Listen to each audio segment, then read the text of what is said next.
Rauðaborðinu. Það margt í boði hérna í kvöld. Hérna aftast í þættinum þá kemur hann til mín Bjarki Þór Grönfeldt. Hann stjórnmála sálfræðingur en hann var líka tíma aðstoðarmaður Guðmundar Inga Guðbrandssonar, ráðherra VG og VG-maður. Ég ætla að taka upp rauðaþráðinn með honum, ræða aðeins vinstrið og sósíalismann og stéttabaráttuna á okkar tíma og í okkar heimshluta og okkar landi hérna í lok þáttarins. Ég hef verið með nokkuð svona viðtöl undanfarið og mun halda því áfram í framhaldinu. Arnar Þór Jónsson, hann bauð sig fram til forseta hér eins og margir aðrir reyndar.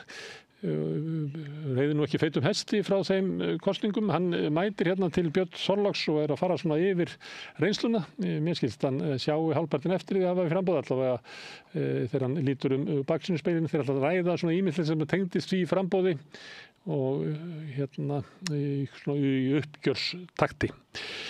Við erum búin að fjalla töluvert skólamál og munum halda því áfram hérna við Rauðaborðið en það hefur orðið var við það að það er mikill áhugi á umræðu skólamál.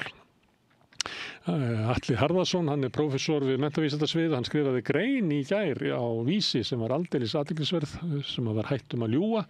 Hann að tala það að svo stefna sem ríkjandi í menntamálum að það engin leið fyrir skólan að framfylgja henni, það allt og margt í henni og allt og háleit markmið sem að eiga sér enga stoð í raunveruleikanum og hann alveg kvart yfir því að svona lýgin sé orðin hluti af menntastefnunni skólarnir séu skildir eftir í lýginni. Hann gagnrýnir líka framhaldsskólann og fleira og ég ætla að fara með honum yfir þessi mál hér seinna í þættinum. María Lilja fær Sabine Lespskov í heimsókn, hún borgarfulltrúi Samfylkingarinnar Reykjavík, þýskrar ættar.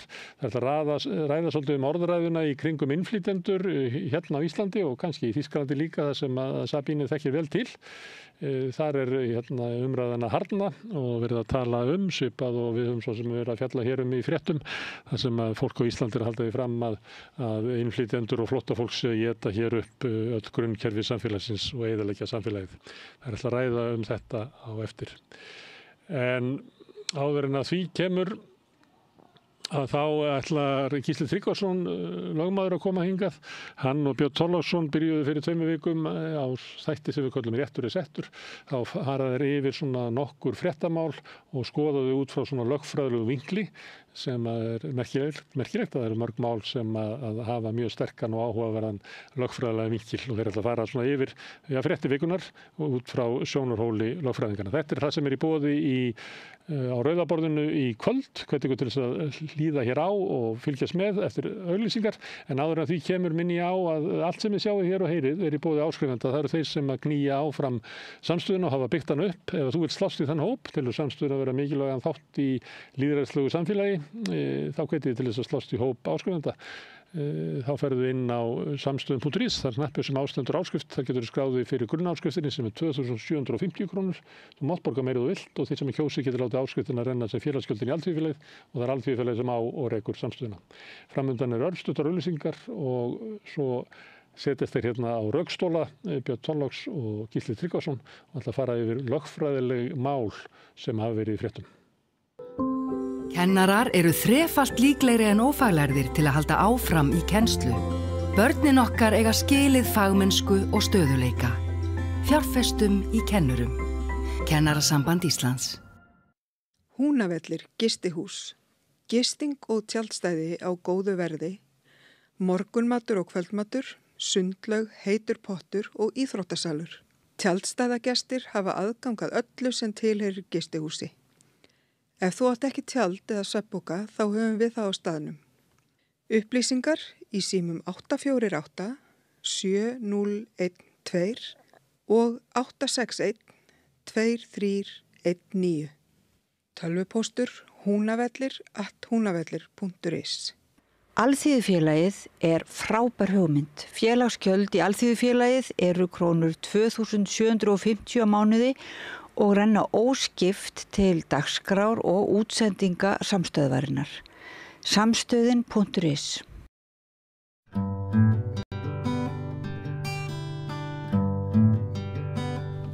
Já, þá komið að föstum lið hjá okkur. Við höfum fengið Gísla Tryggvason lögmann til þess að svona með 2 vikna millibili fara yfir mál sem eru í fréttum og getur verið svona fræðslu auki að því fyrir áhorfendur og hlustendur að fá innsýn lögmannsins í mál sem að við erum að velta fyrir okkur og eru í fjölmiðlum. Vertu velkomin, Gísli. Takk. Við ætlum í dag að byrja á að skoða mál sem varðar ákvarðanir Mannréttindadómstóls Evrópu. Íslenska ríkið virðist hafa fyrnt ofbeldismál konu, heimilisofbeldi og manni sýnist að það kunni að vera eitthvað kynferðisbrotamál. Að sem sagt íslenska ríkið brotlegt fyrir að hafa ekki sinnt rannsókn sem skyldi þannig að málið fyrnist. Hverju geturðu bætt kannski við það sem að við vitum núna þetta mál að morgni þessa þriðjudags þegar þetta tekið upp? Já, við erum einmitt báðir bara nýbúin að sjá þessa frétt að morgni og þó við könnust líklega flest við fréttina fyrir nokkrum misserum þegar þessi mál fóru til Mannréttindadómstólsins að þá þetta svona svolítið yfirborðskennt en fyrst má segja að það eru allmörg mál sem að lögmaður sendir til Mannréttindadómstólsins og hann tekur 2 fyrir af 10 eða 15, ég man ekki alveg hvað mörg og má segja sýknar ríkið í öðru og telur það ekki hafa gerst brotlegt en í hinu þá hefur ríkið gerst brotlegt við nokkur ákvæði Mannréttindasáttmála Evrópu og þá má minna á að Mannréttindadómstóll Evrópu kveður auðvitað upp dóma, ekki bara álit þannig að þetta það sem kallað bindandi að þjóðarétti sem alþjóðalögin á milli ríkja og þó það sé svona í grunninn hafi ekki verið bindandi að landsrétti þá er búið að bæði fullgilda náttúrulega fyrir löngu Mannréttindasáttmála Evrópu og lögbinda hann fyrir 30 árum þannig að nú er síðustu svona 30 árin á niðurstöður Mannréttindadómstólsins má segja meira bindandi fyrir ríki en kannski áður og hefur haft mjög mikil áhrif á réttarþróun hér. Ég hef ekki tölu á því hvað íslenska ríkið hefur verið dæmt oft fyrir brot gegn mannréttindasáttmálanum. Eitt hið fyrsta var það sem að sveitungi okkar Jón Kristinsson var dæmdur að mati dómstólsins ranglega að því að þar var sami maður stöðvunarskyldu fyrir norðan. Já, stöðvunarskyldu við Hamarstíg minnum mig en lögfræðilega var það merkileg í því máli að sami maður var í áratugi hér eða aldir að ákæra og dæma og það stóðst ekki nútíma réttafar og hafði verið afnumið í öðrum ríkjum áratugum fyrir að miskusti en þetta gjörbreytti réttarfari hérlendis var enda byrjað að undirbúa það og nú er hugsanlegt að þessi niðurstaða dómstólsins hafi þau áhrif til viðbót við annað að menn setji meira púður í að sinna alvarlegum ofbeldisbrotum og kynbundnum brotum betur. Já, það var ekki rætt við mannin áður en fyrningatíminn rann út. Nei, og þó að það séu líka til dómar þar sem að dómstólar segja já, þetta er pólitík, það er pólitík hversu mikla fjármuni almannavaldið setur í alls konar þjónustu. Allmest frægur skaðabótadómur frá Danmörku þar sem að það var talið að í undirriti var talið að ríkið hefði gerst brotlegt, Sarak spítala, fyrir að hafa ekki passað upp á einhver maður vaknaði rétt og hann kapnaði eða dó fyrir einhver mistök. En Hæstiréttur aftur sneri því við og sagði það er pólitík, hversu mikla fjármuni á fjárlagavaldið, handhafa fjárlagavald setja í þetta. Þannig að þetta er alltaf eins og í öryrkjamálinu aldamótin. Þetta er alltaf svona smá spenna milli mannréttinda og stjórnmála. Hvað á að setja mikla peninga í þetta? En Mannréttindadómstóllinn telur greinilega að þetta sé komið yfir á lagasviðið og það eigi að gera betur svona grundvallarréttindi. að menn njóti þeirra friðhelgi að ef gegn þeim brotið að þá eigi að setja eitthvað púður í rannsókn þess máls og það fyrnist ekki. Já. Þessi kona hafði einmitt lýst í viðtali að hún hefði bara fengið taugafall, hún hefði hætt í laganámi, hún var í meistaranámi í lögum.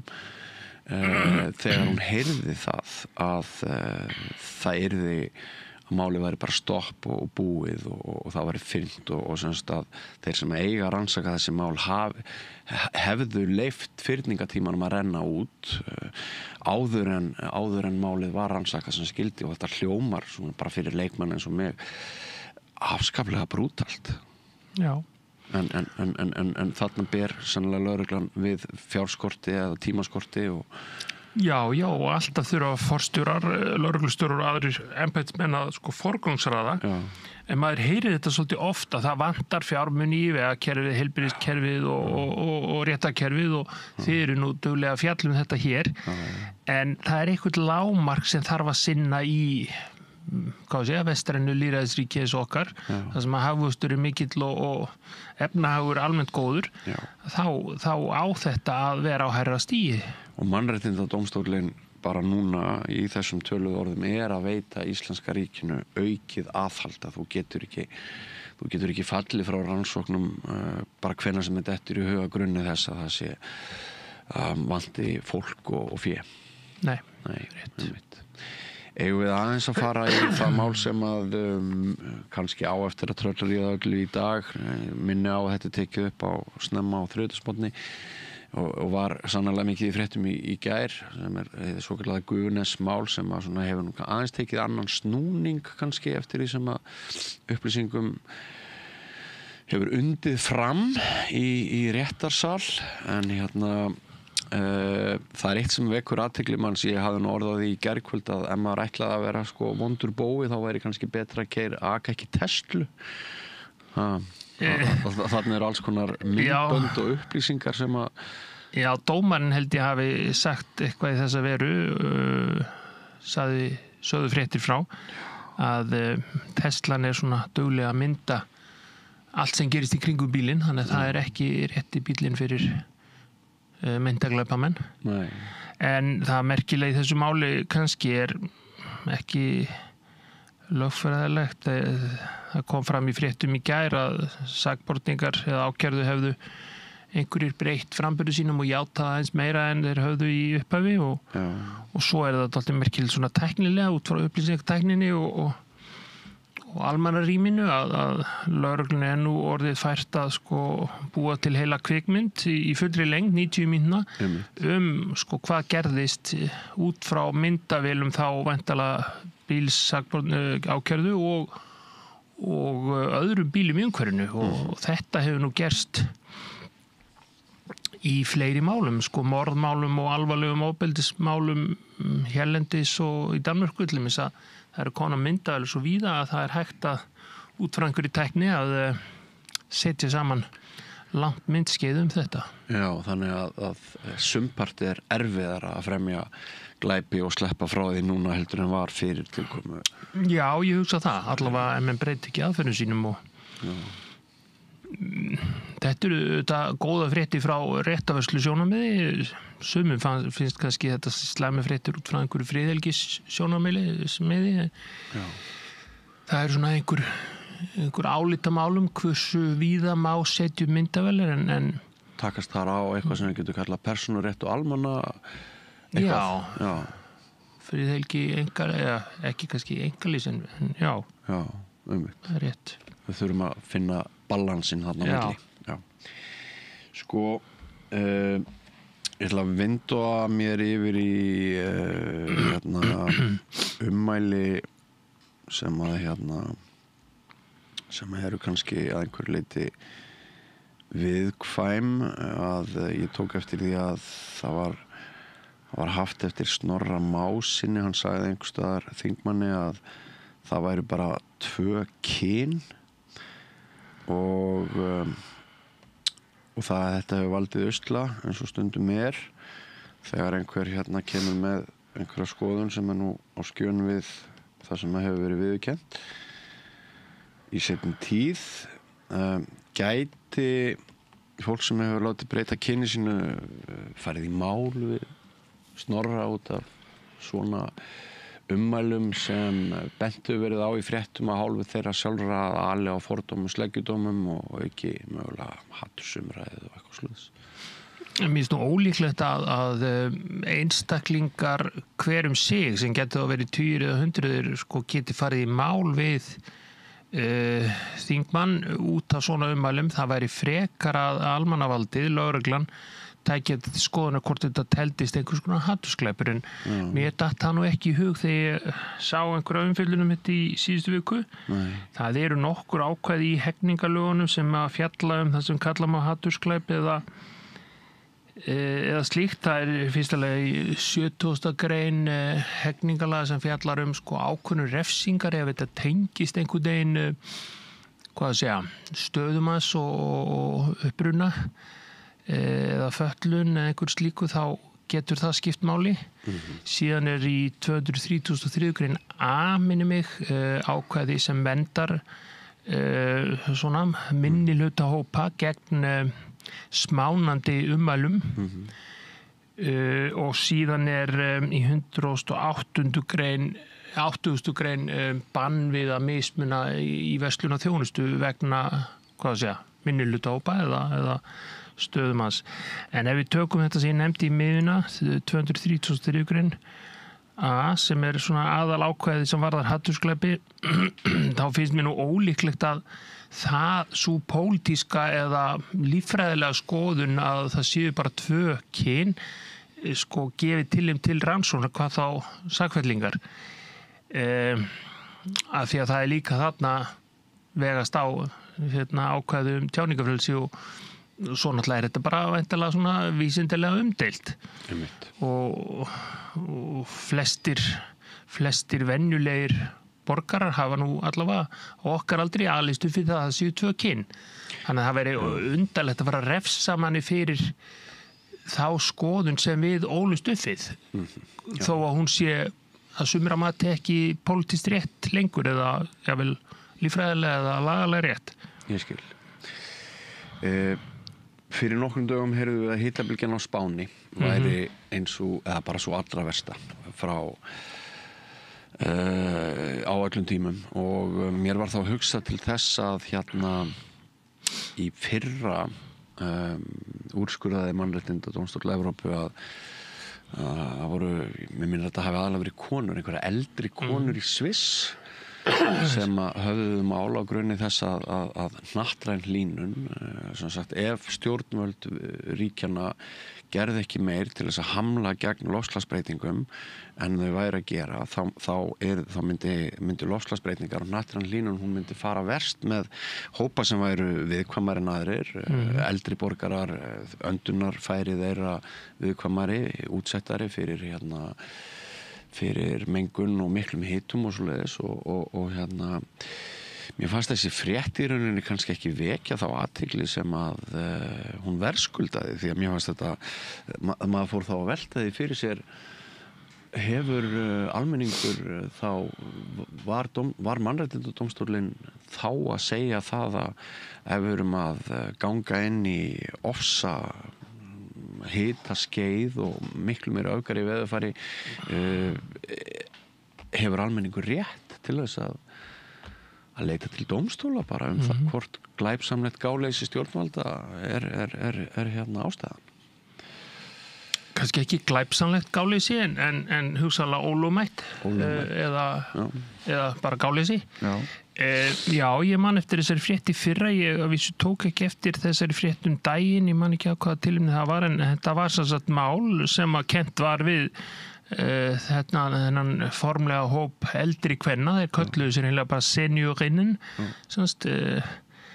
upp á þýsku og þarna annað dæmi, það sem að einmitt oft hjá Mannréttindadómstólnum reynir á, oftar en hjá mörgum dómstólum ríkja að það hann að spenna milli stjórnmála og lögfræði. Já.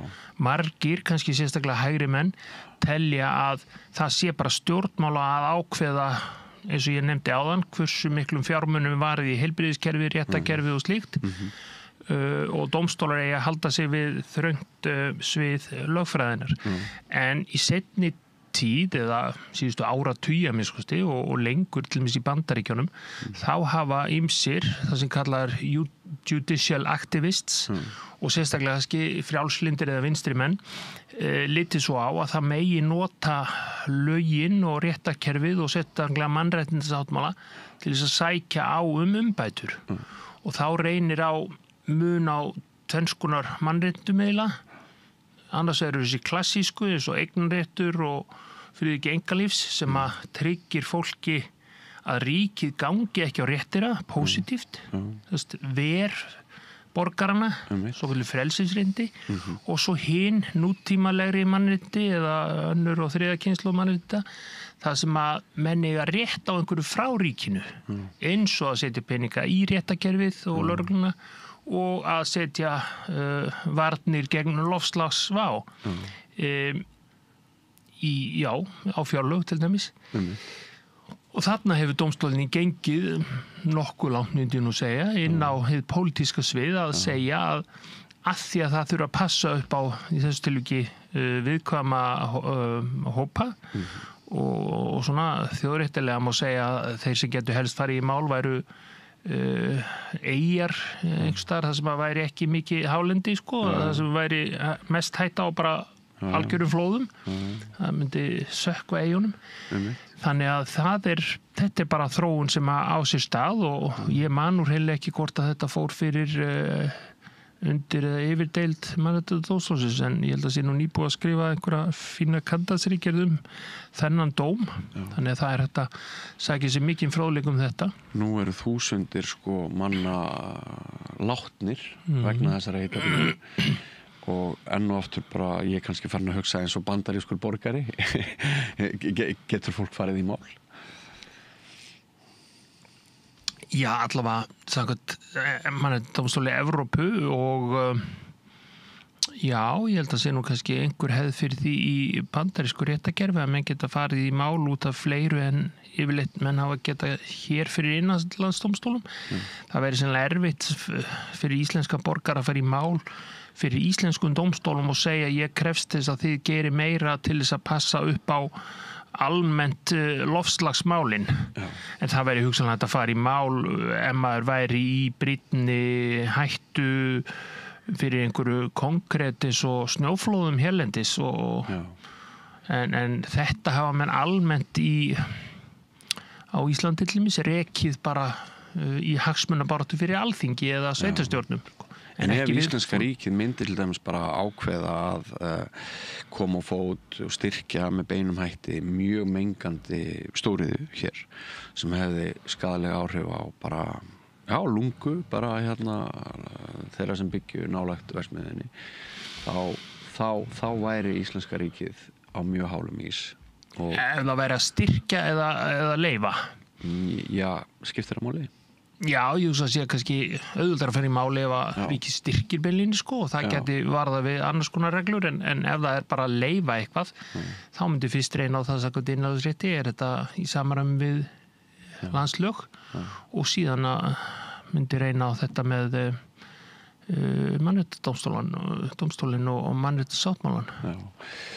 Mér finnst líka pólitík í þessum dómi mannréttindadómstólsins, erum við ekki sammála það? Jú. Já.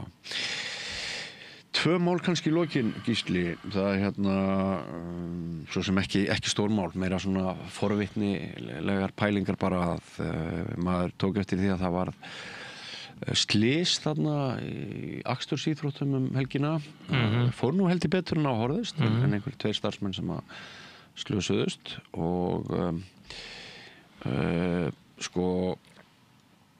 við erum alltaf að taka upp meira og meira öryggi. Ég held að við getum verið sammála það sem áður var leyft og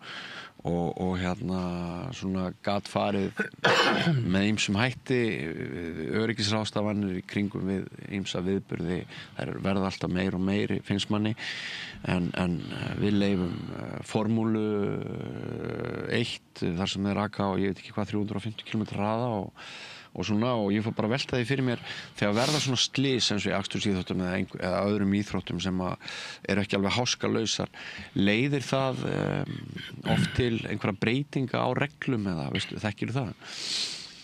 Eflaust, en það má alveg segja hvað reglurnar bara segja þetta, sko, það eru rúm 100 ár síðan að bifreiðin kom fram, hvað sé, var það ekki byrjun 20. aldar? Fljótlega settu mjög mörg ríki reglur að sá sem keyrir bifreið, hann beri það sem kallaði hlutlæga ábyrgð á tjóni sem að bifreiðin veldur. Og sama með lestir og fleiri fyrirbæri. Og þá hugsunin, ok, þetta mjög gagnlegt fyrirbæri, lest flytur fólk hratt á milli og bíll gerir það líka og svona gagnlegur en stór hættulegur. Og þá hafa menn hugsað, ok, þá tökum við sambandi þessar almennu reglur að það sé bara sök hvers og eins sem skiptir máli. Það bara svo kallar hlutlæg ábyrgð sem gildir á bifreiðar eigandanum eða ökumanninum. Nú svo það á móti að þegar menn eru náttúrulega segir stórkostlegt gáleysi hinum einn, þá getur það spilað inn í, en ef menn eru á svæði það sem stundað mjög hættulegt athæfi eins og akstursíþróttir, þá eru menn hugsanlega að taka á sig það sem kallar áhættutaka í skaðabótarétti og menn geta mist bótarétt. En þá snýr maður í aftur að þegar það skipuleggjandi ábyrgð eins og við tölum síðast í sambandi við Reynifjöru og slíkt, að þá kannski skipuleggjandi en ábyrgu fyrir því að skapa ramma sem að allavega áhorfundur eru í lítilli hættu eða engri hættu. Þarna voru það starfsmenn sem að slösuðust og það getur vel verið að sá sem ber ábyrgð á þeim mistöngum sem kunna að vera þarna, hann sé bótaábyrgur. Í alvarlegustu tilvikum getur komið til refsiábyrgðar vegna gáleysis, þegar menn slasa fólk með gáleysi. Þannig að ég hugsa að þetta hafi nú kannski fyrst og fremst, eins og sagt var frá í fréttum í gær, áhrif bara á öryggisreglur þessa íþróttasamband sem að stóð fyrir þessu. Hérna rétt í lokin svona léttasta málið, maraþonhlaupari sem segir að hann hafi fengið rangar leiðbeiningar hvert hann átti að hlaupa og viltist eitthvað og fekk verið tíma og það hafi líka verið talað vandræði við ræsingu, að þar hafi svona einhver mistök verið og menn hafi ekki verið beitt í rétta flokka. Ég fór bara að velta því fyrir mér hvort að hlauparar meiri sig í maraþoni hefði einhvern rétt til þess að fá réttar upplýsingar.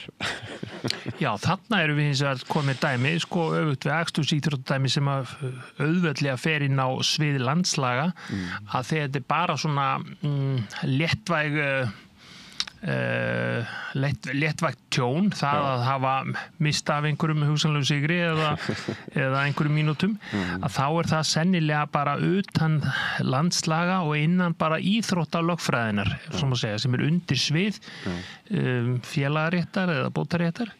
Og það skemmtilegt að fjalla þetta, en þess að fyrstu tengsl mín við lögfræði voru einmitt í menntaskóla, þar sem ég gerði ritgerð íþrótt og lögfræði eiginlega og þá var þessi greinarmun, ég á heila bók sko íþróttur og lög, eitthvað svoleiðis, og þar semst reynt að greina á milli hvenar málið bara innan íþróttareglana eins og þetta dæmi með maraþonhlauparann og hvenar það fer út fyrir til dæmis ef maður veitir kjaftsök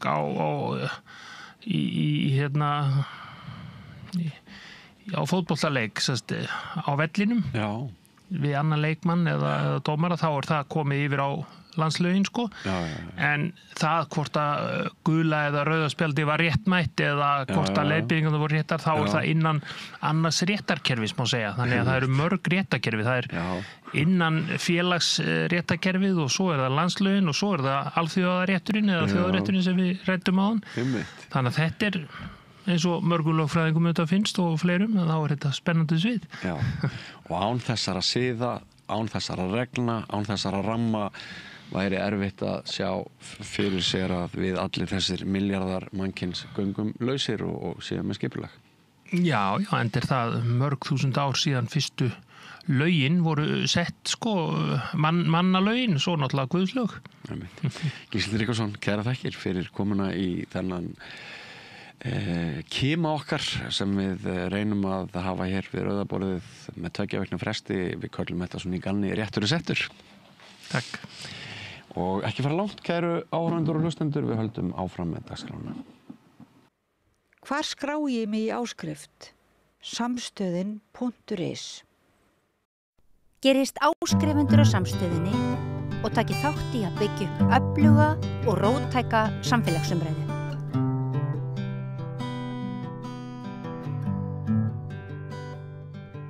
Komið sæl og velkomin að Rauðaborðinu, ég heiti María Lilja og hingað komin borgarfulltrúi, formaður mannréttindaráðs Sabine Leskopf, velkomin. Takk hella. Við ætlum aðeins að fara yfir þessa orðræðu sem orðin svo svona alltumlíkjandi að virðist á internetinu hættulega innflytjendan, vonda útlendingin sem allar hér að mergsjúga allt og þar fram eftir götunum. Við sjáum, þú náttúrulega þekkir þitt heimaland Þýskaland og við höfum verið að fylgjast með kanslara fara með nokkuð svipaða orðræðu núna undanfarið sem kannski svona af aðeins öðrum skalan, ætlar að taka svona þjónustu svifta fólk á flótta og fleira. Kannski bara byrjum hérna heima. Hvers vegna þetta varasum orðræða? Þetta varasum orðræða því að hún ekki rétt, hún ekki á rökum reist og rökræði sem fara þarna fram eru oft mjög einhliða og kannski líka skalegar. Það kannski það sem ég verið að hugsa svo mikið þegar við erum að tala inn í ótta. Ótta við ókunna okkur mjög eðlilegt. Og í pólitísku landslagi þetta ekki nýtt. Við hefum oft séð það í gegnum söguna aftur og aftur og aftur. En þannig að þetta munsturs höfum við séð hvaða tilgangur það þjónar og hvaða afleiðingar það hefur. Þannig að það alveg, held ég, full ástæði að ræða þetta og hafa ágjör. Þetta og ég auðvitað kannski að vísa sérstaklega í þessa hópa sem hafa núna myndast undanfarið. Þetta hefur auðvitað gerst nokkru sem áður. Það koma upp einhverju svona hópar sem á móti útlendingum eða svona, við segist ekki beint vera á móti þeim en eru það eiginlega samt og þetta hefur samt aldrei náð álíka flugi og akkurat núna og þetta og það hefur væntanlega eitthvað að gera með það líka að það svona ákveðin armur bara fasisma hefur gripið sig víða í Evrópu og í Bandaríkjunum og bara í heiminum öllum og þá einhvern veginn virðist Ísland þurfa að sækja á. Og hvernig sérðu fyrir þér að við getum einhvern veginn upprætt þetta þegar þetta komið á þennan stað? Það rétt, það hefur aldrei náð flugi. Við vorum með 2007, það var hreyfing sem nota Ísland fyrir Íslendinga sem náðu ekki flug. 2014 erum við með framsóknar flugvallavinni sem fara fram með lóðaúthlutun fyrir Moskvuna og svona sem nær ekki heldur flug bara, eða mjög bara árangur í kosningum en svo ekkert meir og ég held Íslendinga hafa alltaf verið mjög mannréttina sinna, vilja vera þessi þjóð sem alltaf í efsta sæti í jafnréttismálum, í hinsegin málum og svo framvegis. Þannig að og við erum með gott skólakerfið og uppeldiskerfi og fræðslukerfi í þessum efnum. Þannig ég held fólk hér vel upplýst hlutina. Þannig að ég held það stór ástæða af hverju þetta hefur áður fyrir ekki náð flugi. Af hverju þetta gerast núna? Jú, alveg örugglega við getum horft til hvað gerast í öllum heiminum. Ég held upplýsingamiðlun og samfélagsmiðla spila náttúrulega stórt hlutverk þarna. Þú ert með bergmálshellu, þú bara heyrið það sem þú bara hefur áhuga einu sinni. jafnvel sem stjórnmálan byggja allan sinn ferill að kunna tala inn í óttan, að kveikja á bara áhyggjum og neikvæðum fréttum sem ná alltaf meira flug en jákvæða fréttir. Við vitum það er náttúrulega ekki heldur neitt nýtt. Þannig að útbreiðsla er kannski svo miklu einfaldara í dag í gegnum samfélagsmiðlar. Raunverulega ástæðan er það ekki. Það efnahagsástandi okkar er ekki þannig að það gefa ástæði til. Það bara sýna alla tölur, atvinnuþátttaka, útlendinga í heild og líka flóttamanna þegar þeir fá góðan stuðning. Er það mikil, hærra en hjá Íslendingum. Þannig að það er engin ástæði fyrir að tala hér innflytjendur að slíja velferðarkerfið eða heilbrigðiskerfið eða hvað sem það er. Fjöldi flóttamanna hefur hrunið. Þannig að þetta samhengi að segja við þurfum að grípa til harða aðgerða til að það ásér ekki stóð í raunveruleikanum. Þannig að það kannski það sem er svo skrítið að þetta blossar upp mjög mikið núna þegar ástæðin er í raun og veru eiginlega ekki til staðar. Akkurat. Og það eru stjórnmálamenn á Íslandi sem að tala einmitt inn í þessu orðræðu.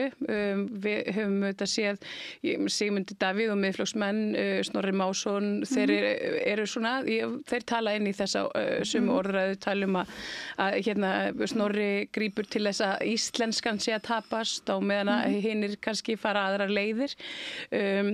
Síðan er það dómsmálaráðherra sem að hún Þorbjörg Sigríður sem að hefur ég verð bara að segja komið mér mikið og óvart með því hvernig hún greip þennan bolta og í staðin fyrir að slökkva hreinlega í þessum röddum sem að voru og komum með Ísland þvert á flokka og þessum hreyfingum að slökkva í þeim með bara staðreyndum og með því að hamra á því að hér væri engin óstjórn á landamærum. Ég meina við vitum það alveg, fólk sem hefur ferðast til og frá Íslands, við vitum að það er engin óstjórn á landamærunum og það er fram til götunum. Þannig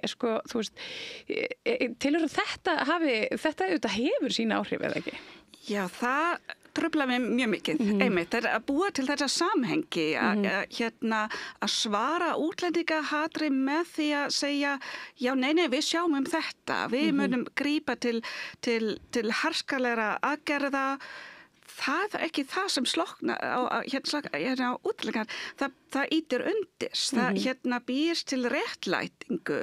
Jú, þetta er kannski ekki leiðin sem fólk myndi velja og hún var náttúrulega mjög skýr í sinni afstöðu að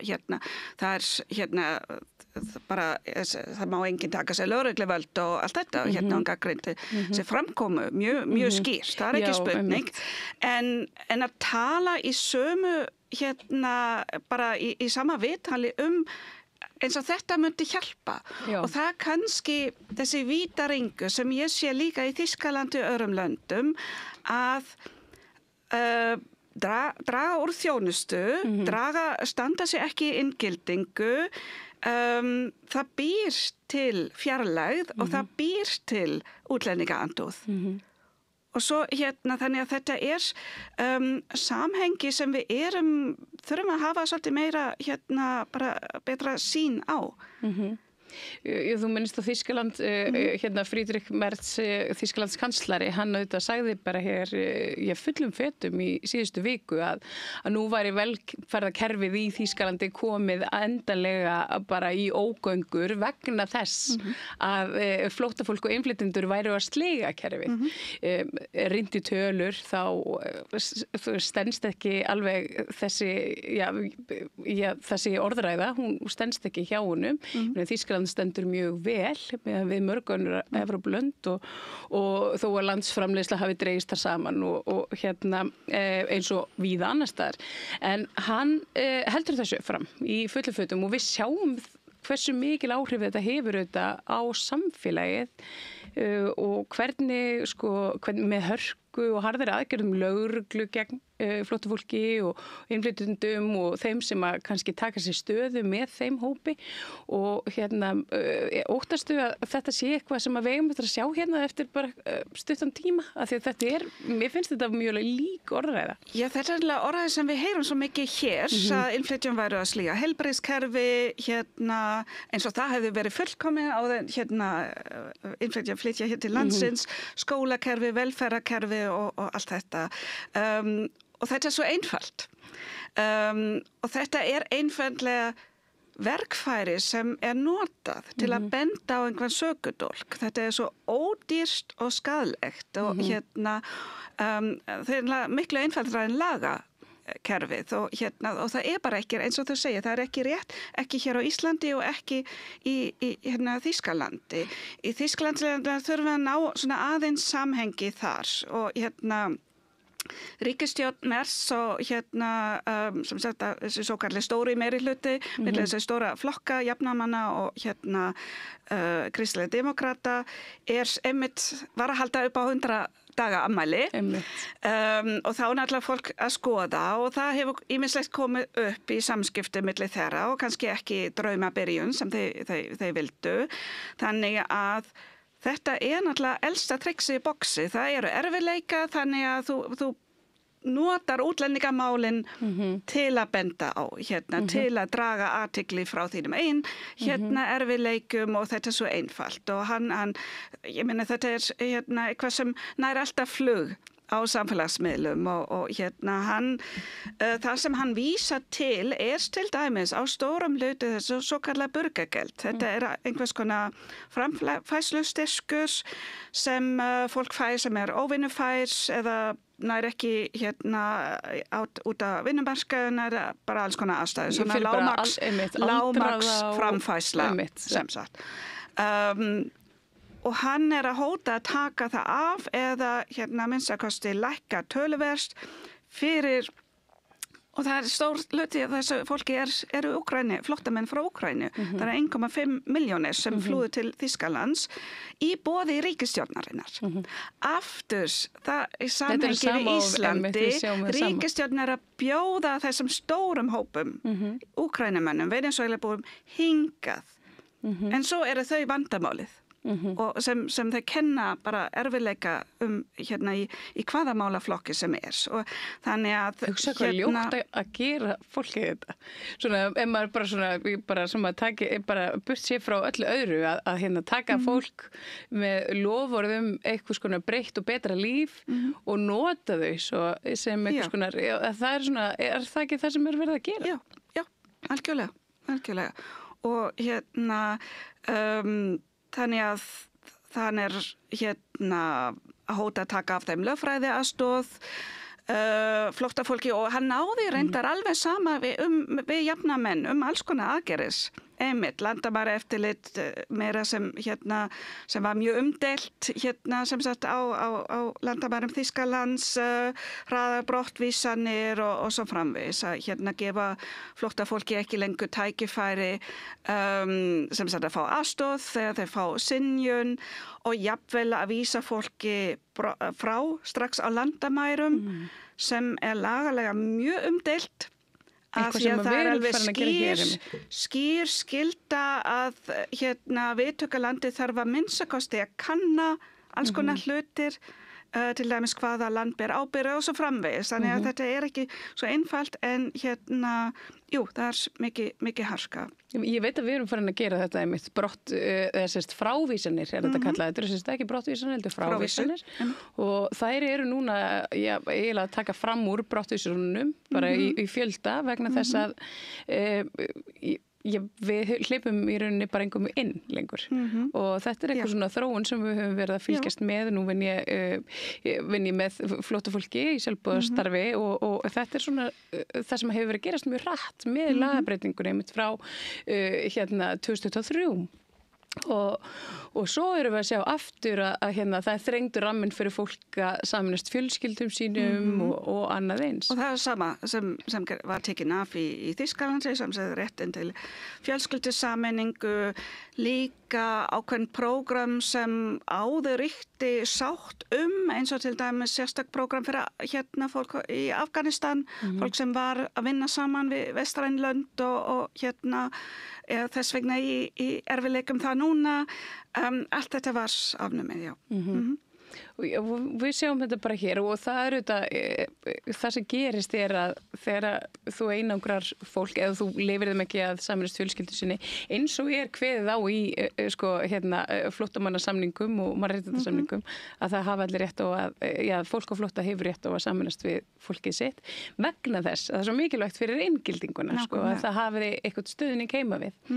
En þetta einhvern veginn svona eins og við séum farin að fleygja alls konar svona reglum hér og í Þýskalandi og víðar og þetta, af hverju það slæmt? Það eins og þú segir, það slæmt vegna þess að það ítir undir þetta bil sem milli samfélag sem nú þegar til og fólk sem kemur inn í þetta samfélag og við kannski við erum alltaf að tala að læra af öðrum löndum en svo gerum við það ekki og í Þýskalandi alltaf farið marga bylgjur af fólksflutningum. Við erum þarna eftir seinni heimsstyrjöldinni fyrsta bylgjan sem kemur 1945. Þá pabbi minn lítið barn og flýr til Þýskalands. Það eru 14 milljónir sem flýja til Þýskalands og náttúrulega í mjög erfiðar aðstæður.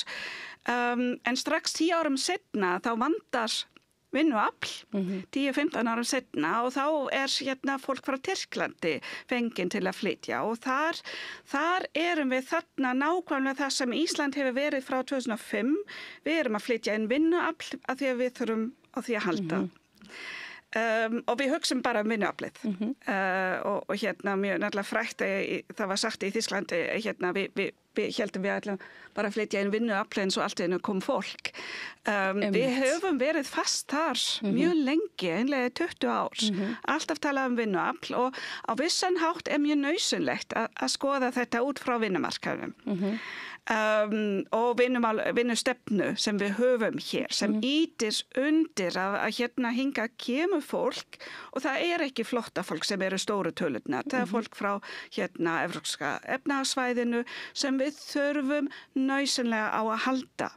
Þannig að það líka vant með við eigum að tala vinnumarkaðin líka í þessu samhengi. Ég meina þegar fólk tala að loka landamærin fólk að tala að loka ferðaþjónusta sem kom okkur upp úr erfiðleikum eftir kreppunni.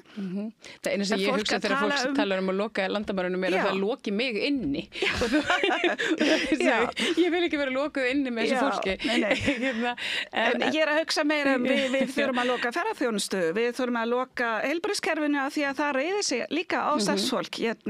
Við þurfum að loka hjúkrunarheimili, fiskvinnslu, allt þetta þurfum við að loka fyrir að loka landamærin.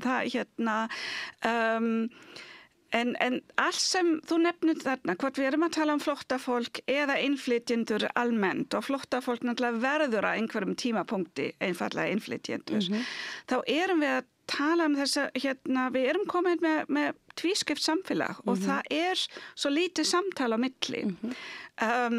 Og þetta býr til meira vandræði.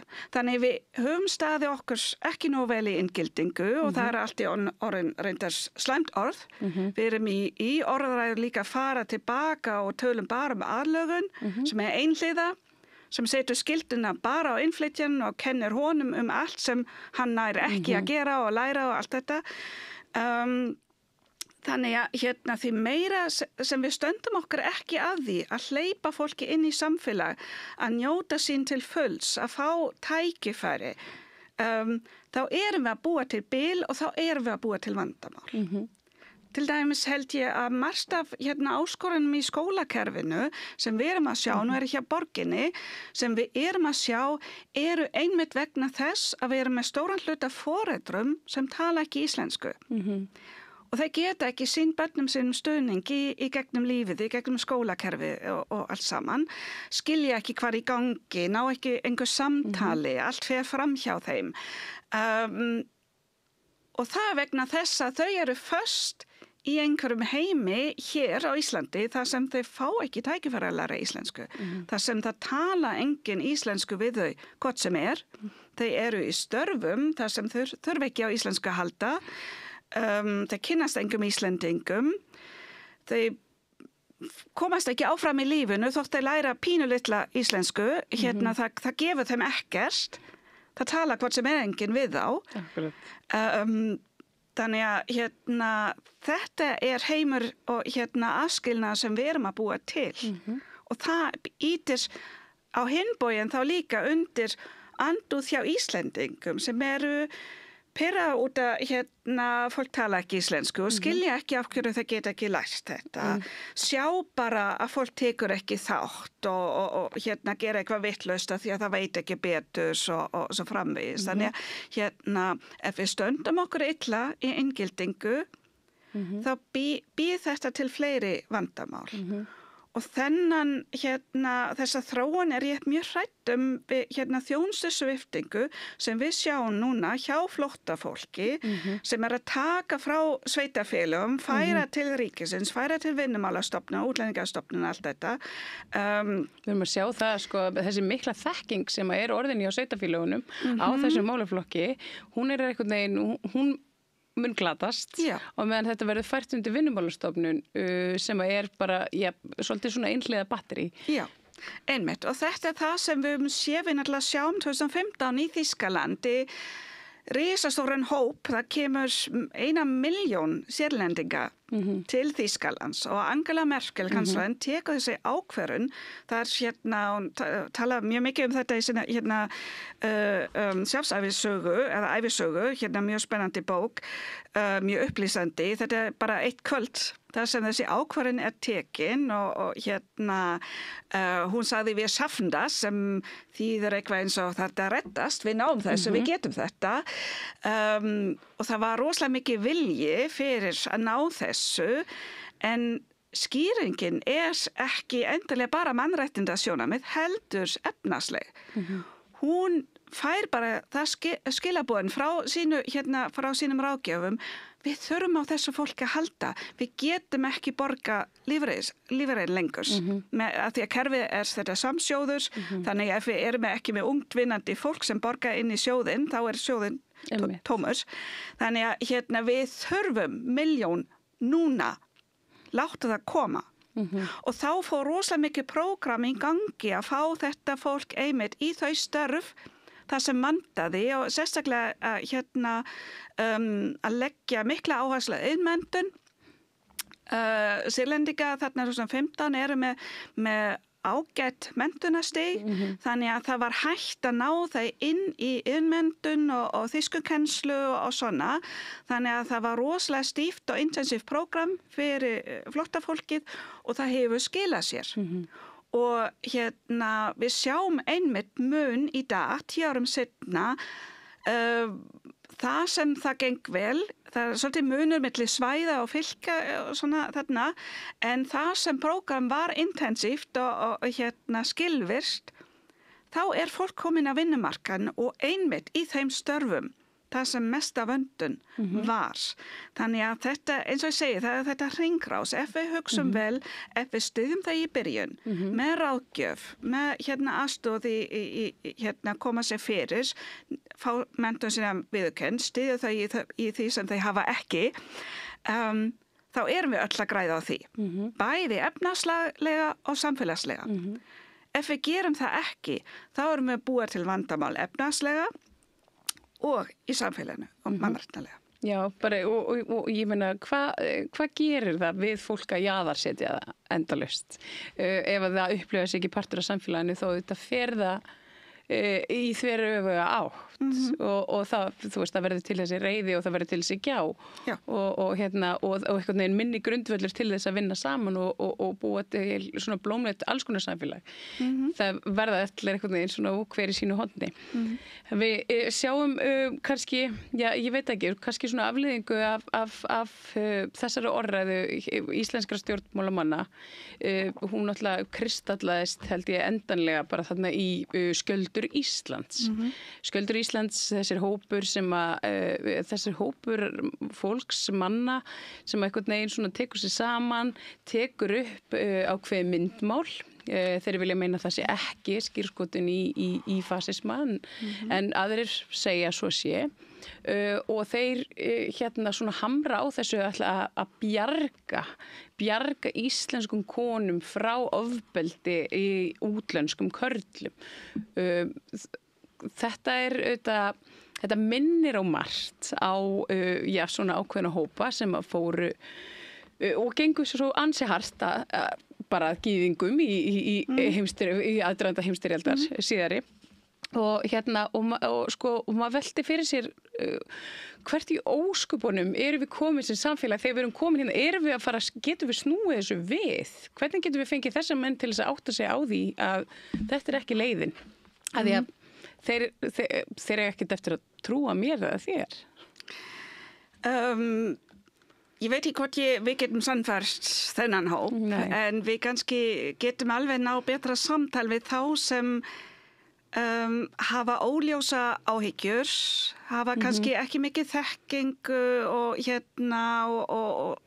kannski sjá ekki samhengi og afleiðingar. Þarna til dæmis held ég alveg mjög skýrt, þarna hagsmunaárekstur á leigubílamarkaðnum og það alls konar sem ekki leyst og vandamála á hver má gera hvað og svona. Ég engin sérfræðingur í þessum reglum varðandi leigubílamarkaðinn en það skýrt að þarna hagsmunaárekstrar milli aðila, þetta snýst peninga, þetta snýst hlutdeild á markaðnum og allt þetta og ég held að engin efi í mínum huga að fólk einfaldlega notfæra sér útlendingaandúð í sinni hagsmunabaráttu. Það alveg skýrt.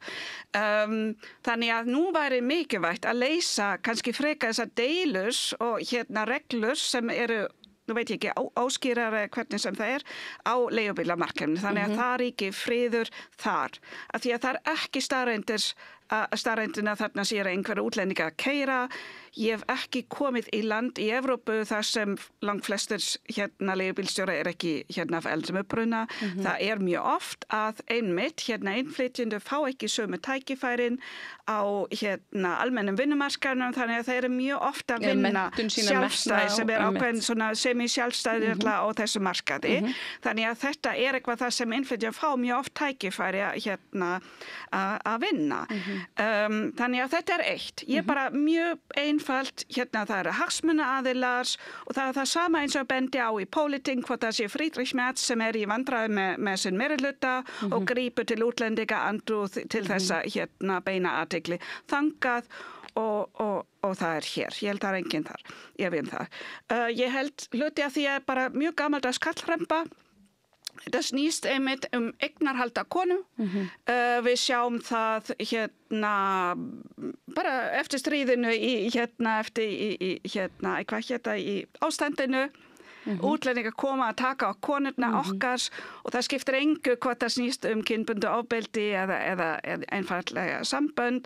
Það þetta eignarhald á konum sem skiptir rosalega mikið máli og ógnað og það utanaðkomandi sem ógna þetta eignarhald og Ku Klux Klan eða aðhald eða ástandi þá snýst þetta einfaldlega eignarhald á konum eins og var það ekki Fjölnir frá lögreglunni sem bendi svo skemmtilega á að við höfum ekki verið vör við þennan hóp í almenni baráttu gegn kynbundnu ofbeldi. Nei, og hvatti þá til þess að mæta í drusligöngur. Já, einmitt, mjög skemmtilegt. Og þeir gerðu nú ekki. Flott hjá honum.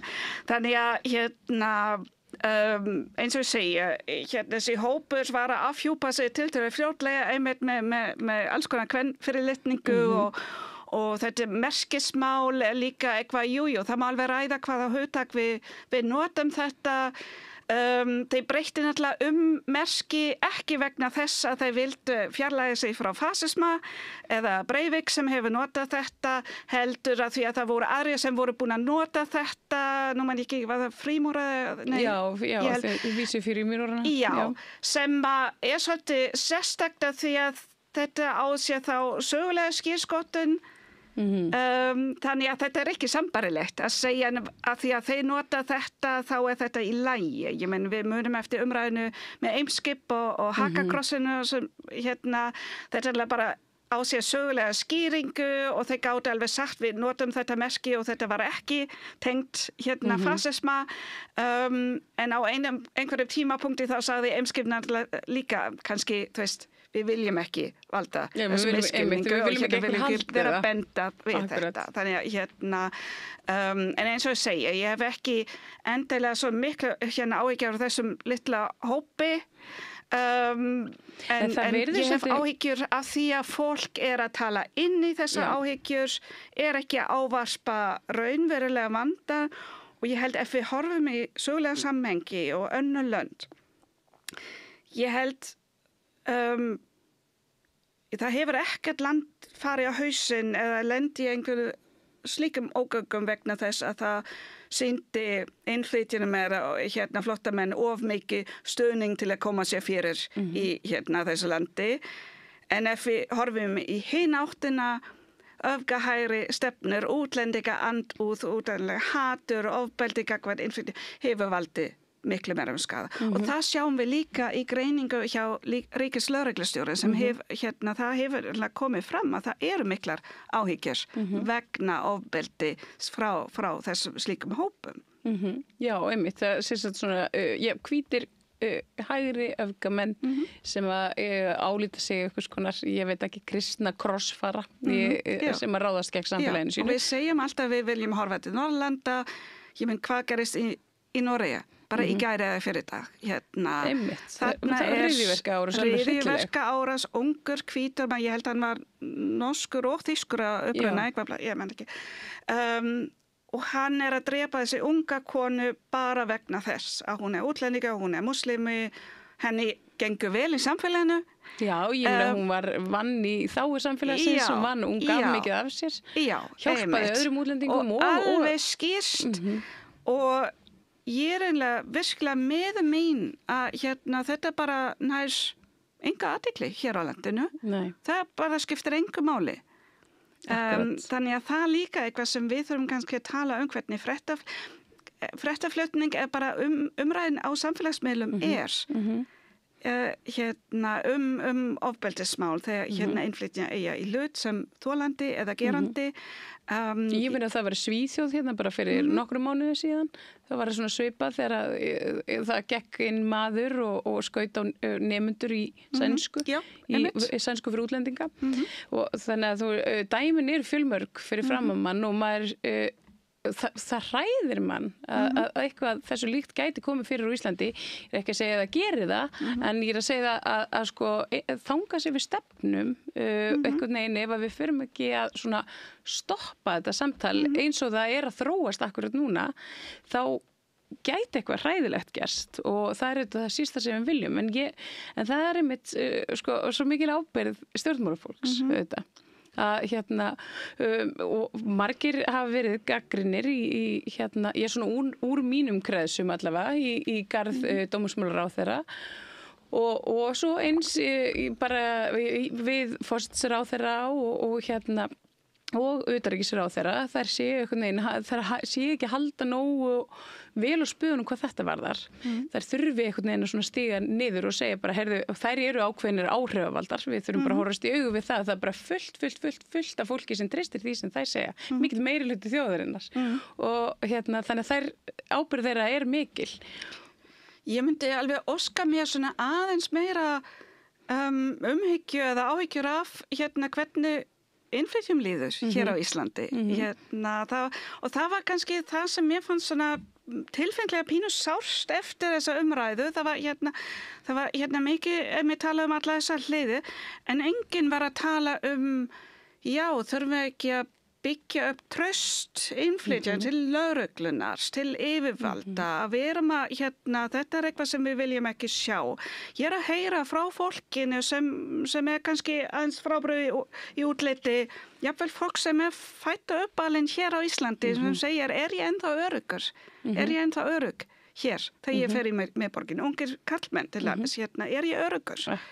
Verður ráðast á mig, unga konur, hérna, við bara fyrir 10 árum síðan, byrja þetta, hérna var ræða einmitt á 8. mars þar sem ung kona sagði einlega frá því að það varla hægt fyrir asíska konur eða unga konur af asískum uppruna að fara á djammi í miðborg Reykjavík án þess að vera fyrir einhver tíma fyrir ákveð hérna rasisma áreiti og hún talaði mikið um þetta. Ég man eftir henni og hún talaði mikið um líka þessa hugmynd sem Íslendingar höfðu konur af asískum uppruna að þær hefðu verið keyptar hingað eða mömmur þeirra hefðu verið keyptar og það var svona alls konar svona óhugnaður einhvern veginn sem að slá mann sko þegar hún sagði þetta að því maður hafði heyrt þetta allt maður pælt í því samt.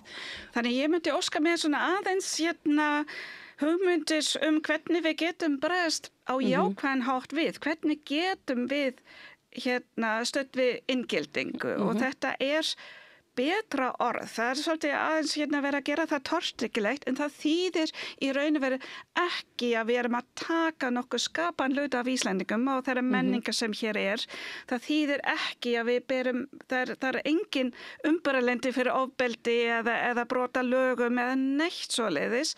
Heldur þýðir þetta að við erum að bjóða fólki inn í samfélag, við erum ekki að loka á þá, við erum að leyfa þeim að fá tækifæri í lífinu, að njóta sín til fulls og hérna eins og segja, ekki að búa til gjá, ekki að búa til þetta bil sem allir, hérna, sem skalætt fyrir alla og ég hérna myndi óska mér svona aðeins meira skilaboð inn í samfélagi innflytjenda og í heild sinni að við erum þetta allir sem hér búa, öll sem hér búa eru samfélagið og við erum með ekki 70-80% sem af erlendum uppruna.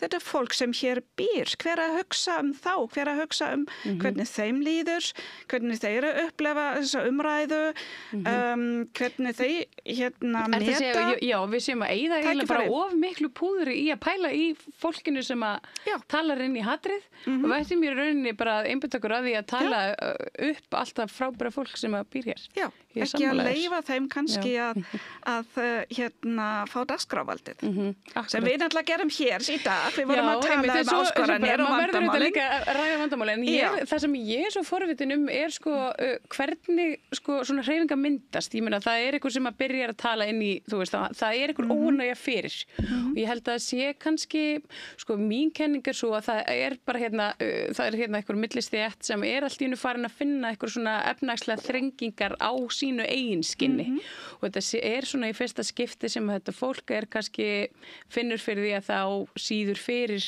ég veit ekki, frí til útlanda eða það getur ekki borga fyrir stöð 2 eða það getur ekki keypt sér allt í hagkaup eða eitthvað svoleiðis og hérna og það upplifir að það sé að missa eitthvað á sama tíma og hér stækkar samfélagið og þetta auðvitað þannig að ég skil alveg hvaðan þessi ótti kemur hjá fólki sem hefur einhvern veginn aldrei velt þessu fyrir sér áður. Hefur aldrei velt fyrir sér hvers vegna innflytjenda samfélagið mikilvægt í samfélagi og þar landi það einhvern veginn svolítið, það bara hrætt. Já, en þetta eins og að kenna bílum að hérna vegir hér á landi eru ekki í góðu ástandi og hérna það innviðir sem hérna hafa verið vanrætti það sem hérna, ég menn heilbrigðiskerfi og margt fleira hérna sem og svo einmitt þessi fólksfjölgun vegna atvinnustefna, hún mjög hröð og það erfitt að takast á við þetta. Það húsnæði sem vandar, það alls konar sem vandar þá hérna og þarna finnur fólk fyrir. Það einmitt, það hérna alveg rétt. En við getum ekki sagt við þurfum kannski að ná þessu samhengi að segja að þetta ekki útlendingum að kenna þeir til, þeir hér á landi þeir hér vegna þess að við vildum fá þau hingað við þurfum að þeim að halda við vorum að bjóða þeim hingað og svo þurfum við að sjá hvað við þurfum að gera til þess að þetta gengur upp Það var eitt sem að ég rak augun í daginn og hefur verið, það voru fréttir sagðar af því, Bergþór Ólason hann bað dómsmálaráðherra einhverja tölur sem sagt yfir fanga í fangelsum. Þetta voru einhver svona talna súpa sem kemur út af því, það voru sagðar einhverja fréttir svona svolítið á hans forsendum. Í rauninni það sem hann vildi fá út úr þessu var samtalið að hér væru fangelsin full af útlendingum. Það sem að vantar hins vegar í þessa umræðu og það sem hefur tilfinnanlega vanta frá dómsmálaráðherra hversu mikill misskilningur þarna. Vegna þess að ef að fangelsin okkar eru full af útlendingum þá eru þau full af saklausum útlendingum vegna þess að þeir hafa ekki verið dæmdir. Þeir eru þá í gæsluvarðhaldi fyrir grun og eftir því sem ég best veit þá maður saklaus þangað til að maður sektar sönnuð. Og svo þetta líka, ég held að hafa verið 63 af 208 sem komu inn af útlenskum mönnum sem komu inn í íslenska fangelsiskerfið í fyrra voru brottvísunar tilfelli. Þannig að það eru einstaklingar sem eru teknir bara og þeim skellt inn í svona opið gæsluvarðhald á meðan það verið að bíða eftir næsta flugi. Og þetta allt talið með. Þannig að við erum að tala svo lítið brot af fullu fangelsunum fullt vegna þess að hér eru einhverju brjálaðir ofbeldismenn og glæpamenn. Af því að það er ekki, ég reiknaði þetta út og það bendir allt til þess að svona alla daga síðasta ár hafi verið alls 3 fangar með dóm að sitja af sér sem að voru ekki Íslendingar. Þannig að það voru allir dagar, allt síðasta ár, voru 3 menn sem að sátu af sér sem voru útlenskir alla daga ársins og svo náttúrulega komu inn og fóru fleiri. En þessi voru allavega dæmdir, hinir voru það ekki. Og það það sem við ættum að vera að tala um. Já, algjörlega og svo þarna ekki burðardýr. Þannig að fólk sem fer bara í raunum fyrir mannsali að senda milli landana og situr þá hér inni einmitt og eins og það nefnir gæsluvarðhaldið dæmis. Það liggur fyrir að fólkafeldum uppruna situr lengur og oftar í gæsluvarðhald sem kannski líka skiljanlega. Ég menn þannig að meira hætta að þeir flýja af landi brott og allt þetta. Þannig að það alveg skýrt að það hægt að leika sér með þessar tölur. Það alltaf einmitt. Þetta er svona, þetta er einhvern veginn, hvernig, Bergþór Ólasyni tókst að afvegaleiða samtali að í rauninni væri hér 200 og eitthvað karlar á ári sem sætu bara saklausir í fangelsi og ef á meðan að 3 þeirra kannski fengu dóm. Já, og það sama gildi fyrir þessar tölur sem eru nefnd hvaða flóttamenn kosta okkur. Bæði þarna yfirleitt notað þær tölur sem voru þegar þetta stóð sem hæst. Já. Og fjöldin hefur hrunið held ég 80% núna. Þannig að líka dómsmálaráðherra notaði daginn tölurnar frá 2022 til 2024. Og líka þetta eins og við vorum að tala þetta heimatilbúi vandi. Bæði vorum við að bjóða Úkrænumönnum og Venesúelabúum en við vorum líka allt í einu bara að því bara ákveða að núna mætti Venesúelabúa ekki koma lengur og það var þá líka gildi fyrir þá sem voru nú þegar komin hingað í ferill. Þetta var fólk sem var fangelsað. Að sjálfsögðu stipla það kerfið, fólk var að setja og þetta kostar sem náttúrulega algjörlega óþarfi. Ég menn fólk sem af hverju var ekki hægt að segja að leyfa fólk að vera sem var nú þegar komið og Venesúelabúa eru einmitt gott dæmi. Þeir eru eftir ég held ég ekki nema 3 ár eru þau komin fram úr Íslandingum í atvinnuþátttöku, 86%. Þannig að þetta er bara heima tilbúin vandi sem þú vísa svo til að styðja enn fleiri aðgerð, sannlega bara gengur engan veginn upp. Mér líður eins og við séum að svona við séum já, þetta svona hugmyndafræðilegt, bara stríð og þetta séu þessi öfgar sem einhvern veginn svona toga og svona afvegaleiða og upplýsingaóreiðan einhvern veginn kemur með þeim og svo það við hinn sem reynum svona okkar fremsta að svona stilla til friðar og reyna fólk til þess að skilja bara hversu miklu máli það skiptir að hafa innflytjendur. Já, og það náttúrulega ekki spennandi náttúrulega að fjalla þetta á þennan hátt eða ræða stjórnsýslubreytingar. Ég meina, núna væri kannski fullkominn tími að endurskoða eitthvað sem umboðsmaður Alþingis til dæmis hefur bent á, endurskoða fyrirkomulag við Útlendingastofnun. Þetta það liggja fyrir skýrslu frá, ég held síðustu 10-15 árum, álit umboðsmanns að þetta kerfi gjörsamlega úr sér gengið. Þannig að það þurfti að stokka þetta upp og byrja upp á nýtt, einmitt með því að gera það markvissara fyrir alla. Ég hef verið það er eiginlega svolítið hlægilegt að segja frá því en ég hef verið aðstóða Bandaríkjamanni á níræðisaldri sem er búa hér í áratugum saman, bara mjög virku samfélagsegn sem og sem ákveða núna að sækja íslenska ríkisborgarétt og að mínu mati uppfyllti öll skilyrði. Og ég held hann myndi bara labba þarna í gegn en svo bara var þetta kerfi og þetta einmitt svo einfalt mál, þetta ekki umdelt, hann ekki flóttamaður og hann hvítur, hann meira að segja prestur, en hann gafst upp á endanum að því að þetta kerfi sem hann þurfti að fara í gegn var svo fjandsamlegt, svo niðurlægjandi, bara eins og það væri byggt upp, eins og það þurfti að setja eins mikið af hindrunum í þetta og hætta til að einmitt vera fráhrindandi. Eins og það væri innbyggður hvati að neita bara hverjum sem kemur þar inn fyrir dyrnar. Ég ekki að álasa starfsmönnum, það hefur verið ekki neinn ókvörtis framkoma en eitt svoleiðis, en eins og ég segi, hann var í þessu held ég í 2 ár, svo gafst hann upp. Einmitt. Ég glemði ekki að það voru svona leifar nasistaflokksins á Íslandi sem stofnuð Útlendingastofnun og Útlendingaeftirlit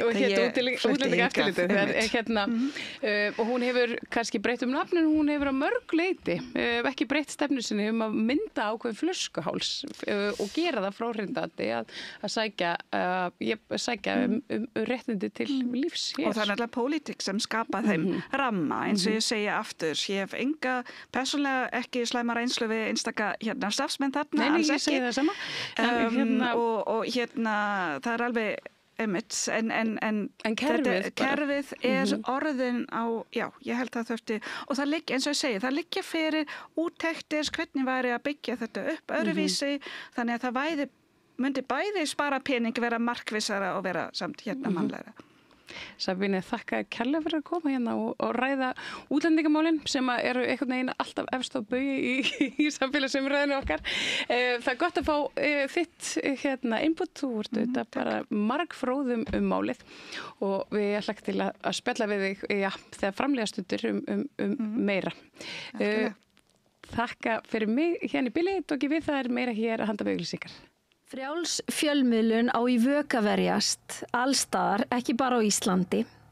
Peningavaldið og sterku hagsmunaöflin eiga greiðan aðgang að stjórnvaldi og fjölmiðlum og eiga jafnvel sína eigin fjölmiðla. Þess vegna er samstöðin svo mikilvæg. Hér er pláss fyrir alla raddir, málin eru krufin til mergjar og samtölin eru stór og innihaldsrík. Samstöðin er mikilvægt lýðræðistæki. Ég heiti Kristín Helga Gunnarsdóttir og ég styð samstöðina.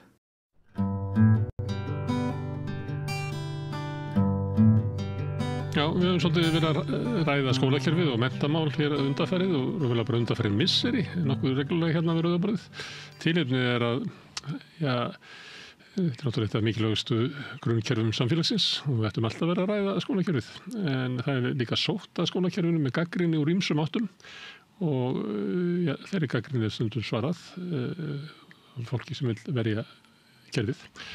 Í gær birtist grein á Vísi sem ansi hressileg og skemmtileg. Hún eftir Atla Harðarsson sem prófessor við menntavísindasvið og hann hingað kominn. Umbætur í skólakerfinu, hættum að ljúga. Hættu því alveg og hættu því strax. Greinin, hún skrifuð af hvað segir maður, ákafa? Ég veit nú, það auðvitað mér nokkuð mikið niðri fyrir, en ég reyndi nú bara að segja eins einfaldlega og bókstaflega satt og ég gat og þessi grein var nú ekki hugsuð sem negin flugeldasýning og það með þetta fólk sem að verja skólakerfið. Ég auðvitað einn af þeim sem vil verja skólakerfið en það svolítið, það hafa ekki allir alveg sömu sýn á það fyrir hverju þarf að verja það, hver óvinnurinn Og hvað í því maður þarf að verja? Og hvað í því maður þarf að verja. Ég hef þetta mína sýn á skóla. Ég hef kannski gamaldags viðhorf til skóla. Ég held að skóli sé staður, það sem næði til þess að læra hluti sem seinlegt að læra. Þar sem fólk hefur tíma og tækifæri til að ganga upp svona nokkrar erfiðar brekkur á menntabrautinni, tileinka sér vísindalega hugsun, erlend tungumál, getu í listum og tækni og læra hluti sem seinlegt og erfitt að læra. En má ég skjóta hér inn, skólinn ekki að gera þetta? Og aukaspurning, gerðan þetta áður? Sko, skólinn hefur aldrei verið fullkominn og auðvitað skólinn að einhverju það margt sem gert í skólinn sem alveg hárrétt og mjög gott. En það sem ég set út á í þessari grein svona menntafagurgali þar sem fólk lofar því lofar öllu fögru að skólinn reyna að gera nánast alla hluti. Og ef við horfum til dæmis á aðalnámskrá grunnskóla þá þar sett það bil 1000 markmið sem risastór og umfangsmikil og 1800 skóladagar, 1000 markmið, það svona meðaltali 1,8 vinnudagur á hvert og sum þeirra vísar raunar á viðleitni sem getur tæpast fyrir minna en ævi starfi eins og að verða góður í ýmsum fræðum og fræðum og listum og skóli. Þú vitnar aðeins í ef ég má skjóta þig inn því að þetta svo kostulegu texti. Þetta eitt af þessum 1000 markmiðum.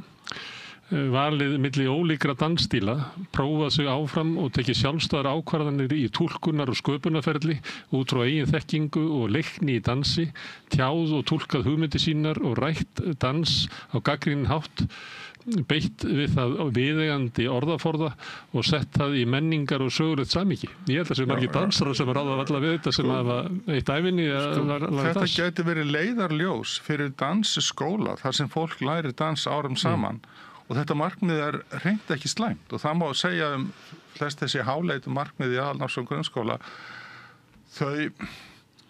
þau benda á einhverja hæfni sem aðdáunarverð og lofsverð og allt það. En grunnskólinn ekki margra ára dansskóli, hann skóli þar sem fólk þegar best lætur þá læra mann eitthvað svolítið í dansi en hinn markmiðin líka svona gríðarlega háleit fyrir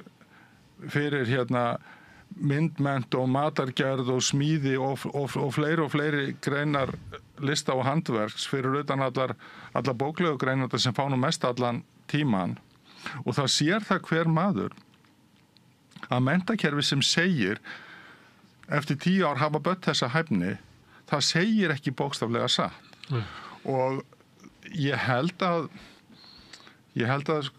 svona nokkrar hreyfingar eða nokkrar breytingar sem hafa orðið á síðustu 30 árum hafa svona ýtt undir ákveðna léttúð í samskiptum við sannleikan á sviði menntamála við þegar skólakerfi framhaldsskólinn og háskólinn svona hálfmarkaðsvæddust á 10. áratugnum þá fóru þeir að auglýsa og einn skóli hét meira að segja sko nafnið eins og Atlantic Center of Excellence hann var þarna á Keili sko svona nafngjafir og auglýsingar eins og gæðafjarnum á góðu verði þegar skólar fóru í þennan dans sem er að nota auglýsingar, nota svona markaðs aðferðir til þess að gylla það sem þeir gera þá ítti það undir það sem ég myndi kalla léttúð í samskipti við sannleikann. Má ég aðeins spyrja það? Vegna þess að við vorum að tala um námskrán áðan sem samin í menntamálaráðuneyti og hástemt mjög. Ég er best að lesa hana hafa fiðlu undir þegar maður lesta. En hefur það raunverulega eitthvað sérstöku áhrif í skólan vegna þess að skólinn getur ekkert sinnt þessu þannig að þar hlýtur að vera eitthvað allt annað raunveruleiki og kannski þar sé ég sé það fyrir mér að þar er fólk sem er bara að sinna sinni vinnu og leifir þess að vera það er bara ekki trufla of mikið og menntamálaráðherra má tala svona og allt það en mín vinna, þetta er svo langt frá raunveruleikunum, þetta getur ekki haft nein áhrif á mína vinnu. Já, það með ég segja sem svo að það gerir ekkert til þó einhverju skrafi við skýin því að á vettvangi séum en hvort sem er að fást við annað. Ég er ekki að segja að skaðinn sé ekki kannski það mikill að það valdi algjörum glundroða. Nei, sem betur fer ekki. Sem betur fer, sko, stór hluti kennarastéttarinnar heldur sínu striki, vonandi flestir, sko þrátt fyrir þetta svona loftkenda blaður allt saman. En enga síður, kennarar skulu haka við, í mörgum skólum eru þau skikkallis, haka við í mentor, að nemendur hafi þessa hæfni. Þeir eru með óbragð í munninu sem er yfir því að vera að merkja við eitthvað sem þeir vita ekkit sjálfur hvort þið satt eða ósatt. Hefur nefnandi gert sig grein fyrir gildi skógrættar? Já, en hvernig á ég að segja um eitthvað? Þeir eru að láta þeir haka við eitthvað svona sem þeir eru neyddir til þess að taka upp svona léttúð í samskiptum við sannleikann sem er æðsta gildi menntastofnana. Gagnrýnin hugsun og menntun snýst það að leita sannleikans. Það verður betra að yfirstjórn skólakerfisins væri með raunsærri sýn á skólan og verður með eðlilegri markmið og inni betur í takt við þarfir skólastofnunar. Svo er annað sem ég held að gerist. Þetta er svo sem erfitt að mæla og erfitt að vita nákvæmlega með vissu, en ef fólk hugsa skóla eins og ég ger, að skóli sé staður þar sem fólk hefur tækifæri til, tíma til og fara aðstoð við að tileinka sér listir, tækni, vísindi, fræði sem er í eðli sínu seinlegt að ná valdi á. Tónlistarskóli er skóli þar sem fólk lærir kannski að spila á fiðlu og dansskóli er skóli þar sem fólk lærir að dansa og þetta er tímafrekt. Grunnskóli og framhaldsskóli er skóli þar sem fólk tileinka sér leikni í meðferð móðumáls og texta, lærir erlend mál, kemst eitthvað áleiðis í stærðfræði og skilningi á náttúrunni og samfélaginu, þekking og sögunni, þetta er allt saman svona seinlegt og þetta eru brekkur fyrir flesta. En ef að sagt er skólinn á að gera næstum alla hluti, þið bara gera 1000 hluti og þeir eru allir dásamlegir, þá er svolítið hætta á því að fólk sleppi brekkunum sem skólakerfi var gert fyrir. Ef þú færið 1000 hluti og mátt gera hvað sem er að því, af hverju ekki bara þræða dalina? Já, það er sagt. Ef það að kunna að leggja saman, draga frá, margfalda og deila, þetta er svo ómerkilegt að þetta er bara brot af einu af hæfniviðmiðunum í stærðfræði, sko. Þau eru svo loftborin að fólk á bara verða stærðfræðingar til 10. bekk. Ef þetta er bara eitt af ykkur 1000 atriðum sem er fínt að gera og einhver á svolítið erfitt með þetta og þetta tekur svolítið tíma, akkur ekki bara skauta yfir það? Það er einhver 999 önnur sem eru bara svona auðvelt og þægilega bara... Þau eru ekki auðvelt og þægilega eins og ég las þarna með dansinn. Nei, en sko sum þeir eru reyndar svo loftkend að það er ekkit hægt að segja hvort þeir eru. Eitt af hæfni viðmiðunum í dansi er að nemandi getur hreyft sig í samræmi við hreyfigetu eigin líkama. Getum við það ekki? Þetta eiginlega svo einkanlegt að ég myndi ekki treysta mig til þess að meta þig til dæmis. Nei, sko. En kannski getur íþróttakennari gert það. Já, en sem sagt skóli sem lofar öllu fögru og ætlar að gera allt fyrir alla. Já, en það er einhvern veginn of auðvelt að sleppa því þá að gera það sem skólinn var uppalega hugsaður fyrir og er megin hlutur skólans. Hver tekur ákvörðunum að sleppa því? Inn í skólanum er einhver stýring og þetta er kennarinn einn með sína nemendur en það er líka einhver svona stuðningur við það og hópurinn er að móta einhver afstöðu. Það er ekki þannig að hópurinn ákveði allt í að sleppa bara út í billega og að fara snemmi í sumarfrí. Og sko það sem ég held að sé sko svona kjölfesta skólakerfisins og haldi því á floti þrátt fyrir allt er að þorri kennarastjættarinnar er handgengin menningar hefðum sem eru kannski sterkari en allt orðagjálrið í opinberum plöggum og en einhvern veginn vildi ég nú samt frekar sjá að opinber stefna í skólamálum styddi góðar menningarhefðir frekar heldur en að svona eiginlega grafa undan það. En getur þau skilið af hverju þetta er svona þau sem að sömdu þetta og þetta kemur sprettur ekki upp úr engu. Það eru markmið sem eru sett að undirbúa nemendur til þess að lifa og starfa í lýðræðislegu samfélagi og fleira. Það hafi verið svona veikleikar í skólakerfinu sem að kannski var ofbundi við svona mælingar og kannski eitthvað svona arfur frá bekkjakerfi og búið til einhver hierarki inn í skólanum og skólan verið að vinna gegn því að það gerir fólk ekki hæft til þess að vinna í lýðræðislegu samfélagi þvert á móti. Það vilja indrýtur svona ég er bara að velta fyrir mig hvort að aðnámskráin sé merki einhver svar við einhverjum meini í skólakerfinu eða einhverjum ágalla í skólakerfinu sem við ættum að svara. Já, ég hugsa það sko. Núgildandi aðalnámskrá fyrir grunnskóla, hún er svolítið tveggjahafða. Það eru semst í henni eru megin áherslur úr tveim nokkuð ólíkum áttum. Annars vegar það svokallaða grunnþætti menntunar sem hafa samhljóm við stefnu sem hefur verið mótuð að nokkru leyti hjá UNESCO og er tilraun til að svara þörfum nútíma samfélags fyrir að byggja upp gott samfélag, gott siðferði. Þessi grunnþættir eru þarna lýðræði mannréttindi, jafnrétti, sköpun, sjálfbærni, heilsa og velferð. Ég er að gleyma einhverja, skiptir ekki máli. Sko, og ég held að það hafi verið jákvætt skref að segja við skóla, leggið þið rækt við þessi gildi. Hvað sem þið annars kennið og hvernig sem þið hvernig námsefni sem þið leggið fyrir og hvernig námsmat sem þið leggið fyrir hafið það þannig að það sé í anda lýðræðis mannréttinda stuðli að jafnréttis og svo framvegis. Og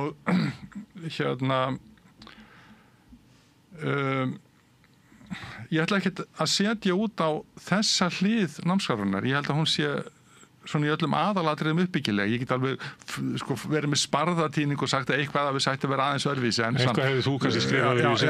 En svona í aðalatriðum held ég að þessi skilaboð til skóla, hvað sem þið gerið það þannig að það sé í anda lýðræðis, jafnréttis og svo framvegis. Svo er hinn hliðin, er raunar stefna í námskrármálum sem kannski mótaðist í Bandaríkjunum á miðja síðustu öld þar sem menn höfðu mikinn áhuga sko á eftirliti, árangursmælingum, aðhaldi og vildu þá stýra skólakerfinu með því að segja hvernig nemendur ætti að verða, hvaða hæfni þeir ætti að hafa. Og þessi stefna, hún á sér svona 100 ára sögu, hún kannski verður fyrst til í bók sem kemur út 1918 vestur í Bandaríkjunum, hún á 100 ára sögu og á seinni árin þá hefur hún náð verulegri fótfest í Evrópu meðal annars í gegnum svo kallar Bólognaferli. Bólognaferlið átti meðal annars að tryggja það að fólk með starfsmenntun það hafði sambærilega getu. Þannig að vinnuveitandinn í Þýskalandi gæti ráðið múrara frá Ítalíu því að það væri búið að lýsa því hvað múrara á að geta. Þó að skólakerfi væri ólík, þá væri hægt að lýsa hæfninni. Og það var sumt gott við þessa stefnu. Hún á að verða til þess að atvinnuréttindi flytist milli landa. Lýsi hæfni til dæmis tæknimanna eða iðnaðarmanna. Og hún gerð hér að svona einhvers konar pólitískum réttrúnaði með þessari námskrá sem kemur út 2011 að bókstaflega allt skólastarf skuli vera svona hæfni með það. Ekki bara lokapróf á námsleiðum sem leiða til starfsréttinda eins og þarf til þess að starfsréttindi flytjast milli landa. Og þá fóru menn í það að keyra þetta svona svolítið út í móa og reyndu þá meðal annars að lýsa grunnþáttunum, þessum stóru menntapólitísku markmiðum jafnrétti, lýðræði, sjálfbærni og allt það og heilbrigði, að lýsa því þannig að skólinn ætti semst að útskrifa nemendur með einhverjar lykil hæfni sem væri hæfnin til þess að vera jafn eða hæfnin til þess að vera lýðræðislegur. Og það er enda komið Þú efast að það sé mögulegt að búa til þess að hæfni hjá nemendunum og enn meira efast að setja mælana. Jöfnuður er eiginleiki samfélags sem verður ekki beinlínis smættaðu niður í getu og hæfni einstaklings og það að koma fram við aðra sem jafningja er í rauninni ekki hæfni. Það er fyrst og fremst vilji og löngun. En ekki sá sem valtar yfir náunga sinn, hann skortir ekkit hæfni til þess að Páll Postuli er ekki sammála. Allt sem við vildum gera það gerðum við ekki, en allt það sem við vildum ekki gera það gerðum við. Ég veit ekki hvort þetta sé hæfni eða vilji. Þetta er vilji, en sem það dugar ekki. Þá keyra menn, við gerð þessara námskrár, þá keyra menn þessa hæfni hugsun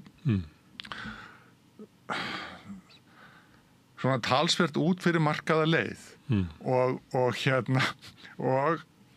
svo gerist annað að námskrár á Íslandi höfðu einkennst af löngum óskalistum áður og þannig var til dæmis í námskrá fyrir framhaldsskóla 1999 þá voru í ýmsum greinum mjög langir óskalistar og svo stóð að kennari er það svona eitthvað að velja á milli og þetta var þá einhvers konar málamiðlun því að það komið margir að borðinu við gerðum námskrár og einn langaði óbáslega mikið til að allir lærið eitthvað undir rótkvæði og annar vildi endilega leggja áherslu og allir væri nú góðir í stafsetningu og þá var þetta bara allt haft með.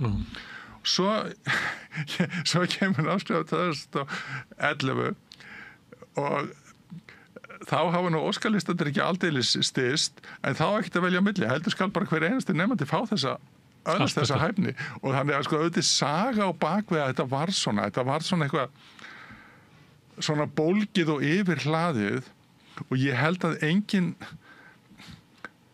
enginn sem gerði þetta ætlaði neitt illt þetta bara einhvern veginn varð svona í höndunum á fólki það var til námskrá sem mönnum fallast hendur frammi fyrir henni ef þeir ætla að taka hana bókstaflega og ætla í raun og veru að gera allt þetta því það er ekki nokkur einasta leið. En það má ég spyrja þannig svo ég skilji þetta. Er námskráin skaði eða er skaði að við höfum ekki betri námskeið sem geti hjálpa skólanum meira? Ég held að það að Því stundu getur maður una við eitthvað svona yfirmann sem heldur langar ræður og allir hlæja bröndunum sem bara heldur sko verksmiðan einhvern veginn gangandi. Og sem sagt í gamlu námskráni áður en þurfti sem sagt að munstra alla þessa hæfna hvern einasta nemanda og haka við það í tölvukerfi. Þá gat fólk alveg lifa við það í einhverjum skjölum væri hellingur af einhverjum mjög loftbornum markmiðum og menn skautuðu fram hjá sumum og rifjuðu sum svona upp á tildögum. En það hefur orðið til svolítið öðruvísi pressa að fara eftir þessu þegar einhver rafræn skjölun á öllu heila klappinu sem ekki hægt að víkja sér undan. Þannig að kennarinn hann þarf að fara yfir öll þessi 1000 markmið. Ég held nú reyndar að sé nú ég þori ekki að fullra mjög mörg markmið og mörg sem hann hefur umlengi ekki aðstöðu til þess að útfylla. Sem eru skikka til að tekka veit allt í 10. bekk sko en sleppa eitthvað fyrir það. Ég held að þetta sé eitthvað misjant. Og þetta dregur fókus á það sem að... Já. Og svo talar fólk svo sko meðan kannski stór hluti kennarastéttarinnar vildi hafa slaka á tímanum, hafa tíma til þess að fyrir lesturinn og reikningin og fleira sem er þarf að hjakka svolítið í og þarf að endurtaka. Þá finnst mönnum þeir núna vera undir pressu sko að hlaupa eftir þessu öllu saman og ég held að það sem kannski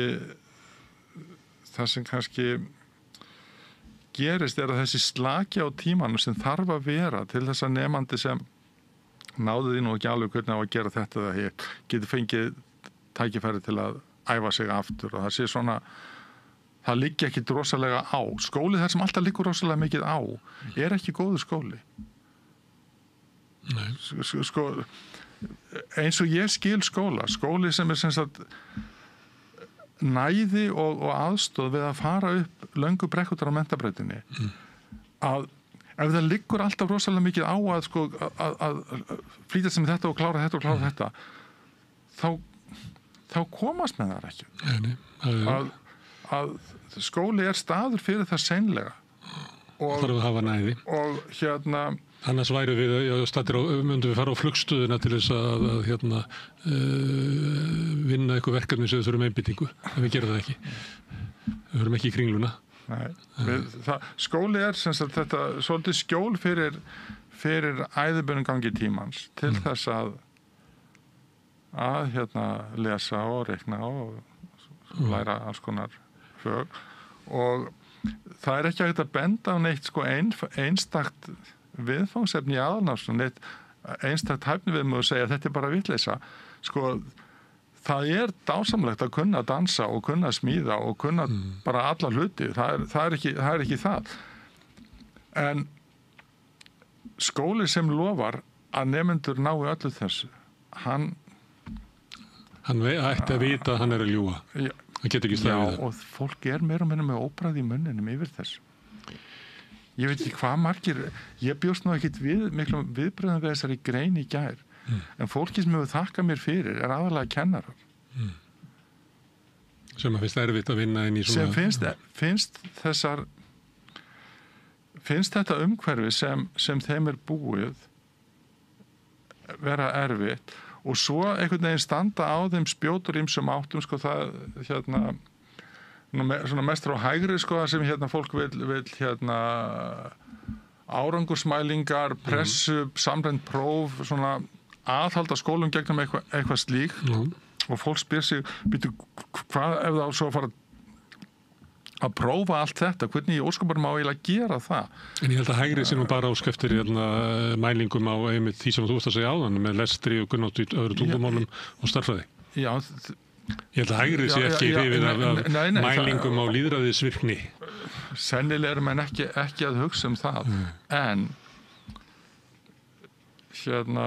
samrænd próf verða ekki búin til nema út frá skjölum hvað nemandinn á að geta og hvað nemandinn á að kunna.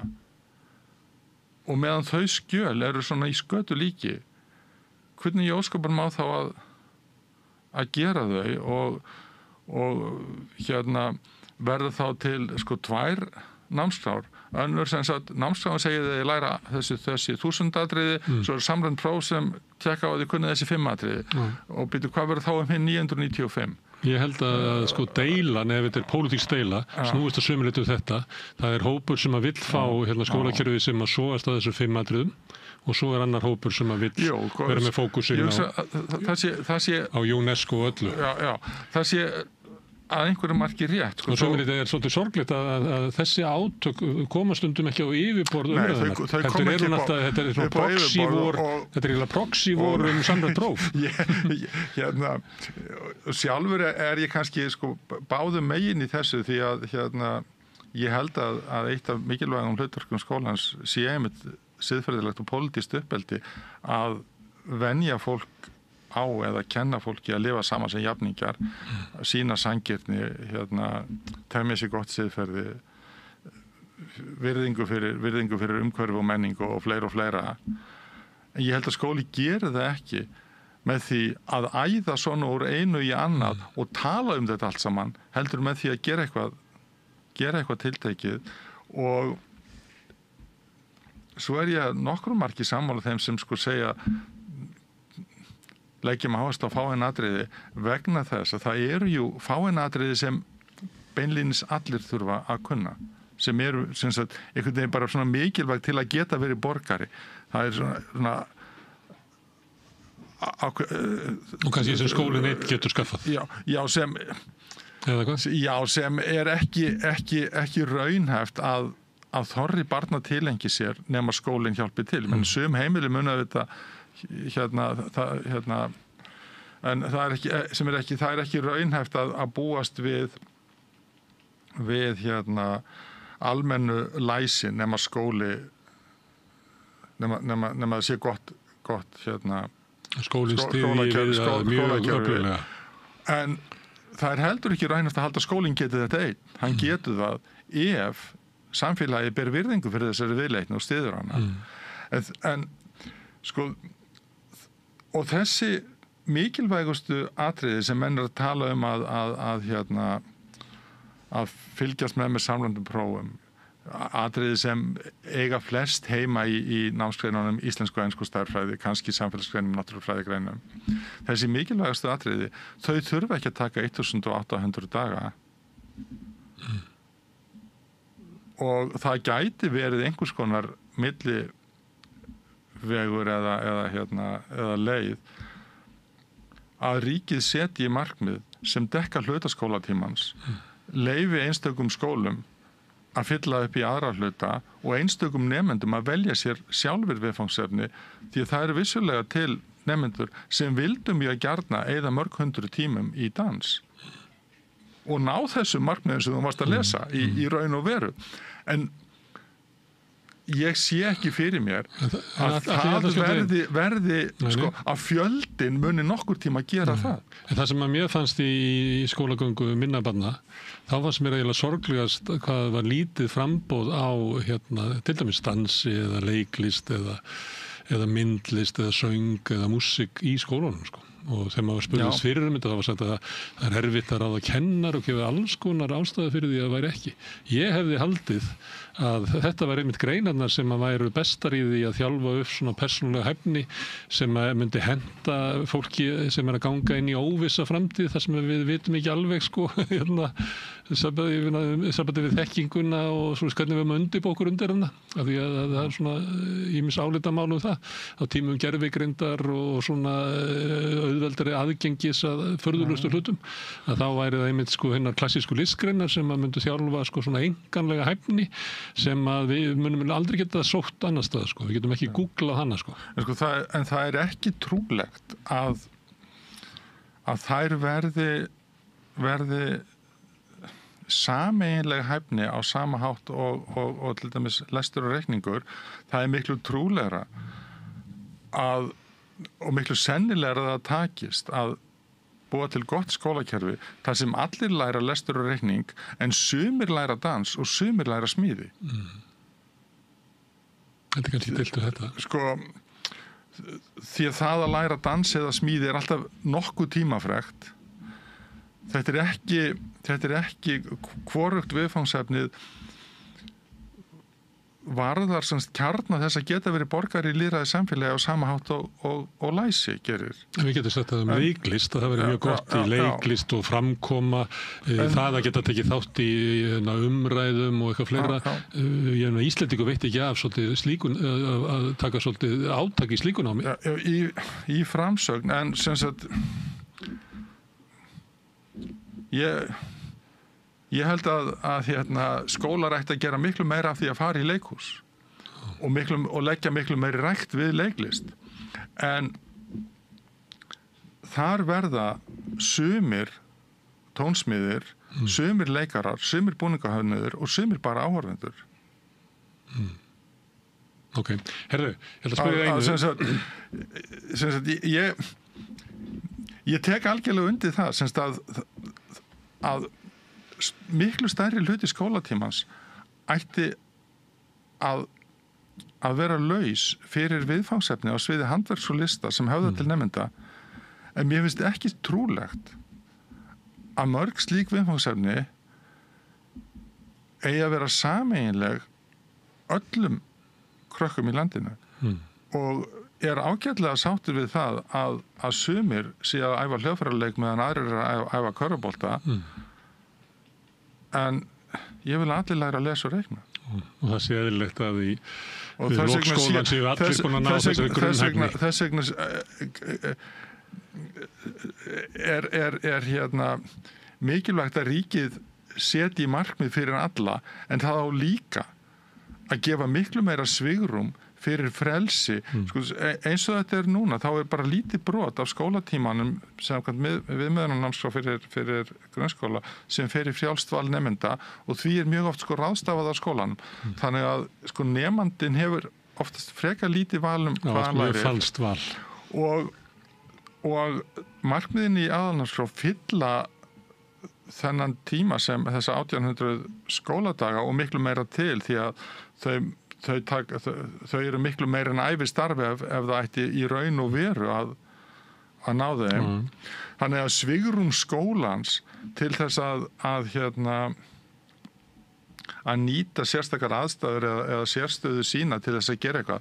Við suma skóla er ágætis aðstæða til dæmis til þess að læra af landbúnaði, rektornarstörfum eða einhverju slíku. Við suma skóla er það síður og hvers vegna skildi skóli ekki ráðstafa hlutatíma síns sjálfur og leyfa nemanda að ráðstafa hlutatíma síns? En hafa skólarnir ekki frelsið til þess? Er miðstýringin svo öflug að... Sko, ef þeir ætli í raun og veru, grunnskólar ætli í raun og veru að keyra þessa aðalnámskrá, þá er ekkit svigrúm. Sko, ef þú færð miklu meiri verkefni en þú hefur tíma til að vinna það er ekkert val eftir. Nei, sko, þá er svo, þegar kemur á framhaldsskólanum þá er eiginlega öfgatur á hinvegin. Það er engar línur hvað á að kenna. Ég ætla að spyrja það einu áður við förum í framhaldsskólana því að ég hef heyrt það hérna við þetta rauðaborð. Fólk segja sem svo aðalnámskráin hann 2011 eða 2013 á 11 hún er frábær. Vandamáli var það að það fylgdus ekki fjármagn. Þess vegna eru skólarnir svona í mikil vanda. Þeir eru með svona leiðsögn hvert er að fara, en þeir fengu ekki aflið til þess að gera það. Er það að tala um framhaldsskólana? Nei, ég er að tala um grunnskólana, aðalnámskránna. Þetta er sagt hef ég heyrt hér. Þannig það er ekkit, við höfum ekki að fara í að gagnrýna stefnuna. Stefnan er fín. Það vantaði bara fjármagnið og þess vegna getum við ekki uppfyllt stefnuna og hvað gerist þá? Þá segir menn að það er allt í steik í skólanum og svona, þá hendum við stefnunni. Nei, við höfum að ná í peningana til þess að framfylgja stefnunni. Hvað segir þessi rök? Sko, ég held að allir heimsins peningar dugi ekki til þess að markmið af því tagi sem þú lagst upp náist 2 daga vinnu. Nei. Sko, en það er mjög eðlilegt að fólk sem er á vettvangi og reynir að framkvæma stefnu stjórnvalda að það njóti fyrst peningaleysið því að sko oft er sem sagt, hvað maður segja, næsta hindrun á vegi mínum er að ég hef ekki pening til að ráða manni í þetta eða ef ég er skólastjóri. En sko mjög loftborin markmið nást ekkert heldur með miklum peningum. Og ég held reyndar að sko að við séum að sumu leyti sko með óraunhæfar hugmyndir hvað skóli getur verið ódýr, og ég held að það gildi frá leikskóla og upp í háskóla, að skólinn lofar í rauninni meira heldur en hægt að gera fyrir þann pening sem hann hefur. Og ég veit ekki hvað hérna... Það eru sömu aðgerðir sem að móta námskránna og útvega peningana, það er bara stjórnvöld. Þannig að skólinn verður þessu. Ekki kannski... En hann getur ekki sagt að með þessar peningar sem við fáum að þá er þetta námskrán sem er gildur í okkur. Skólinn hefur vel ekki vald til þess að því það eru stjórnvöld sem gerir þetta. Það eru sömu aðgerðir og skammta peningin umt. Já, og ég syns að sumt strandar á peningaleysi, sumt sem við vildum gjarna gera, og ég fann til dæmis fyrir því þegar ég var sjálfur starfandi í framhaldsskóla sem kennar og síðar skólastjórnandi, að við þurftum að veita sumum nemendum talsveit betri stuðning sem hefði kallað á vinnu sálfræðinga og fleira fólks, og hefðum ekki peninga til þess. En það breytir ekki því að ef við setjum 1000 markmið sem hvert eru ævi starf og hafum 800 skóladaga, þá þýðir ekkert að hendi í það endalausum pening. Og ég er eitthvað sumt af þessu fólki sem vill aðhaldi ríkisrekstri og spara pening, það vill líka eftirlitskerfi, og reynslan frá öðrum löndum bendir til að verði nú stundum alveg óheyrilega dýr. Þetta fólk sem vill eftirlitskerfi á skólakerfið og á við opinbera er oft frekar ansnúð því að hafa eftirlitskerfi með einkageiranum og atvinnulífi. Já, og ég held að þetta sé sko í sumum tilvikum er þetta í rauninni bara tjáning á tortryggni, sko, ekki raunhæf stefna að bæta skólastarf, heldur eitthvað svona tjáning á einhvers konar beiskju í garð fólksins á vettvangi, ráðum eitthvað með vönd til að flengi ykkur. Bara vantraust á kennarastéttinni. Já, og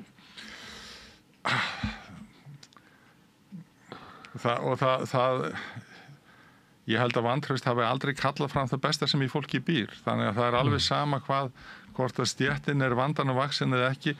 Ég held hún sé nú alltaf ögn skárri ef hún finnur traust og stuðning, heldur hún ef hún finnur vantraust. Má ég spyrja einu áður en að ég ætla að tala framhaldsskólana, að þú segir hann í greininni að ég veit ekki alveg hver það er sem kom því inn að skólinn myndi kenna börnum að lesa og foreldrar ætti ekki að kenna börnum að lesa.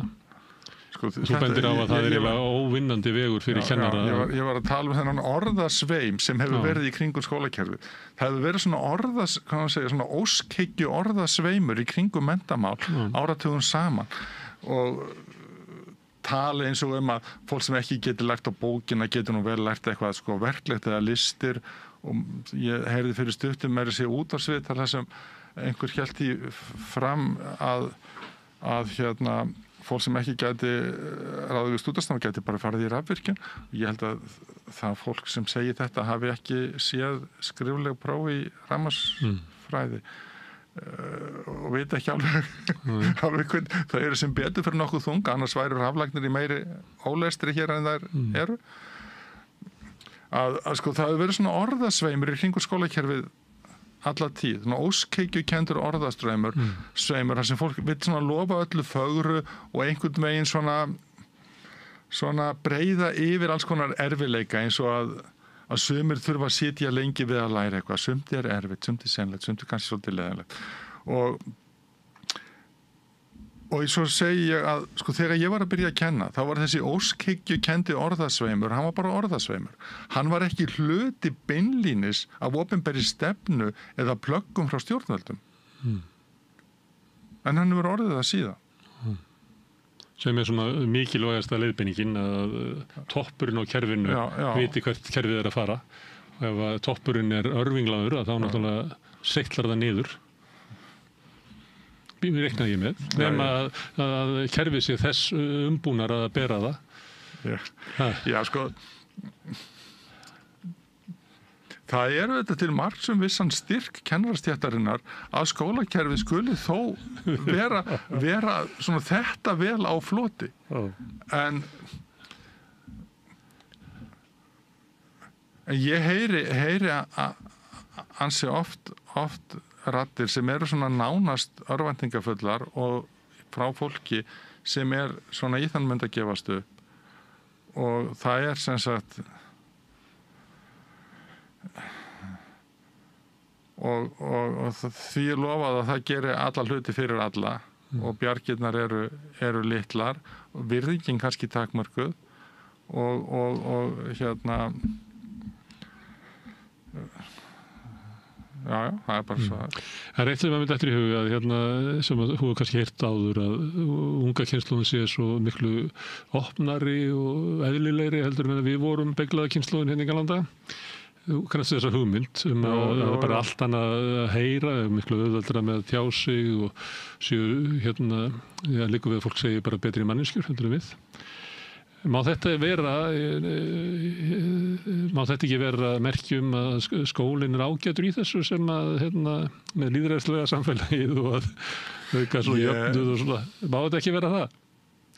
Hverju fólk að lýsa? Þetta bara klassíst að fólk alltaf hrifið á æskunni? Ég veit það ekki, sko. Ég held nú reyndar að sko samanburður á svona almennum mannkostum fólks fyrir einni kynslóð og tveim kynslóðum og nú sem byggist á örfáum dæmi sem maður hefur reynsla úr eigin lífi hann kannski segi óskup lítið við höfum bæði vísbendingar sem henda á festir framfarir og afturfarir það hann bara stutt síðan hún Vanda sem kennir með mér á menntavísindasviði var að benda á niðurstöður prófa sem benda til þess að samkennd meðal barna hafi farið minnkandi að svona ákveðin tegund af hvað maður segja, eigingirni og frekju sé í sókn, það svona vísar í öfuga átti það sem þú ert að segja. Sumt annað sem vísar, sem bendir til að sko og ég og það eins með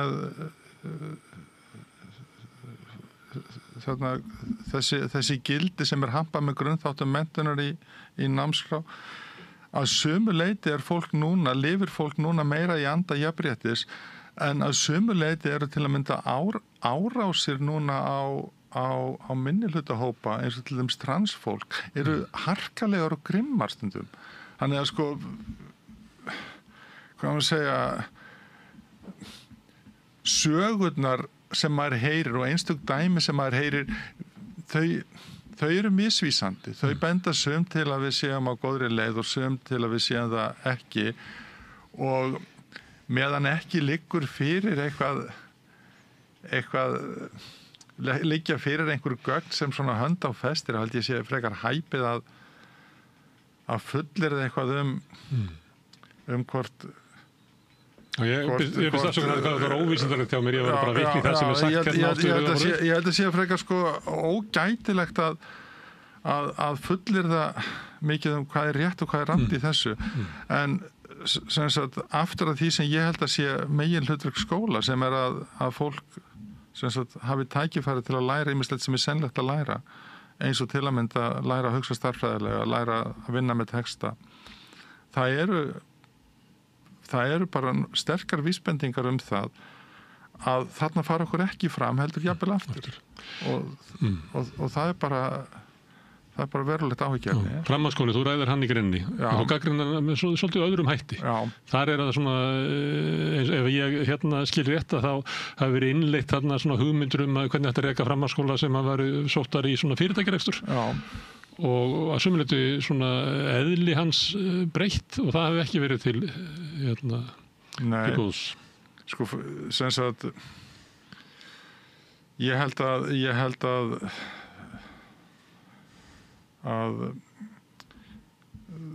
þegar þetta fer saman að framhaldsskólinn má sjálfur bara alveg ákveða hvað hann kennir og hann þarf að hlýða fyrirmælum fjárveitingavaldsins sífellt aðhald og sko þetta var þannig að fyrirmæli stjórnvalda þau tókuðust á hér áður fyrr meðan var sem sagt var námskráð ofan, það var sagt við framhaldsskólan, þú skalt kenna þetta og svo var hann skammaður fyrir að það væri of dýrt og þá kendu með þetta kannski með ofurlítilli skerðingu að því að var of dýrt. Nú er sagt við framhaldsskólan, kendu hvað sem er, en við hundskömmuðu ef það er of dýrt. Og þannig að pressan að ofan, hún er þá á svona meira á einn veg meðan hún tókaði í tvær áttir áður og svo gerist það sko framhaldsskólar eiga að vera í samkeppni hver við annað frekar en samvinnu sem þýðir að þeir búa hver til sínar eigin brautir, það er eitthvað hátt í 200 stúdentsbrautir til núna í landinu og Þú segir að sumt að þessu sé bara hálfgerð húmbúk þessi verið að kenna fólki ykkur náttúruauðbrautum sem að raunverulega veiti fólki engan undirbúning til þess að fara í háskólanum Ég held ekki svo sem að það sem verður að kenna í framhaldsskólum sé almennt eitthvað húmbúk en það að segja að þetta hitt sé náttúrufræðibraut en veita samt ónógan undirbúning undir helstu greinar náttúru- og heilbrigðisvísinda það er svona ákveðin vörusvik. Sko það er kannski kennt eitthvað gott, en það er ekki kennt allt það sem fólk les út úr nafninu náttúrufræðibraut. Og það er ekki beinlínis sagt ósatt því að það stendur hvergi hvað orðið náttúrufræðibraut þýðir núna. En það er svona almennu skilningur að hafa þýði að fólk geti farið þá í til dæmis læknisfræði og verkfræði. Ég held að krakkarnir trúi því. Já, og sum þeir að koma í háskólan, í verkfræði og náttúruvísindadeild og vita bara ekkert hvað verður að tala um. Það hefur fólki í háskólanum verið að tala um þetta. Já, þetta að þetta er svona enn eitt dæmið svona léttúð í samskiptum við sannleikann. Að ef þessir skólar segðu sem að við erum með almennt breytt bóknám til stúdentsprófs og það duga til að fara á í sumardeildir háskóla þá væri það kannski En þetta er aflegging stefnustjórnvalda sem er það að mér alveg saman hvað þetta að kenna, það má bara ekki kosta neitt. Það liggur við að þessi stefnan, það ekki kosta neitt, það má ekki kosta meira en þetta sem við erum, og svo gerir sko, það fljótlega eftir að það var ákveðið að framhaldsskólar ætti að vera í samkeppni ekki samvinnu, þá tekið svo kallar reiknilíkan og þetta eru miklu róttækari skil held ég í skólasögunni heldur en fólk almennt gerir sig grein fyrir. Sko ef við förum aftur fyrir þennan tíma þá hafðu framhaldsskólanir fyrir sko 1999, fyrir setningu námskrár 1999, þá hafðu framhaldsskólanir frjálsar hendur hvernig þeir skipulöðu sínar námsbrautir, svona miklu leyti, en þeir hafðu samvinnu. Þannig að enskukennarar í flestum skólunum töluðu saman hvernig er enska til stúdentsprófs og starffræðikennari töluðu saman hvernig starffræði til stúdentsprófs og þetta var það var... Hvernig þá með formlegum hætti eða var þetta bara, lág þetta bara... Þetta var mest óformlegt samráð. Raunar sko fyrir 1986 eingöngu á formlegt samráð. En nógu sterkar hefðir til þess að skóli sem sagði að braut héti náttúrufræðibraut, hann kendi nemendum 7 áfanga í röð í stærðfræði til dæmis. Svo skólum sagt að hætta þessu samstarfi með nýskipan í opinberri rekstur sem var opinber stefna hér 1995 og skömmu seinna sett aðalnámskrá sem ríki segir sem sagt við skóluna þið eruð í samkeppni hver við annan en ríkið segir að þið skulu kenna að minnsta kosti þetta ef það á að heita stúdentspróf. Það var námskrá 1999. Að skólar hefur þá ekki lengur samráð hvernig námskráin leit út því að ráðherra bara sendi þeim námskrá og það stúdentsbrautir bara skildu vera svona. Svo gerist það 2011 að skólum sagt, þið þurfið ekki að fara til þessari námskrá, þið megi bara búa til ykkar eigin brautir. En þá var komin margra ára hefð á það að skólarnir væri í samkeppni frekar en samvinnu. Þannig að það var ekki þannig að raungreiningarkennararnir kæmu saman á öllu landinu og segðu, heyrðu, við erum að hafa raungreiningar svona á náttúrufræðibraut og tungumálakennararnir kæmu saman og nei. Skólarnir gera þetta hver fyrir sig og þyngsta pressan á þá var ekki sko pressa frá menningarhefðum sem sögðu semst að allir verða að læra þetta. Þyngsta pressan var bara efnahagsleg pressa. Gerðu þetta bara eins fjandi ódýrt og þú getur. Og semst að það má svo sem segja sem svo sko að nýskipan í opinberum rekstri samkeppni og reiknilíkan með miðstýrðri námskrá og eins og áætlanir vorum þá líka samræmdu stúdentsprófum. Það stefna þar sem hvað ég að segja, hlutirnir togast þannig á að þeir húrra ekki bara fram að hengifluginu. Það er þá reiptók einhvern veginn milli þess að reyna að hagræða og reyna að gera allt sem á að gera. En ef það er ekkert sem á að gera og bara hagræða. Það er bara að vera styrta niður. En þessi samkeppni skólana, hvernig eru skólanir í samkeppni? Hvað? Nemendur sem koma best undirbúnir úr grunnskólanum eða er það samkeppni kennara eða er það samkeppni frá svona frá bæjardyrum þeirra sem hugsa venjulega markaði þá er þetta ákveðlega skrítin samkeppni sko sem sagt skólabókardæmið samkeppni er sem sagt ég er bakari og ég ætla að baka betra brauð en hinn bakarinn hafa það ódýrara þá koma kuna til mín og ég selja brauð og fæ hellinga penningum og hinn bakarinn hann er með verra brauð á hærra verði og hann frá hausinn. Það er sem sagt að kúnnin kemur með peningin og fær fyrir peningin sem hann vill fá. Það gæti verið að hann kæmi, kúnnarnir sem kæmur til skólans sem var eftirsóttur, kæmur með betri árangur úr grunnskóla og þar alveg var kostnaðar minna fyrir skólan að kenna þeim. Sko, kúnnin er ríkið borgar. Þannig að kúnnin og sá sem kemur og sá sem skólinn reynir að gilla vöru sína fyrir og sá sem kaupir hann er ekki sami aðili. Það eitt gerir þetta mjög skrítinni samkeppni.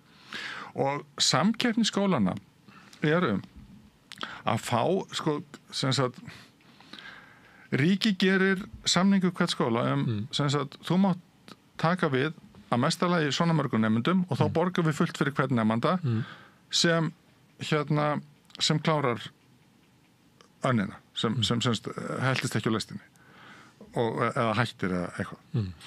Þannig að í rauninni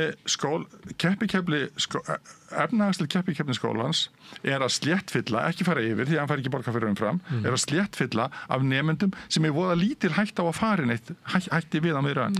Og er kostnaða lítið að kenna. Og svo, náttúrulega ennþá betra, að sléttfylla af nemendum sem hægt er að setja í stóra hópa, sem er ódýrt kenna. Það er reyndar sko það enda að borga tvöfalt meira fyrir iðnnema heldur bóknámsnema, þannig að þetta er ekki alveg svo einfalt að borgi sér bara fá nemendur sem var í stóra hópa. Þetta er ástæða fyrir því að við ítum fornmálabrautin í burtu, það sem eru of fáir og það er of dýrt. Og þetta þýðir sem sagt að það borgar sér fyrir skóla að kenna stabilum nemendum í stórum hópi, stabilum nemendum sem ekki er að hætta á að það borgar sér ekki að taka nemendur til þeim sem eru langveikir og geta bara verið dottarinn á spítal og ekki komið í lokaprófun eða eitthvað.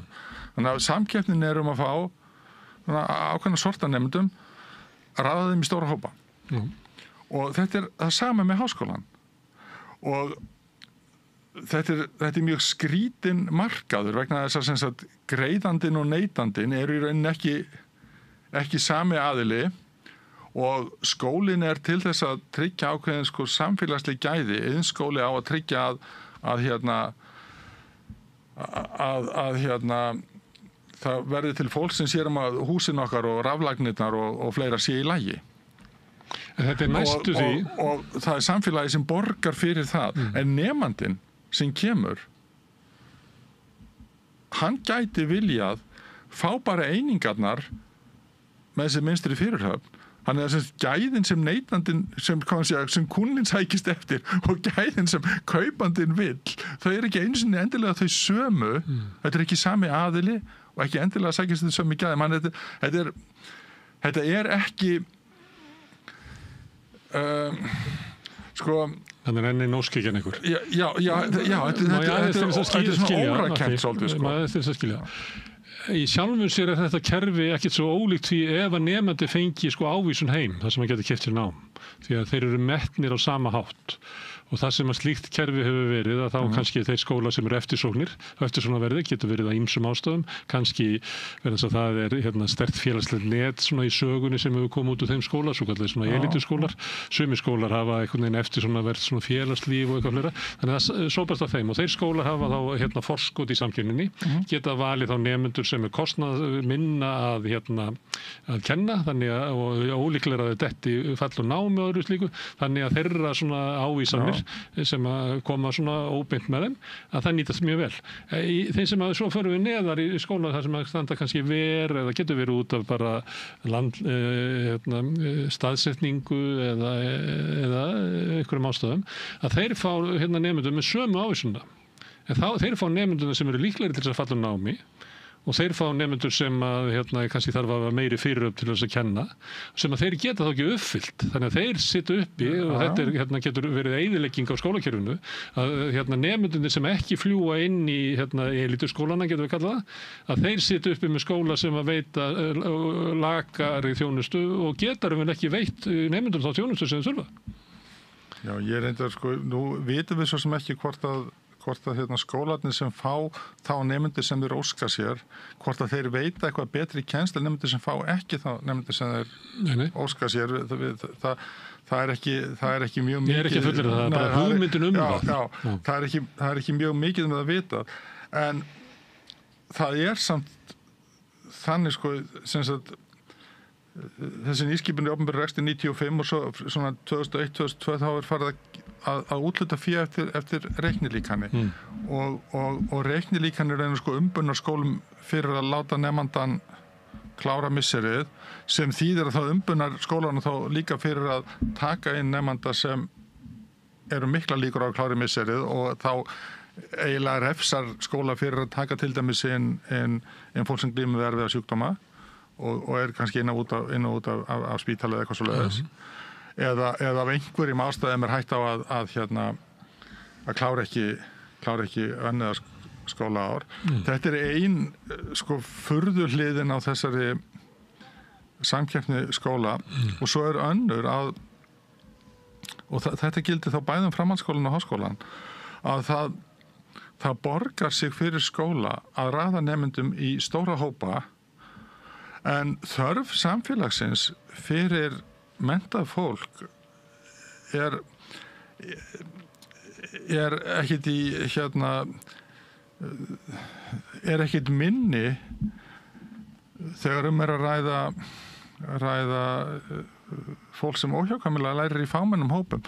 Það getur verið að það sé dýrmætara fyrir íslenskt samfélag að bæta við einum veðurfræðingi Heldur en einu viðskiptafræðingum? Heldur en 100 í grein þar sem er ekki skortur á þekkingu og þetta þýðir þá að fámennar greinar sem eru kannski mjög mikilvægar, það mikilvægt fyrir samfélagið að það séu til veðurfræðingar, það séu til eðlisfræðingar, það séu til fólk sem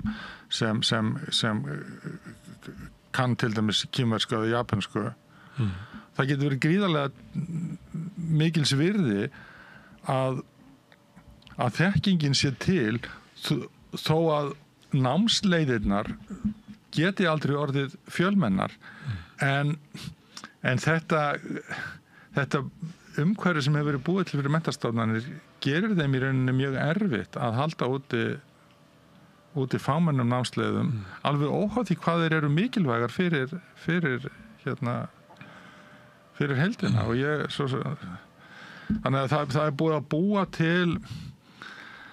að búa til efnahagslega hvata sem hafa minnstakosti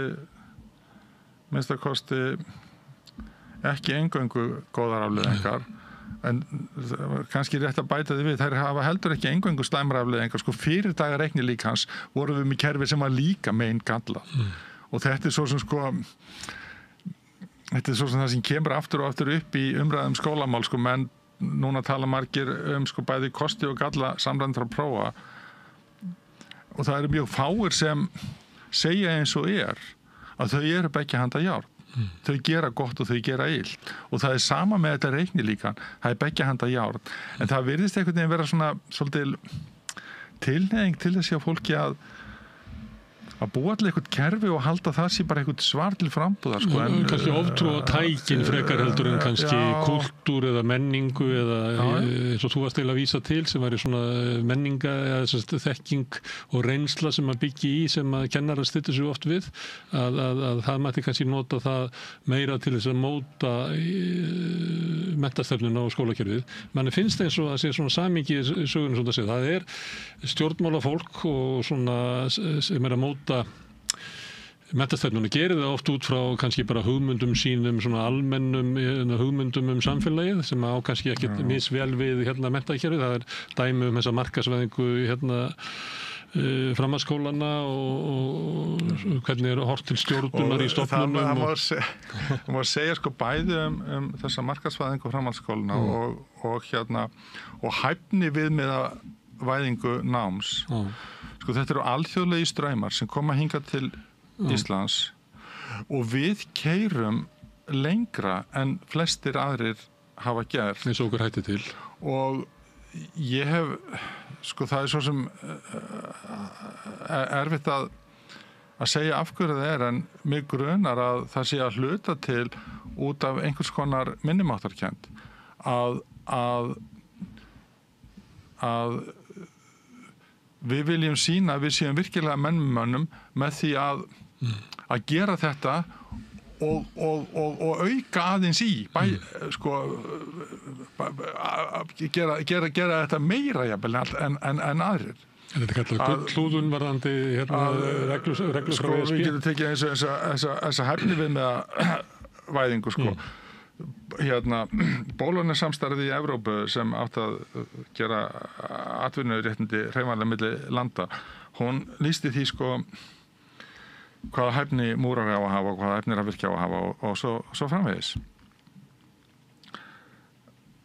en við förum skrefinu lengra og heimtum að hver einasti námsáfangi í skólanum sé skilgreindur út frá hæfni líka sko íþróttaáfangin sem rafvirkinn fer í að því að við trúum á heilsueflandi framhaldsskóla og allt það þó að sé ekki beinlínis hluti af rafvirkjun og þá búum við til svona alls konar firrur því það segir sér svo sem sjálft að ef við tökum 25 krakka og setjum það í sama íþróttaáfang og segjum þau eru búið með áfanga þegar við náðum þessari hæfni ef hæfnin er nákvæmlega lýst þá munu sumir sem voru í 5 leikum og fótboltafræði voru 30 ára þá munur sumir segja, ég get þetta allt saman, ég má ekki bara fara og sumir segja, býtu það er hafðinskamaður lengi hérna, ég mun aldrei geta þetta, ég get aldrei staðið á höndum með eitthvað og þá er þrautalendingin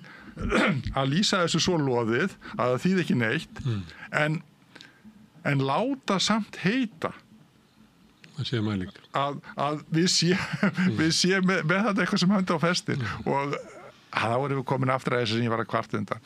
Það er svona léttúð í umgengni með sannleikann sem á það er bara svolítið fallegt þegar einhverjir sem selja blómið, ilmvott eða konfekt gefa það í skyn að menn upplifi ást og hamingju að kaupa þeim sko. En við leyfum þeim að auglýsa af svona hæfilegri léttúð. En þetta á alls ekki við þegar við erum að tala menntun og skóla og ég reyndar er ekkert mjög hrifinn af því að það sé yfirleitt verið að gylla skóla. Ég held að það sé raunar fari skóla miklu betur að vera sjálfsgagnrýnin. Þetta er svona rogginn. Já. Þetta er stæðstuleiti þessum þetta gagnrýna, er stefna sem kemur ofan. Já. Og ég hef stundum verið að spyrja því hver á að móta skólastefnu hérna og ég hef talað það við þegar kemur fólk úr kennarasambandinu hérna og ég pröfa að segja við þau, ég meina, eigið þið ekki bara að móta skólastefnuna og þröngva henni upp á stjórnvöld eins og maður sér til dæmis í verkföllum Bandaríkjunum og Bretlandi þar sem að fagfélögin að reyna að hafa áhrif á skólastefnuna vegna þess að fólk upplifi það að þau eru að brjóta niður skólana, að stjórnvöld séu því. Og ég er ekki að segja það að vera þannig, ég er bara velta fyrir hver á að gera þetta vegna þess að sumuleyti kemur þetta svolítið ofan alltaf, þetta með einhverju starfi og einhverju slíku, en þú ert að lýsa að sé eitthvað svona eins og hugmyndir sem koma þarna, sem að bara passa ekkert við kerfið sjálft. Af hverju má þetta ekki stefna bara spretta af gólfinu? Sko fyrir 1986 var íslenski framhaldsskólinn svona, grunnskólinn var reyndar meira skipulagður ofan frá byrjun og það getur alveg gengið að ef sem sagt ef að kennurum tekst með farsælum hætti að mynda sko félög og samráðshópa þetta þá erum við ekki lengur að tala skóla í samkeppni. Þá held ég að það sé alveg möguleiki að námskrá verði bara gerð neðanfrá. Ég veit ekki hvort, ég held við komumst ekki þangað núna í einu skrefi sko. En ekki kostur að vera gert í viðskiptaráði? Þeir eru stundum að reyna það, en ég held að sé nú sko sama með viðskiptaráði eins og menntamálaráðuneyti sem setur fram einhverjar hugmyndir menntun. Mennirnir sem starfa þarna, þeir geta ekkert ákveðið hvað menntun neitt frekar en heilbrigðisráðuneyti getur ákveðið hvað heilbrigði Þeir það að hluta til sem sagt er það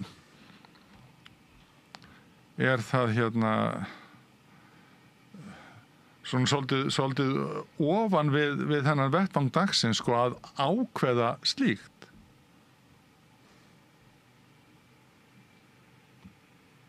Ég get ekki, sko, það er enginn sem getur ákveðið hvað það að kunna skil á samfélagsgreinum, sögu og náttúruvísindum. En einhver þarf að marka stefnum því að vísindin sjálf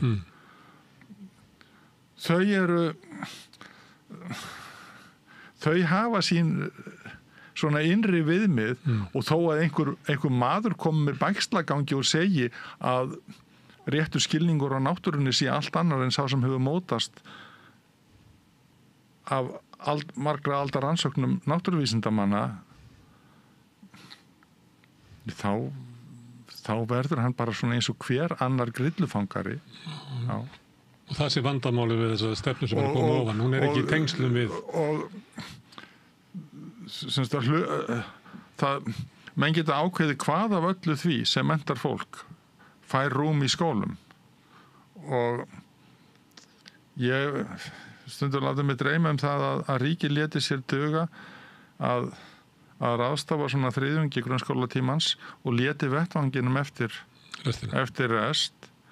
Ef einhver segir að þriðjungur sé lítið þá myndi ég alveg vera til í að tala 40% sko, en 90% ég held ekki. Þetta er glórulust. Herðu, Alli, takk fyrir að koma hingað og takk fyrir greinina. Og þakka þér fyrir að bjóða mér. Já, og við munum halda áfram að ræða skólamál og menntamál áfram eins og við höfum svolítið gert við Rauðaborðið. En næsta dagskrá er eitthvað allt annað. Öflugur og ódýr auglýsingamiðill 40.000 manns sjá eða heyra þætti samstöðvarinnar í hverri viku. Ef þú vilt auglýsa, sendu póst á samstöðin@samstöðin.is.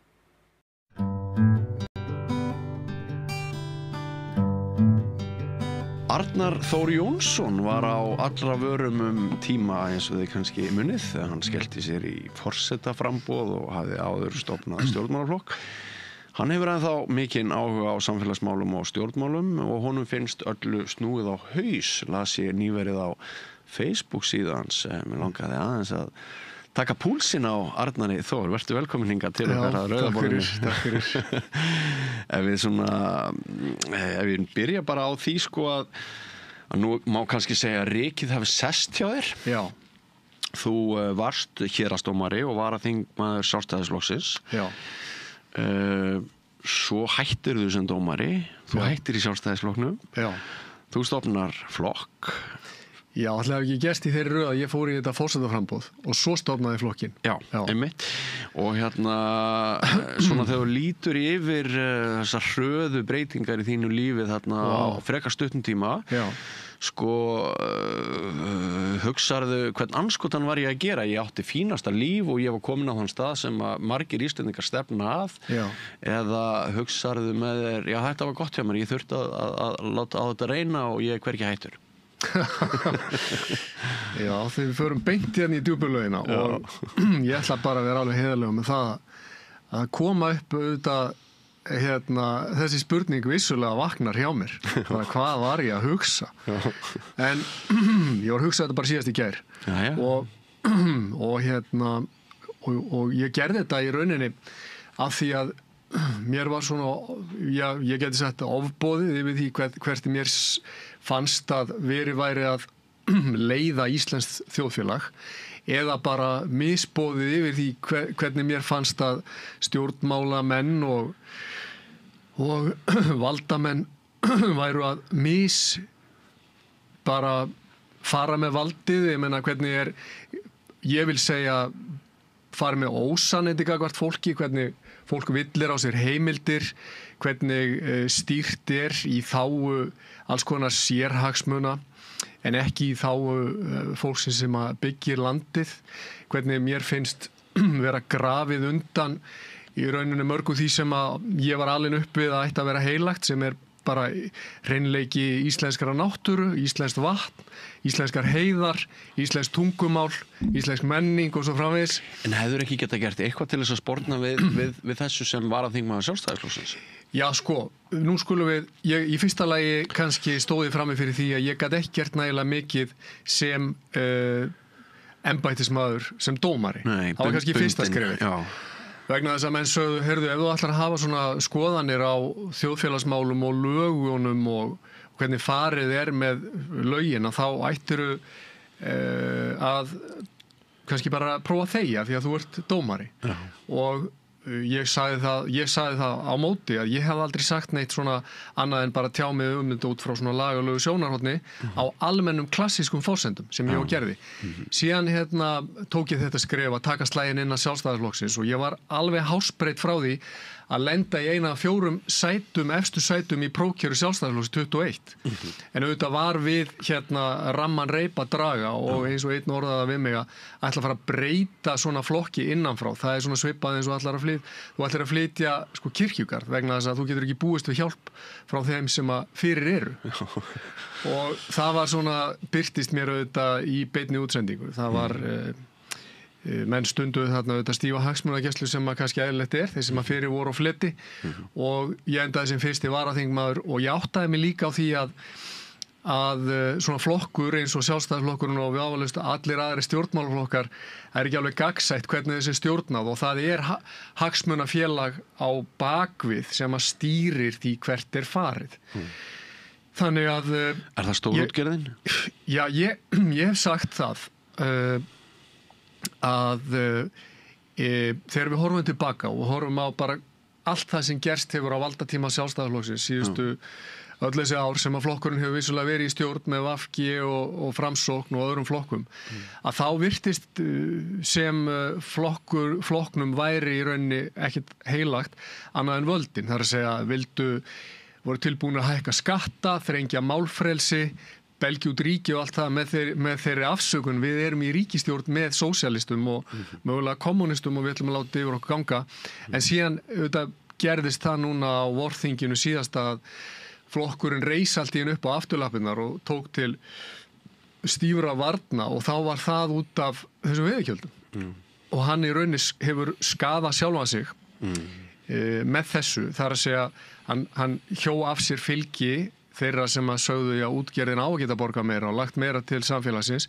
á annan vængin og hinn vængin var hann að skaða sig gagnvart svona þessu kjarnafylgi sínu þegar hann í rauninni andmælti ekki þessu bókunarfrumvarpi, bókun 35 og ég stend frammi fyrir því Björn og ég hef verið að velta þessu fyrir mig líka af því að þegar þú bauðst mér að koma og ræða þjóðmálin og hægri og vinstri og svona þá segi ég er ekki viss að við höfum mikið val milli hægris og vinstris á Íslandi vegna þess að mér sýnist alveg ljóst auðvitað að Samfylkingin og Viðreisn og aðrir flokkar sem að svona mætti kalla að neyjist til einhvers konar ríkisvæðingar og vinstri stjórnar vilji fara með okkur á hraðferð undir verndarvæng Evrópusambandsins en að Sjálfstæðisflokkurinn vilji í rauninni fara með okkur á sama endapunkt en gera það hægt með því að tilbiðja EES-samningin sem að hefur í þessi 30 ár innleitt alltaf stöðugt meira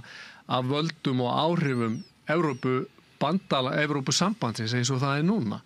Þannig að ég stofnaði flokkin. Ert þú sannarlega á því að EES-samningurinn hafi ekki verið Íslendingu til góða?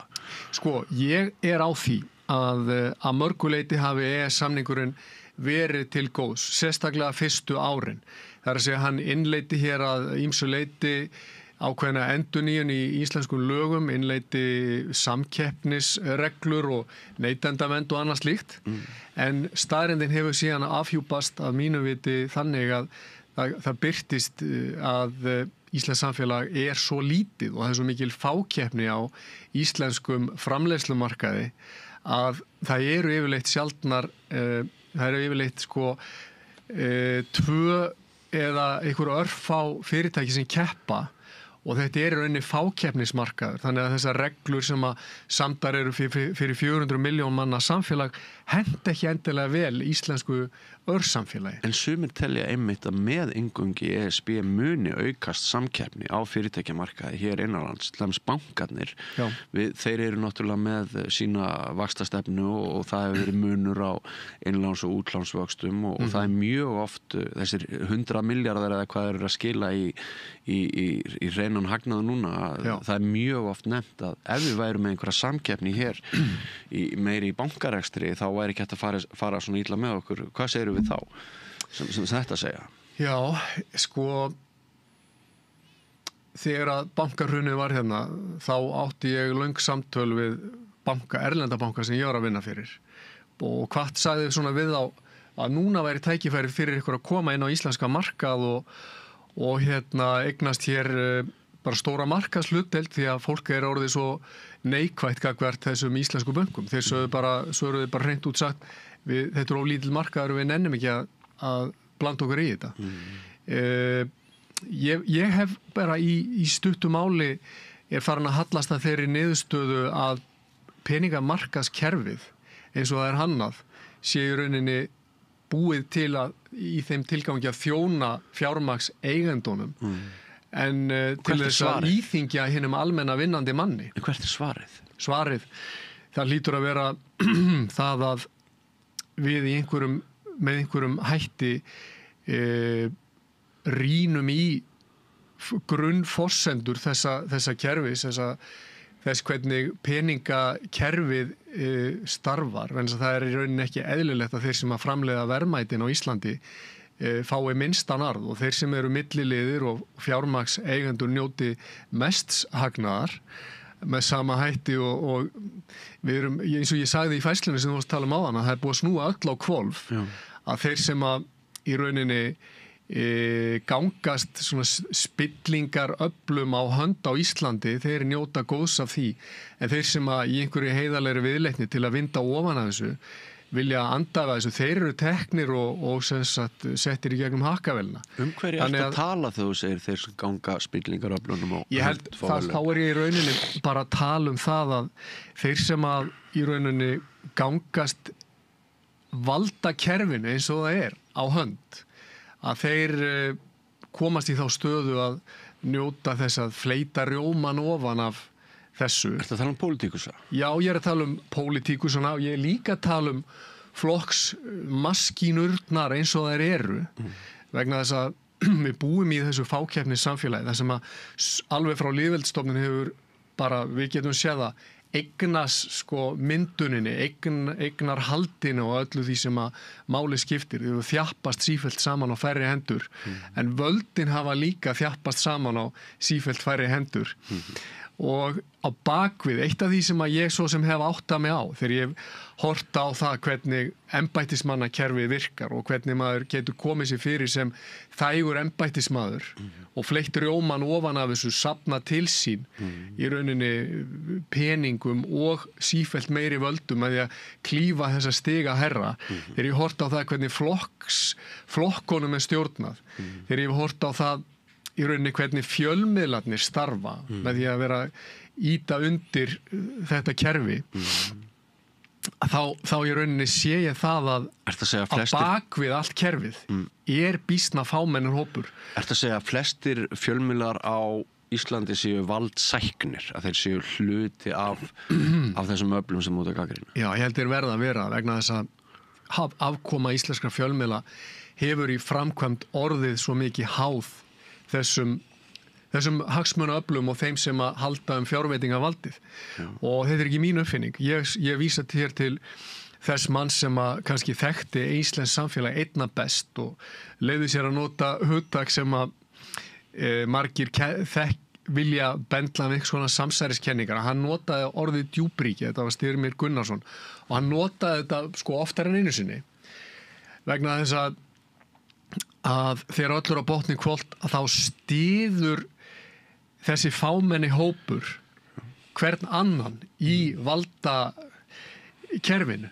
Vegna þess að það bátur innan kerfisins sem að ekki má í rauninni hagga og þetta afhjúpaðist mér þegar ég sá það að valdamenn innan Framsóknarflokksins og Sjálfstæðisflokksins og aðrir vildu styðja Katrínu Jakobsdóttur til æðstu metorða í íslensku þjóðfélagi. Já, þér fannst það bara, þetta hafa svona I rest my case augnablik. Það var svolítið þannig. Það áttaði mig á því að þetta hið svona hinnir sko sterkustu en leið svona smognustu innviðir Íslands. Þannig að þegar við horfum utanfrá Ísland og margir er ennþá með einhverja glíu augunum ef að Ísland sé svona óspilt og svona, þá það aldeilis ekki. Nei, þú ert ekki predikað það við mér. Nei, ég horfi bara á þetta svona.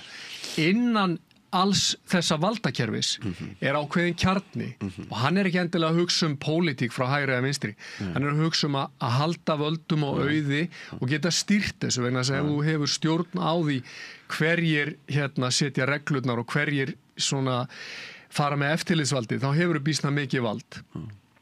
Síðan ertu náttúrulega með ytri kjarna sem eru stjórnmálamennir og embættismennir sem eru í þeirri stöðu að þurfa meðan þau vilja vera þarna að segja já og amen við því sem gerist og ég meina þetta leiðir til þess að í rauninni ríki farið til dæmis að ekki bara skipta sér af því hvað þú gerir á þinni eigin lóð, hvað þú geymir á lóðinu, ertu með gám sem þú mátt ekki hafa eða hvað þú segir á samfélagsmiðlunum þínum, ertu að segja eitthvað sem að þessi kjarni telur að megi ekki segja og þá getur átt von á því að vera jafnvel ákærður og síðan það bara önnur spurning sem í raun og býsna áleitin hvaðan kemur í rauninni þetta æðsta vald, ég meina ekki staðan svo ef við reyndum að vera bara alveg heiðarlegir og ég hafði orð á því í forsetakosningum aftur í þessum pólitísku kosningum ekki bara staðan svo að það verið að steypa öll þjóðríkin í sama form og koma okkur öllum undir einhvers konar stærri ytri stjórn með hvort sem það heitir Sameinuðu þjóðirnar eða Evrópusamband eða hvað það eða núna með því að fjölmiðlarnir tromma upp með þessa ógn sem stríðsógnin að segja þá þurfum við að hervæðast og við þurfum að lúta einhverjum svona þörfum NATO ég var alin upp í því og þú eflaust líka að við vættum að halda í það að vera friðsöm þjóð, herlaus þjóð og fara ekki með vopnum gegn einum eða neinum. Við vorum síðast að ræða þetta í fréttatíma samstöðurinnar í gærkvöld að þessi herglampi í augum og þessi vilji ekki bara ráðamanna heldur virðist nokkur hluti almennings hrífast af þessu og okkur finnst þetta, við höfum rætt það hér áður á samstöðinni, bara starfsmenninu hér að við skiljum ekki alveg hvað er að gerast. Nei. Það sem er að gerast, ég hef enga patentskýringu á þessu heldur, Björn, ég bara, mér finnst gott að hugsa þetta kannski upp átt með þér að sko við vitum það og þeir sem að halda valdatöfum á Íslandi og annars staðar vita það að ef að það er stór ytri samfélagsleg ógn þá er fólk meðfærilegra og ef að við getum sagt við almenning það er geysileg ófriðarógn á þröskuldinum og við þurfum að fara að eyða meiru í að kaupa vopn og þjálfa hermenn og afsala okkur landi undir hernaðaræfingar og eitthvað slíkt. Þessu samhengi verður manni hugsa til COVID-tímabilsins nákvæmlega. Sem var tímabil þar sem að við borgararnir létum allt yfir okkur ganga af því að við vorum hrædd og einmitt í óttanum þá ferði fylgispekt og allt það. Nákvæmlega.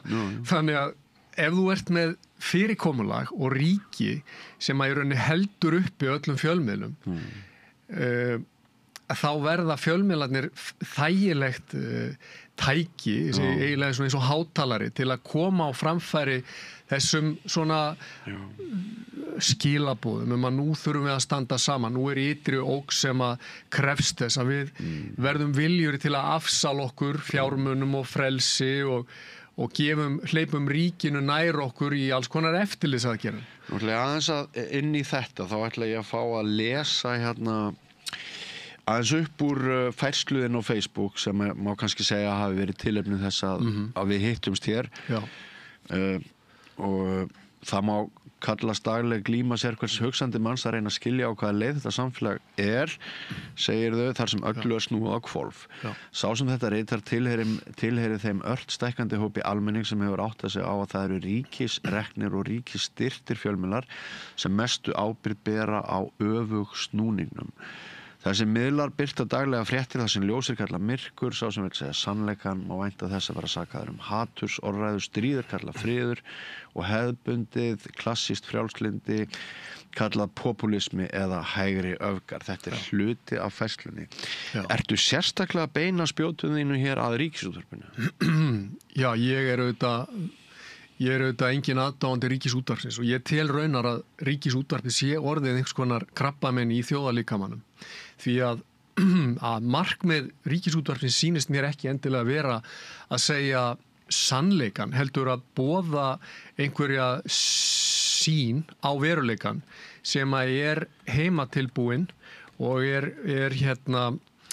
hleypir ekki að svona í rauninni sjónarmiðum eins og þeim sem ég hef viljað halda á lofti, sem í rauninni klassísk sjónarmið. Í sumar var ég endaði alla daga að ég lesa Davíð Stefánsson. Ég og Davíð erum bara algjörlega sammála sínst mér flest allt, en Davíð jafn hiss og ég að hann myndi hlusta á Ríkisútvarpið í dag. Þess að fréttaflutningurinn, lífssýnin er orðin allt önnur. Ég með eina skýring á þessu, Björn. Og ég veit ekki hvort ég má segja það hér við rauðaborðið. Endilega. Hér má segja allt. Ok, frábært. Ég með eiginlega þá skýringu og þetta að hluta til fengið eftir lestu minn á Davíð Stefánsson. Ég ætla ekki að gera hann ábyrgan fyrir þessu einu leiti. En þegar Davíð að tala það að við að verja landið og við að hugsa vel íslenska tungu, við að vera friðelskandi og allt það, þá líka í hans skrifum gegnum gangandi þessi tenging við hið eilífa, við það sem við getum kallað uppsprettu sannleikans, við einhvers konar hreinleika og tærleika. Og ég hef sagt það að við höfum í nútíma samfélagi fjölmiðla sem að vissulega reyna að setja það sem gerist í samhengi hægri og vinstri með öllum þeim annmörkum sem ég var að lýsa áðan þegar hægri og vinstri eru fann að stefna, sýnist mér að sama marki.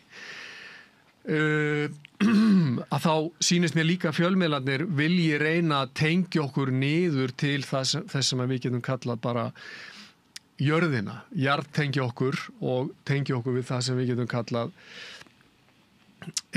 það að við að hugsa vel jörðina og við séum jarðneskar verur.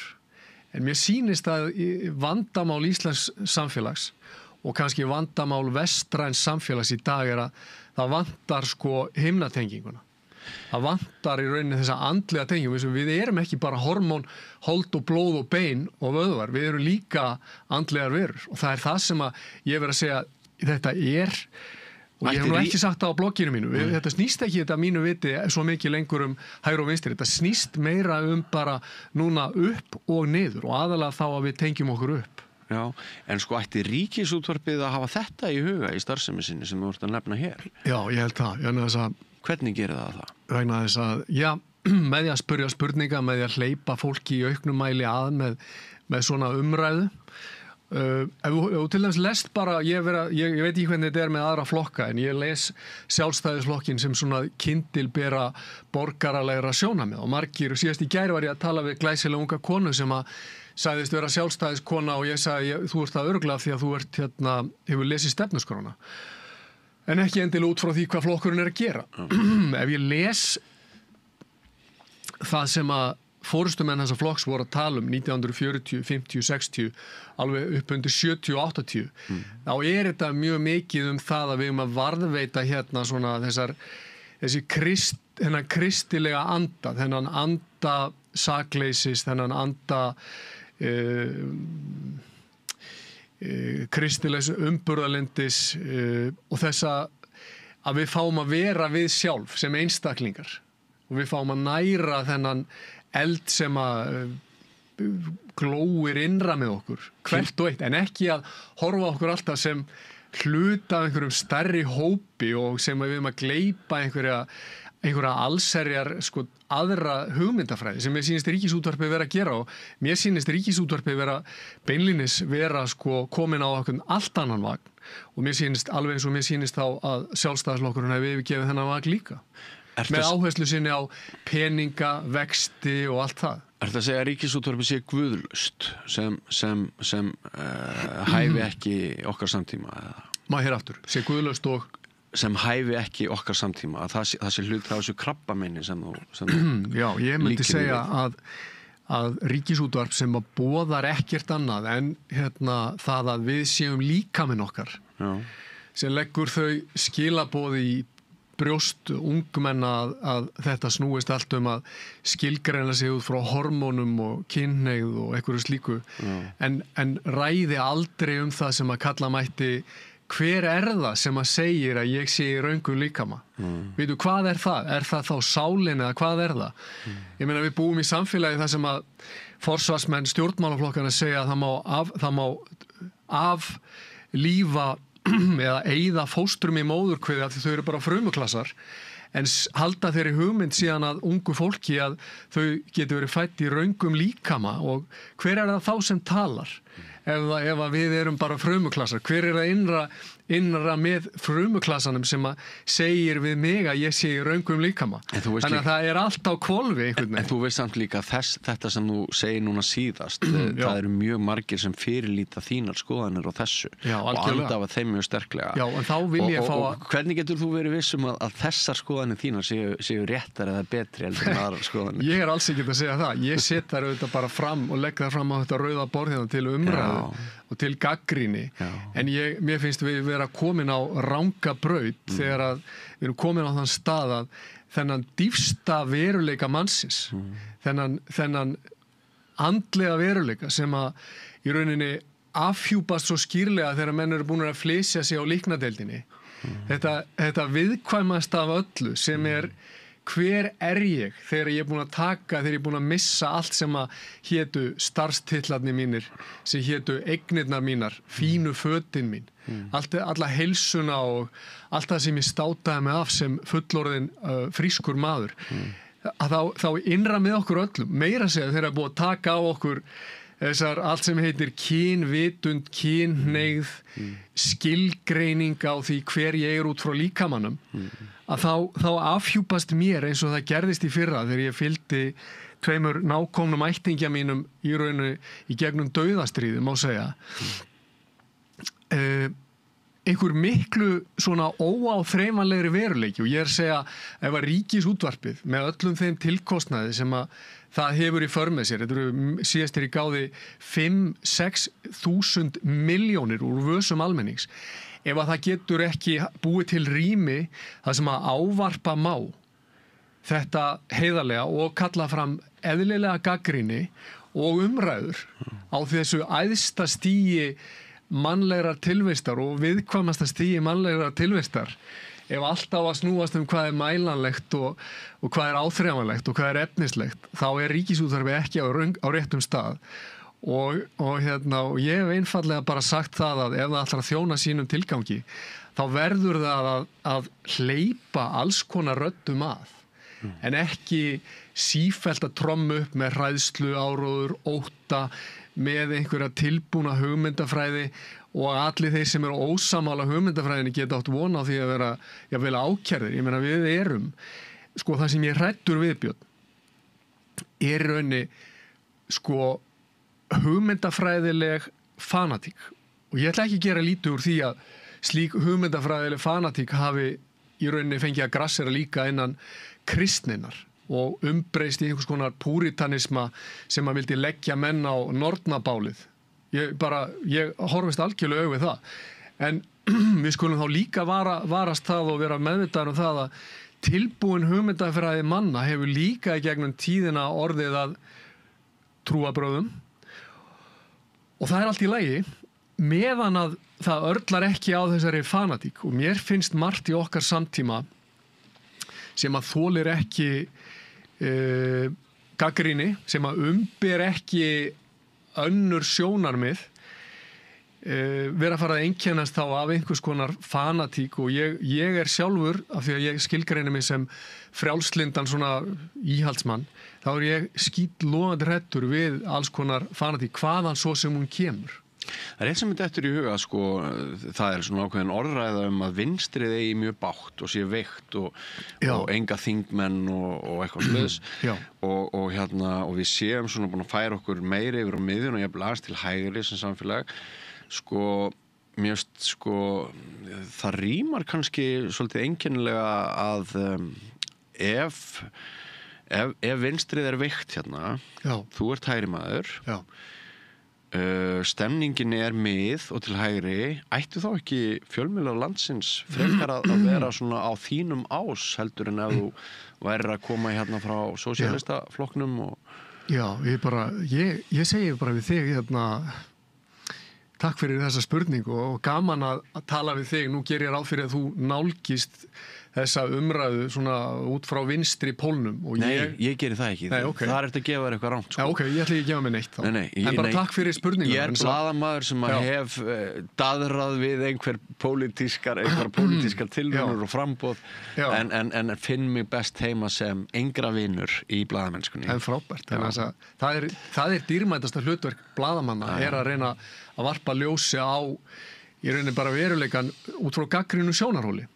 En mér er svo áhugavert og þú segir þetta vegna þess að ég hef verið að segja við sjálfa mig að núna eftir öll þessi umbrot í mínu lífi, ef ég myndi til að stofna fyrirtæki þá hef ég verið að hugsa síðustu í rauninni mánuði að ég geti valið hérna mér heiti á svona fyrirtæki sem gæti verið svona síðasti íhaldsmaðurinn á Íslandi eða bara síðasti hægrimaður á Íslandi. Ég upplifi mig í rauninni sem bara einhvers konar hrópandan í einhvers konar vinstri eða mið-eyðimörk þar sem að ég eigi mér fáa svona sem að ennþá allt og fáa stuðningsmenn, skilurðu mig og ég var að leika mér að því fyrir síðustu kosningar að finna hverja myndi ég skilgreina sem svona alveg hægri menn og ég held ég að við talað upp svona 4-5 af þessum 63 ég hef ekki reynt að telja þetta núna en ég ímynda mér að það sé eitthvað svona svipað þannig að ég og enginn þeirra í Sjálfstæðisflokknum allir í miðflokknum kannski já, í rauninni, ég held að það sé nokkuð nærri lagi kannski Jón Gunnarsson, ég veit það ekki samt hversu heill hann hefur verið alveg gegnum gangandi en góð spurning og ég talaði við Sigmund Davíð fyrir síðustu kosningar vildi ekki bara stíga fram og kallaði bara hægriflokk en hann vildi það ekki, ég vilja vera á miðunni því að það er allir á miðunni og þetta leiðir okkur kannski þá að aftur að því sem við vorum að tala áðan þegar að sko þú ert með í rauninni stjórnmálaflokka sem eru valdastofnanir í íslensku samfélagi sem að fóðra ríkisfjölmiðlana með peningum og þegar að ríkisstofnanina sem að þessir stjórnmálaflokkar eru segja síðan við sitt fólk þetta er málflutningurinn, þetta eru skoðanir sem þú mátt hafa og þetta er svona átt að kjósa að þá þjappast þetta svona saman í einn ofboðslega harðan kökkul og þeir sem að stíga út úr þessu og þess vegna segir þú kannski með réttu að það séu ofsalega fáir sem að standa þarna til hliðar vinstra megin þá sé ég það með sama hætti líka mjög skýrlega að það eru fáir sem að þori að standa utan við þetta hægra megin og örlög þeirra verða þá þau sömu og kannski mín þegar ég í rauninni ákveði að vera óþekkur strákur innan Sjálfstæðisflokks og kjósa gegn leigubílafrumvarpinu og gagnrýna flokkin fyrir afstöðu hans gagnvart Evrópusambandinu og svona, eða öllu heita afstöðuleysi að þá birtist mér þetta aftur sem samansúrrað pólitískt hagsmunagæsluvald sem að í rauninni örlítil valdaklíka heldur utanum sem að síðan ver hagsmuni hvers annars. Það er að segja þegar að þessir góðu krakkar sem hafa verið þægin innan valdaklíkunar í rauninni missa síðan þingsæti sitt þá sér klíkan dálítið fyrir þeim. Þegar þú ákveður að fara gegn flokksviljanum breytist þá bara allt á einni nóttu? Já.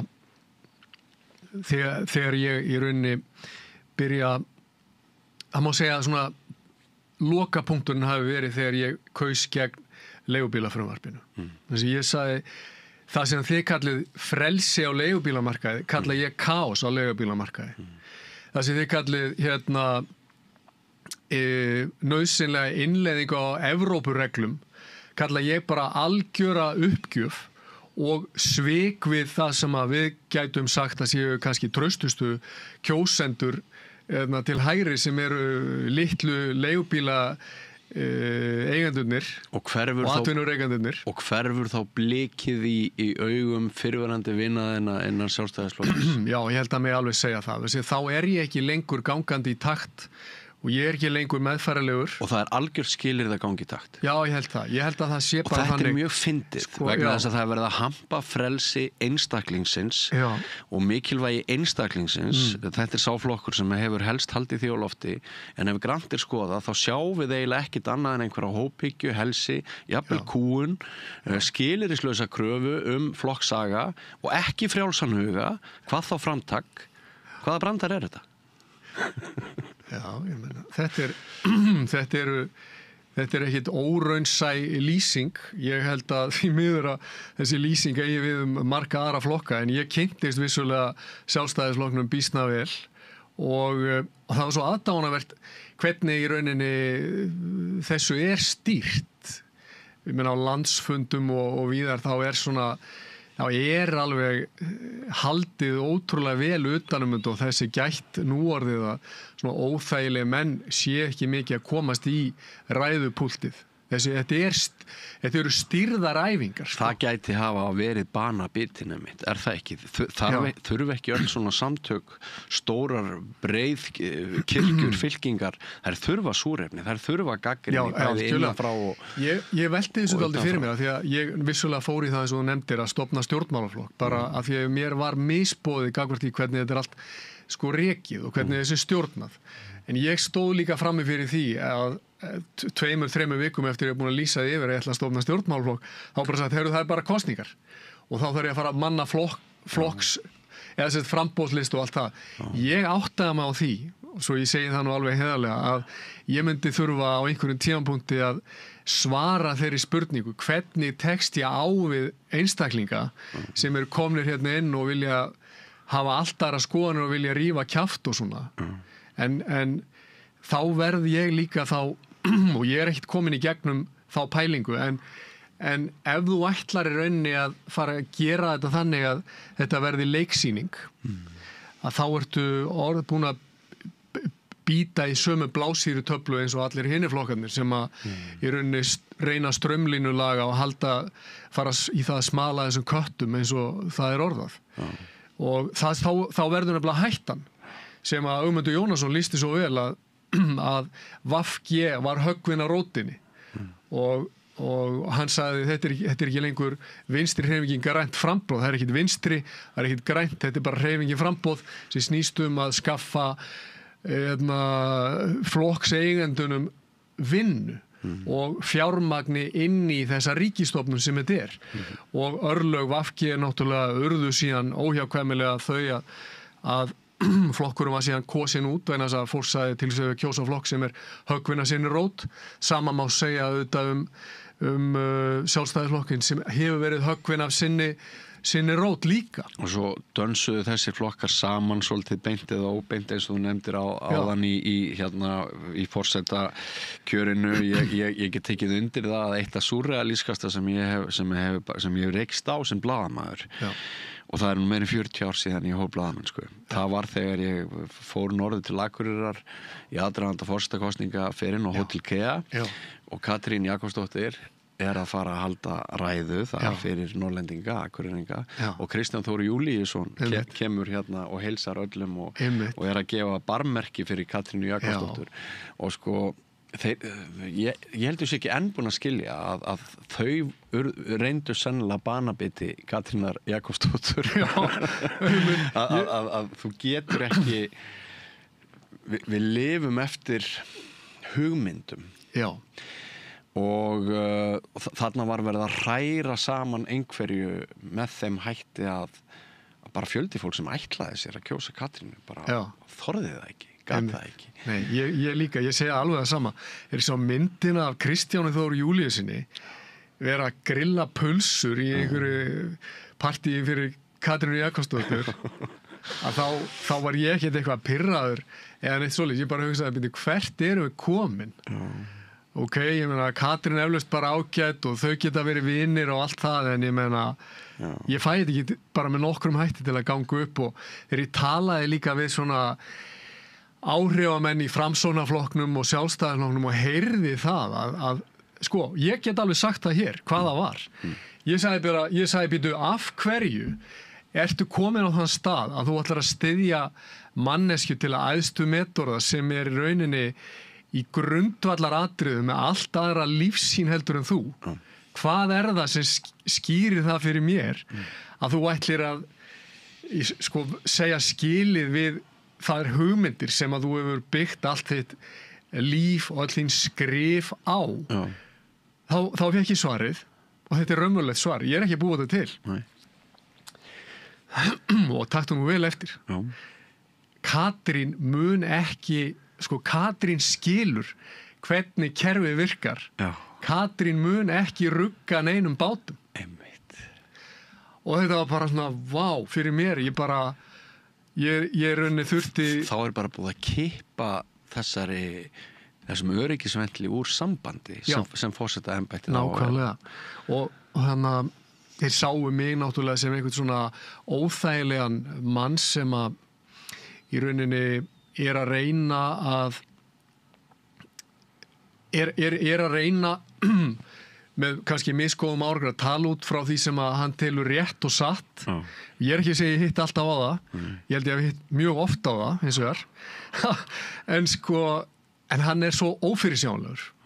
Það ekki hægt að hleypa svona manni nálægt einhverju völdum, en þá segi ég, lýðræðið frábært og ég áhugamaður í lýðræðið það við tökum ábyrgð á okkar nærsamfélagi, tökum ábyrgð á svona framtíð samfélagsins okkar og leifum okkar rödd að heyrast, en séum ekki alltaf fljótandi á yfirborðið einhverja vinsælda og þess sem að kemur okkur vel. Og lýðræðið getur nefnilega þróast yfir í það að þessi stíð á minnihlutan. Og þess vegna erum við ekki bara með lýðræði á Íslandi, þess vegna erum við með lýðveldi og þess vegna byggum við til öryggisventil sem forsetinn. Vegna þess að hann á að gæta að því að þessi mikilvægu varnaglar stjórnarskrárinnar haldi þegar mest á reynir. Voru þetta framámenn eða miðstjórnarmenn bæði innan Framsóknarflokks og Sjálfstæðisflokksins sem töluðu með þeim hætti sem þú vitnar til? Já. Þetta var ríkjandi skoðun inn í þessum. Alveg, og veistu, það var ótrúlega merkilegt og ég ætla að segja þetta líka hérna. Sem sagt, kortir áður en ég lýsti yfir að ég ætla að fara í forsetaframboð. Þá fékk ég skilaboð og ég ætla ekki að menn þurfa ekki að hafa áhyggjur af því að ég ætla að nafngreina eða segja frá því nokkuð tíman hverjir það voru sem að sendu mér þessi skilaboð. En þegar að menn töldu sig vera farnir að lesa það út úr orðum mínum að ég ætlaði að fara í forsetaframboð, þá fékk ég þessi skilaboð frá mönnum úr innstu koppum ég held ég geti sagt Framsóknarflokknum og Sjálfstæðisflokknum og ég get sagt gamla Alþýðuflokknum. Ég ætla ekki að nefngreina segja Sjálfstæðisflokknum Samfylkingunum endilega. En það var svo skrítið. Og hvernig voru þessi skilaboð? Þau voru efnislega eiginlega öll á sömu lund.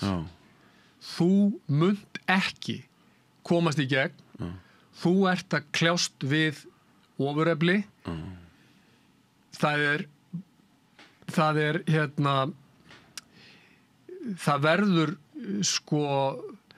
stilt upp frambjóðanda sem verður sterkari heldur en í rauninni nokkur svona óháður frambjóðandi getur nokk tíma ráði við.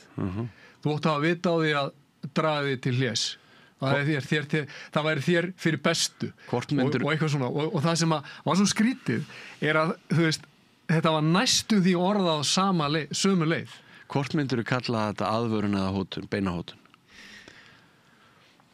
Þetta er klætt í búning, umhyggju og elsku og aðvörun af því að mér finnst svo vænt þig og ég villir svo vel en ég held að á bakvið, ég kann alveg að lesa á milli línana líka, ég alveg þjálfaður í því að lesa á milli línana og ég tók þessu þannig.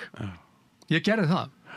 Þannig ég áttaði mig auðvitað á því frá áður en ég tók skrefið að ég myndi fá sko eld og brennistein yfir mig. En ég segi við þig, Björn, og ég segi við alla þá sem að nenn að horfa á þetta, að ég held að lífið sé einhvers konar eldskírn.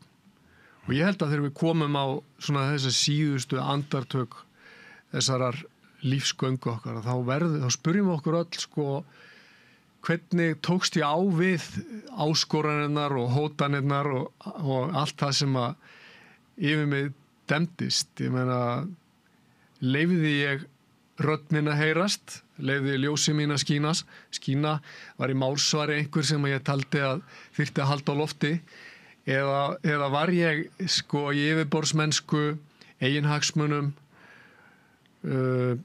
og lifði ég þá einhvern tímann sönnu lífi.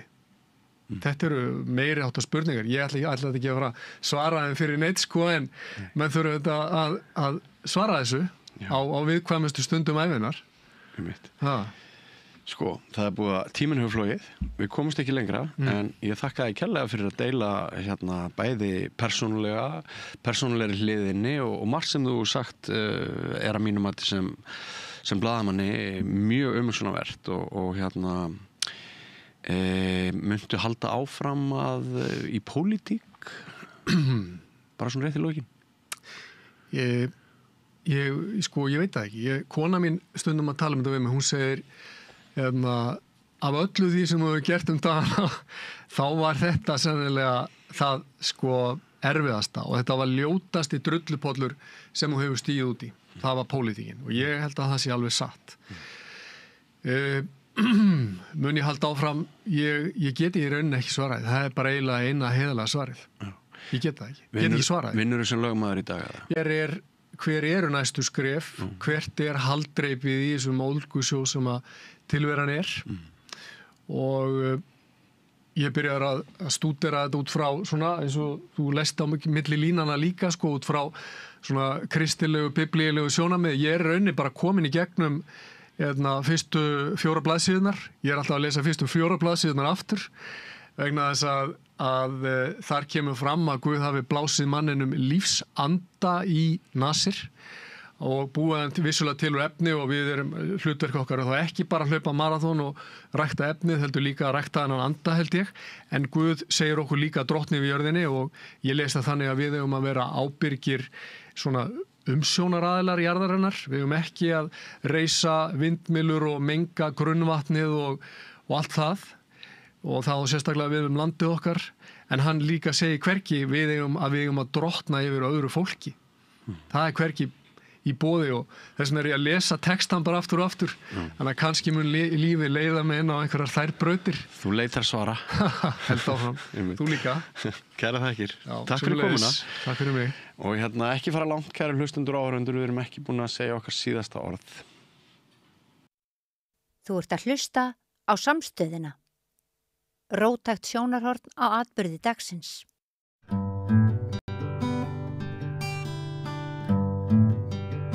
Við höfum verið undanfarna vikur annars lagið með eiginlega svona auka skúffu eða kafla við rauðaborðið sem að ég kalla rauðaþráðinn. Það fæ fólk hingað til þess að velta fyrir sér og okkur stöðu stéttabaráttunar vinstrisinns sósíalismans í okkar heimshluta og náttúrulega sérstaklega hér á Íslandi. Og hann er hingað komið núna Bjarki Þór Grönfeldt sem er stjórnmála sálfræðingur og vast aðstoðarmaður Guðmundar Inga, formanns VG, sem var formaður tíma. Er því VG? Heyrðu, hefur við kannski að byrja þar, að ég nefndi VG að síðustu kosningar voru náttúrulega reiðarslag fyrir VG. Það var líka reiðarslag fyrir Pírata sem fjallu út af þingi, sem að ég held að þau hafi ekki reiknað með svona nema kannski alveg á síðustu metrónum og sumir upplöðu það væri líka að það hafi ekki verið góða kosninga fyrir sósíalistaflokkin sem að bætti ekki við sig fylgi en tapaði heldur ekki en Samfylkingin náði góðri kosningu og svo hefur við verið að fylgjast með skoðanakönnunum og þá sjáum við að Samfylkingin vex. Og þá gætu við haft búið til svona tvíliða spurningu hjá þér, hvort að þessir 3 flokkar sem hafa ekki náð inn á þing, sósíalistar, VG og Píratar, hvort að þeirra tími sé bara liðinn, hvort að þeir geti einhvern veginn eða kjósendur þeirra rætt eitthvað annað, kannski nýjan flokk vinstra megin við Samfylkinguna með eitthvað svona framboð, eða hvort að staðan sé svo eins og hún er víða, reyndar oftar í það sem eru einmenningskjördæmi, það sem að kjósendur og kannski áhuga fólk vinstrið gangi til liðs við Samfylkinguna og hún getur orðið einhverju svona risa breiðtjaldi frá miðju yfir á vinstri. Hvað? Ég er að byrja að spá. Já, þetta margt í þessu, en eitt sem rífaðist upp fyrir mig þegar ég var að hlusta á þennan eingang að í síðustu kosningabaráttu þá var mikið talað með þessa 3 flokka sem voru að dansa við 5% voru reyndar sem voru þá VG, sósíalistar og Píratar öðru hvoru megin þetta við og reyndar oft undir líka en það voru margir að spá því að það myndi eitthvað að gerast og loka metrunum að það er eitthvað neginn svona þessi fólk sem aðeins róttakri hugsun að það myndi safna saman á einn af þessum flokkum þegar kæmi í ljós hver af þessum flokkum væri annarkvæmt lífanlegastur eða þá hefði það þurft að koma fram í konunum að einhverju þeirra sliti sig frá og væri augljóslega kosturinn. En það gerði það ekki og sem að og þetta fólk virðist hafa mikið til bara að fara einfall á Samfylkinguna það sem áhugavert að það er ennþá að gerast að semst ef við skoðum trendin í síðustu skoðanakönnum þá verðist rauninni fylgistap þessara flokka ennþá vera yfirstandandi þó reyndar kom einhver einu maskinukornir minni mig núna nýlega það sem að VG og Píratar aðeins bragguðust en Píratar fóru í 5% í einni könnun. Já, einmitt. En sósíalistar hafa náttúrulega verið á mikilli niðurlið og samanlagt fylgi þessara 3 flokka heldur sé ekki að aukast. Nei, og það sem áhugavert í þessu að náttúrulega það virðist vera bara Kristrún Frostadóttir virðist bara vera leiðtogi vinstrimannum þessa myndir, þráttur það vera kannski engin sérstakur vinstrimaður sjálf, sem bara mjög áhugavert og bara vel gert hjá Samfylkingunni. Það náttúrulega nýr hópur sem stýrir Samfylkingunni núna, það kannski ert að hafa það í huga og þetta hópur sem greinilega sá að Samfylkingin sofandi risi því að Íslendingar eru heilt yfir á miðjunni og það náttúrulega ástæðan fyrir því að Framsóknarflokkurinn poppar alltaf upp, kannski áratugs fresti eða svo og sprengir út af sér. Já. Þannig að það bara spurning hvort að það haldi áfram, það 20 í þessu, annars vegar húsnæðismálin og efnahagsmálin svona í breiðara samhengi, vextirnir og annað, hvernig Samfylkingunni tekst að tækla þau mjög svo mikilvæga mál. Sagan segir að það mun ekki verða þannig til eilífðar að fólk muni fylgja sér Samfylkinguna sem valkost. Nei, alls ekki, en þau hafa eins vegar þau hafa verið mjög klók í því hvernig þau hafa valið þessa slægi, bara eins og veiðigjaldamálið í sumar sem var vissulega náttúrulega mjög stórt mál, ég ætla alls ekki að gera lítið úr því, en í grunninn var það tiltekna mál þessa hækkun veiðigjaldana var svona tiltölulega, getum við sagt, það lagfæring á kerfinu, ekki kerfisbreyting en þeim tókst að spila því út sem kerfisbreytingu og svolítið svona sparka í útgerðarauðvaldið sem að höfða til mjög margra vinstrimanna allavega, þannig að það held ég að aukið. Þjóðarinnar bara, þetta var ekki vinsælasta fólk á Íslandi útgerðaraðild. Nei, alls ekki. Þannig að það var pólitískt klókt hjá þeim og þau hafa náða að sópa talsvert saman, talsvert miklu af vinstrafylgi núna, bara á síðustu missurum og það svona ræðist af því held ég líka hvernig vinstrinu tekst að skipuleika sig í framhaldinu. Hvort að það haldi áfram. En Samfylkingin er ekki svona afgerandi í neinu og sömuleyti styður óbreytta stefnu. Þetta ekki róttækurflokkur, alls ekki. Og heldur ekki í framgöngu á engan hátt. Á Íslandi þá hefur verið við hliðina á svona krataflokknum sem hefur oftast valið að starfa til hægri. Að þá hefur verið vinstri flokkur og flokkar síður allan tíman og löngum tímum þá var Alþýðubandalagið stærra en Alþýðuflokkurinn og VG var stærra en Samfylkingin á tímabili og þessi, ef maður horfir yfir söguna þá er þetta kannski kjósendahópur sem slagar upp í kannski 25% í Reykjavík en gæti sögulega farið í svona 20% á þingi, svona gróft talað. Og við nefnum þess að 3 flokka, sósíalista, VG og Pírata, ekki vegna þess að kannski Píratinir eigi ekki heima í arfleið gamla sósíalistaflokksins, Alþýðubandalagsins, VG og sósíalista núna, ekki forystu þeirra. En Ólafur Þ. Harðar og hans fólk hefur dregið fram að sko kjósendur Píratanna eru mjög líkir kjósendur VG og sósíalista. Þetta bara sama fólki í rauninni. Nei, í rauninni, en þótt að þessu öðruvísi fórustan ólík, sko. Já, mjög miklu ólíkari sko fórusta heldur en kjósendahópur. Þannig að sögulega gæti maður sagt þessu að já, að hérna Samfylkingin að reyna að spenna sig yfir mjög breitt svið. En það sögulega í á Íslandi hópur kjósenda sem vill vera meira afgerandi og sætti sig ekki við svona móðsöðu kratana. Sko, já, en Alþýðubandalagið var náttúrulega einhvers konar, hann byrjaði náttúrulega sem kosningabandalag fyrir það fyrsta og var að mörguleyti tiltölulega breytt og þar var, hjá þeim var náttúrulega prinsipið að það myndaðist aldrei svigrúm til vinstri miðað við það og þess vegna sprungu ríkisstjórnir annað því það var bara prinsipið að gera allt að halda því þeim flokki að því bandalagi saman þó að hafa vissulega verið svona róttækari vinstri selur þar við hliðina á sko sem náðu aldrei sérstökum árangri en akkurat núna þá náttúrulega algjör tómarúm til vinstri við Samfylkinguna svona á stóra sviðinu að minnsta kosti og kannski svona á allra næstu mánuðum og kannski mögulega misserum en ég held að það sé sko það ætti náttúrulega að vera dauðafærið fyrir vinstri til að skipuleggja sig í kringum þetta myndi ég halda en það verður samt alltaf að horfa á þetta því að við verðum alltaf að hugsa út frá skipulagningu og þú getur bara tekist á við eitt stórt verkefni held ég einu í svona litlu samfélagi eins og við erum og næsta verkefni náttúrulega sveitarstjórnarkosningar 26 og þar held ég að sé gríðarlega mikilvægt að þessir 3 flokkar pluss mögulega fleiri með koma þessi saman það að mynda einhvers konar félagshyggjulista í sem flestum sveitarfélögum það munar það þegar að svona flokkar detta út og bara til dæmis staða í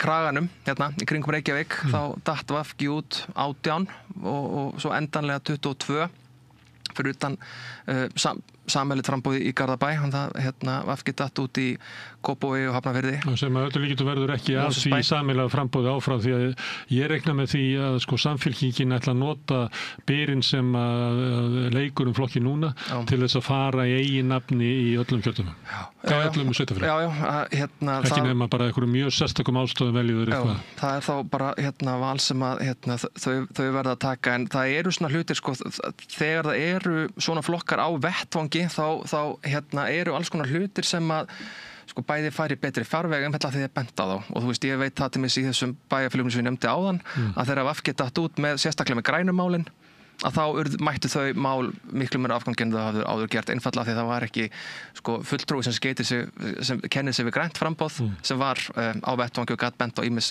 grænmál og annað í skipulagsmálum. Þú þá að vísa í sveitarfélög þar sem Sjálfstæðisflokkurinn hefur verið lengi við völd að þessi skárra hafa VG mann í stjórnarandstöðu í Garðabæ og Seltjarnarnesi.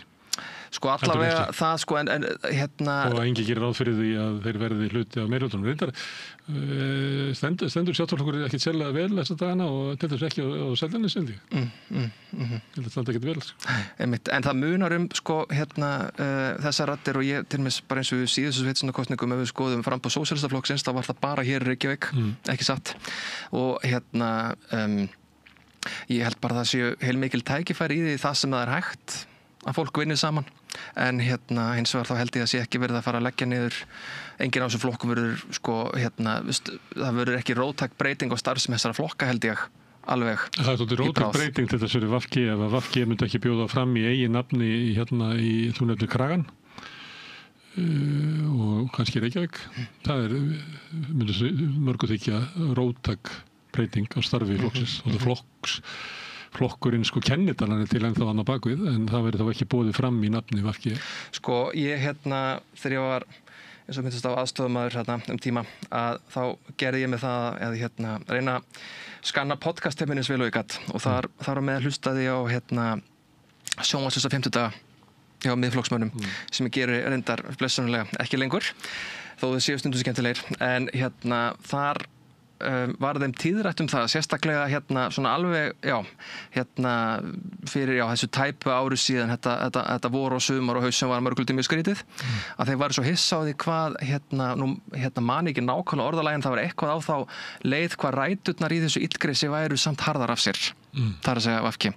Þannig að VG náttúrulega með struktúr og sögu og skipulag ekki síst, og svæðisfélag út sem dekka allt landið. Það skipulag til framboðs. Þannig að þú ert að tala að þessir flokkar og þá VG ætti að vera horfa til var eitthvað svona sameiginlegs framboðs. En það dæmi þá út all land það sem VG með blönduðum frambúðum, hefur verið frá upphafi. Ég nefni Fjarðabyggð til dæmis Ílistin, Ísafirði, sjálfsagt verið listar sem ég man ekki eftir afhverjað núna, en það náttúrulega bara, fólk verður náttúrulega bara að meta þá hverjum stað fyrir sig, hvað vænlegaslega árangurs. Það verður alveg klárlega að verða VG frambúð víða land, engu síður. En þar sem að aðstæður eru hagkvæmar, held ég að ætti að skoða það, því að það þessir þrír flokkar eiga nú ýmislegt sameiginlegt og náttúrulega flokkarnir eiga kannski ekki svo mikið sameiginlegt, það eru kjósendurnir sem eiga sameiginlegt, þannig að það er eins og flokkarnir hverjum sig standi sig illa í því að þjóna sínu kjósendum. Ef að það er markmiðið að forysta í flokkum eigi að þjóna kjósendum sínum svo vel að atkvæði þeirra nýtist sem allra best. Já, en svo náttúrulega við horfum til Norðurlanda þá er skipulagið þar, við sjálfum sér ekkert ólíkt því sem er komið upp núna, bara munurinn er að þar er þröskuldurinn og þing lægri. Þannig að eins og í Noregi og Danmörku eru flokkar sem eru mjög líkir VG, Sósíalísk Folkeparti og tveir flokkar sem eru á þingi. Og svo, Enhedslisten og Rött sem eru talsveit, sem eru þóttið vinstri við þann flokk, en bara það eru nokkri bara harðir raunveruleikinn á milli þessar land er ólíkur þessu leitun til að stjórnmálakerfið er ekki eins sveigjanlegt hér, eða öllu heldur ber niður minni flokka meira heldur en á þessum löndum, þannig að það er spurning hvort að það er lýðræðislegra kerfið á Norðurlöndum heldur hér. Já, mér finnst þessi 5% þröskuldur til vandræða, mér finnst hann of hár. Það kvartar reyndar enginn yfir því sem var yfir honum, þannig að það er nýtt að VG hafi fengið áhuga á 5% þröskuldunum. Já, en svo bara stjórnmálafræðilega og í víðari pælingum, þá þú veist, og það náttúrulega veitum við viljum kannski ekki fara út í það akkurat núna, en pælingar kjördæma skipan og annað sem þarf að fara að skoða. Það er mjög afleitt. En ég benti á þetta löngu áður en að Sósíalistaflokkurinn bauð fram. Ég benti til dæmis á að í kosningunum 2013 sem að niðurstaðan var sú að Sjálfstæðisflokkur og Framsókn fengu út úr þeim kosningum eiginlega súpermeirihluta, voru með 40 eitthvað þingmenn held ég. Nei, voru 24%, þeir voru með 48% atkvæða, en mjög ríflega meirihluta á þingi, að út af kjördæmakerfinu að þá misstu við af því að hafa þarna inn á þingi 2 fulltrúa frá Dögun, 1 fulltrúa frá lýðræðisflokki Þorvaldar Gylfasonar, 1 flokki frá flokkur heimilanna sem að Arnþrúður Karlsdóttir eða Pétur út af sögu hefði ekki farið inn á þing, og við getum talið áfram. Og þetta hefði verið miklu skemmtilegra þing sem endurspeglaði miklu meira pólitísku deiglu sem var í íslensku samfélagi þá. Ég held að það geti verið gott fyrir íslenskt samfélagi að hún hafi verið kæfð og við höfum fengið svolítið afgerandi ríkisstjórn Framsóknar Sigmundar Davíðs og Sjálfstæðisflokks Bjarna Ben. Ég held að það geti verið betra þing, Já, Framsóknarflokkurinn náttúrulega græddi á kjördæmakerfinu í þeim kosningum, og þetta bara minnir mig á það að 2017 þá fekk VG einmitt 17% í þingkosningum og fekk út á það 11 þingmenn, og svo í næstu kosningum fekk Framsókn 17% og fekk 13, og ég meina í þingstörnum munar hvern mann, Já. Þannig að kjördæmakerfið er ekki gott fyrir smærri flokka og er þarlegandi kannski ekki gott fyrir eitthvað endurnýjun, því að ef þú ætlar endurnýja eitthvað þá verður það taka áhættuna að verða lítill. Það er ekki gefið að komi fram. Kannski erum við að fara, því þú vitnar í sögunu í Alþýðubandalagið, og bæði Sósíalistaflokkurinn gamli og Alþýðubandalagið urðu til út frá þessum að hluti af því sem ýtti undir mótur þessara flokka var klofningur frá Alþýðuflokknum. Og kannski, ef maður ætlaði að taka svona bara sagfræðilegu glerun á þetta, þá geti ég sagt hérna Bjarki, það mun ekkert gerast neitt stórvægilegt þarna á þessu sviði fyrr en að hérna þenslan sem á tjaldi samfélkingarinnar núna mun rifna og það verður hérna sá vinstri hluti samfélkingarinnar sem þar og þannig bara þróunin hérna með flokka á Íslandi. Það gerist þannig að forustan reynir að draga flokkana til hægri sem gerir hérna líf vinstri sinnaðri hérna flokksmanna óbærilegt inn í honum og þeir klofna frá honum. Og stundum það að vera að saka vinstri mennunum að kljúa, en raunverulega það hægri menninni sem að kljúa með því að fara með flokkana og ekki hérna hlusta á sjónarmiðina vinstri.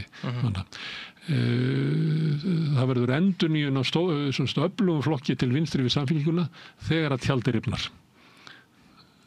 Það hvort að sko þanið á tjaldi samfélkingarinnar sé það hérna mikið að heldur núna og þú bendir á það að í konunum má sjá að það ennþá bara þeir sem að yfirgáfu þessa 3 flokka að þeir virðast bara vera í samfélkingunni og ekki þeir flokki fólksins sem ekki að skora hátt í konunum. Já, sko ég held líka að þetta veltur á því svona þegar hérna róttæka sem sagt þeirra svona rikið sestaðins af því að sko vinstir þarf náttúrulega líka að hafa einhvers konar akkir í miðjunni og millistéttinni og það sem samfélkingin hefur núna og VG hafði líka lengi að hérna það sko sá tími ekki ennþá alveg kominn og það ennþá bara svo margir óvissu þættir í þessu eins og með hérna með ríkisstjórnina því að sko ríkisstjórnin að mörgu leyti sem sagt samfélkingin og hérna hennar samstarfsfólki Viðreisn og flokki fólksins þau eru svolítið endurhugsa leikinn þau haga sér svolítið öðruvísi ólíkt fyrri ríkisstjórnum og hérna það svona alls konar hérna bæði áfæramunur og efnismunur sem að hérna verður bara áhugavert að fylgjast með hvernig vindur fram hérna þegar hérna sérstaklega eftir næstu sveitarstjórnarkosningar það svo margt sem sko þú bendir á að Sjálfstæðisflokkurinn sé í vondri stöðu í hérna stórum sveitarfélögum á höfuðborgarsvæðinu Samfylkingin að fara inn í kosningar í Reykjavík eftir að hafa verið meirihluta í þá 16 ár óslitið og hérna með hérna í ríkisstjórn og með forsætisráðuneytið alla þessa flokka með sér Já, en ekki samfellt alla, sko. Þannig að ég var bara, að því ég sá að þá kom könnun úr Reykjavík í dag að þá einhvern veginn eini flokkurinn sem að mér sýnir svona fljótt á litið vera að græða á meirihlutaslitunum Viðreisn. Þau eru að hækka, nokkuð skarpt. Og sem líklega vegna þess að Viðreisn á góðri siglingu í landsmálunum og eru bara, maður býður eftir í einhvern veginn haust gerist að þeir mælist stærri en Sjálfstæðisflokkurinn. Já. Ég held að það get bara vel gest sko og svo það eru alls konar hlutir það sko verður alltaf fólk náttúrulega hætta við líka að fólk kremmi svolítið á miðjunni þú sér Framsóknarflokkinn núna þau eru greinilega ekki að ná í ég heyrði Ólaf Þ. Haraldsson tala þetta daginn sko og þau eru ekki að ná í þessa að þau eru miðjuflokkur í grunninn og kannanir sýnir það að kjósendur þeirra eru miðjufólk sko En það þau velið á einhverja vitlausa taktík. Þau hafa verið í þingi í kompaní með auðvaldsflokkunum, getur við sagt, miðflokknum og sjálfstæðisflokknum, að reka erindi stórútgerðarinn og fleira sem að ég held að sé þegar það spurðum afstöðu til þess til kvótakerfisins að þá það kannski bara valla helmingur sjálfstæðismanna sem að styður það og kannski bara þriðjungur miðflokksins en enn færri í Framsóknarflokknum þannig að þessi vegferð held ég hafi reynst Framsóknarflokknum miklu dýrari og enginn af þessum flokkum að skora samkvæmt könnunum. En við kannski að segja það að kannanir sumar og yfirleitt þetta náttúrulega svolítið billegt, fólk spurt að þessu og það ekki eins og að veggist í einhverja meiri háttar sjálfskoðun áður að svarar. Oft pikkar það bara eitthvað sem einhver sveifla með og alls konar svoleiðis. Þannig að það kannski mikið að leggja of mikið mat á svona stöðu í skoðanakönnunum. Þótt að sé augljóst sem að gerast. Það augljóst að sósíalistarnir að missa fæturnar. Og það augljóst að samfylkingin að sigla miklum byr. Meðal annars að því ég held að fólk sé bara svo döðslefandi fegið að Sjálfstæðisflokkurinn sé ekki lengur í ríkisstjórn. Já, það einmitt, en svo eru kannanir maður náttúrulega aldrei að taka of mikið mark á einni körun, það verður að vera langtíma trendið sem að skoða þær og það eitt sem að, mér fannst mjög áhugavert þegar maður stúderaði þessa tölur eftir síðustu kosningar var að sko VG náttúrulega misti talsveit mikið fyrirgefið til Samfylkingarinnar, það er augljóst, en svona við getum sagt sko umtalsverður minnihluti eitthvað sem ég fór yfir til Viðreisnar sem svona eitthvað sem maður hafði ekki endilega séð fyrir sér fyrir allavega klárlega ekki þegar Viðreisn stofnaði á sínum tíma því þá fannst maður þetta vera svo gífurlega ólíkir flokkar en svo það bara svo margt sem skiptir máli, það bara einhver stemning og þú veist, Viðreisn bara þau eru bara frekar einhvern veginn þau eru bara svona líbó og frekar græn og fleira, þannig að það var heilmikið af fólki sem einhvern veginn fór yfir út á þessum málum sko. Þau voru náttúrulega mjög held ég að verða að segjast svona populíska kosningabaráttu, þeir lofuðu vinstri velferð og hægri efnaðsstjórn sem að því það við ætlum að gera rosalega mikið fyrir alla en við ætlum ekki að hækka skatta sem er eiginlega svona típisk populísk loforð. Ég meina þú veist þetta verður flókið haust og annað þegar að koma fjármálaáætlun og fjárlög og annað og það verður sko, alltaf sé ekki svona kannski fyrst núna sem að svona raunverulega reyna á þetta sko. Herðu, en ef við skoðum þetta landslag og segjum að það sé breiðtjald hjá Samfylkingunni sem að er svona frekar hægri helmingurinn hefur búið til og ná að spenna yfir svolítið vítt svið. Bjarki, akkur hættir þessu ekki bara og gengur í Samfylkingunni og reynir að hafa áhrif á hana þannig að hún sé svona kannski ekki svona alveg hægri sem það er og spyrir þið bara sem svona venjulegan VG-mann. Já, það er nú margt gott fólk í Samfylkingunni, það vantar nú ekki sko, marga ágæta vinni þar. Gæti þér ekki liðið vel þar inni? Í Samfylkingunni? Já. Jú, eflaust sko, það er náttúrulega, auðvitað skurn á milli þessara flokka, hefur alltaf verið og það var það sem kannski svona, manni fannst kannski svona, hvað segir maður, það sem var einhver leyti vandkvæðum háð til með þessi síðustu ríkisstjórn var að við varum ekki sömu með borðið. Það fannst sko úrstaða því að ég held að VG oft gott að samtala við Samfylkinguna og Samfylkingin kannski ekki síður gott að samtala við VG. En sko VG er ennþá til og það eru sveitarstjórnarfulltrúar víðum land og það er bara fólk sem að best fyrir sínu samfélagi okkur einasta degi, algjörlega frábært fólk og sko stefnan hún stendur ennþá fyrir sínu þó að allt sé vissulega til endurskoðunar en svona á þessum tíma sko það er áhersla á umhverfismál sem ég sakna hjá þessari ríkisstjórn hefði viljað sjá þau liggja meira á þeirri hliðinni og svo bara auðvitað fá þau að sanna sig, ég meina svo kannski bara getur vel verið að Samfylkingin uppfylli sinn endanlega upphaflega tilgang sem var að vera sameiningarafl vinstrisins, það bara en það verður bara þá að ráðast síðar á kjörtímabilinu en nei, veistu það, ég held svona þegar fram í sækir að sko hlutirnir þeir lenda nú sko, sagan er oft sagan er besta fordæmið og það hefur alltaf verið flokkur til vinstri við sósíaldemókrataflokkin og ég held að verða það aftur og Þú ætlar að bíða út á eyðimörkinni?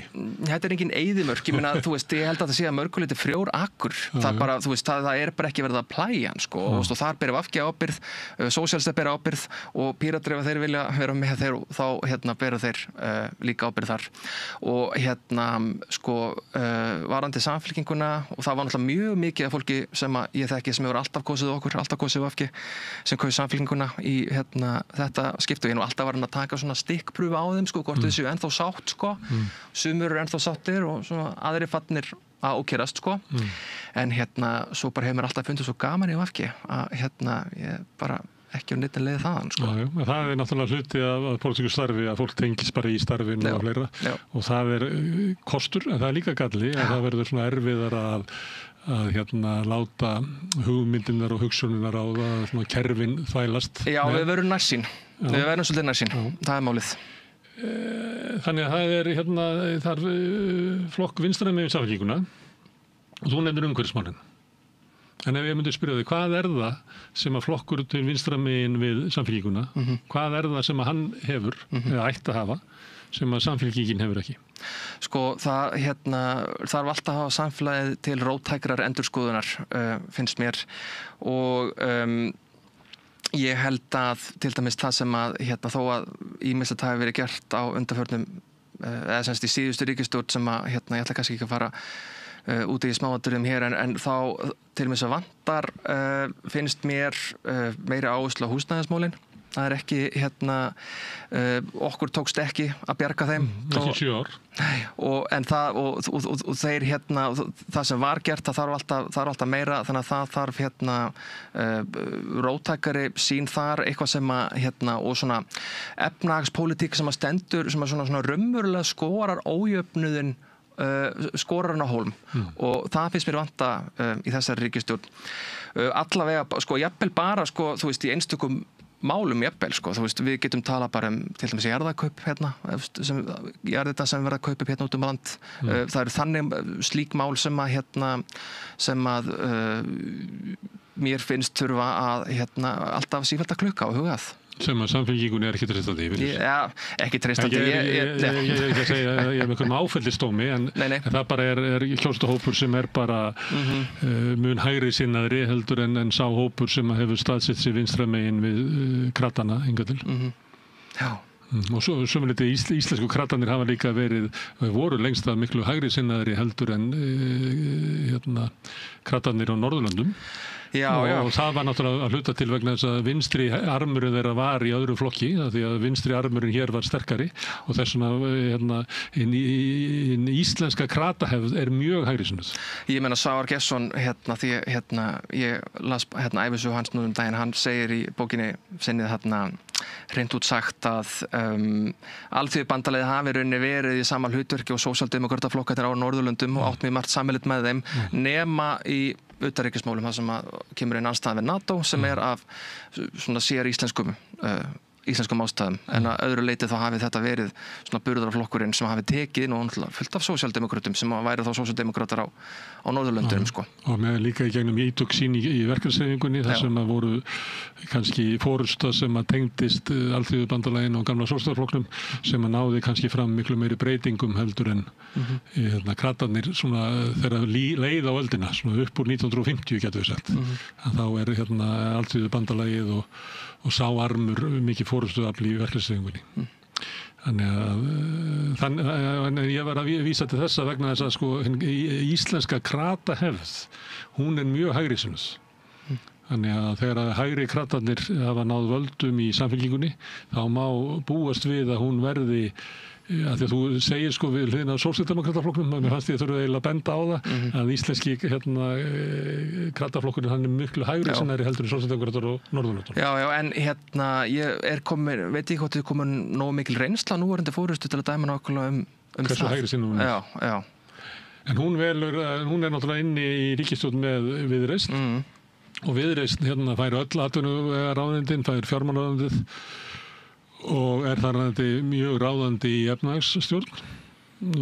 Það má vel vera að Kristrún í krafti sinnar reynslu og menntunar geti haft þar einhver áhrif en svo uppskipting ráðuneytanna að þá Viðreisn leiðandi flokkur að þessu leyti og það mun kannski komið í ljós núna í fjárlagafrumvarpinu sem verður lagt fram.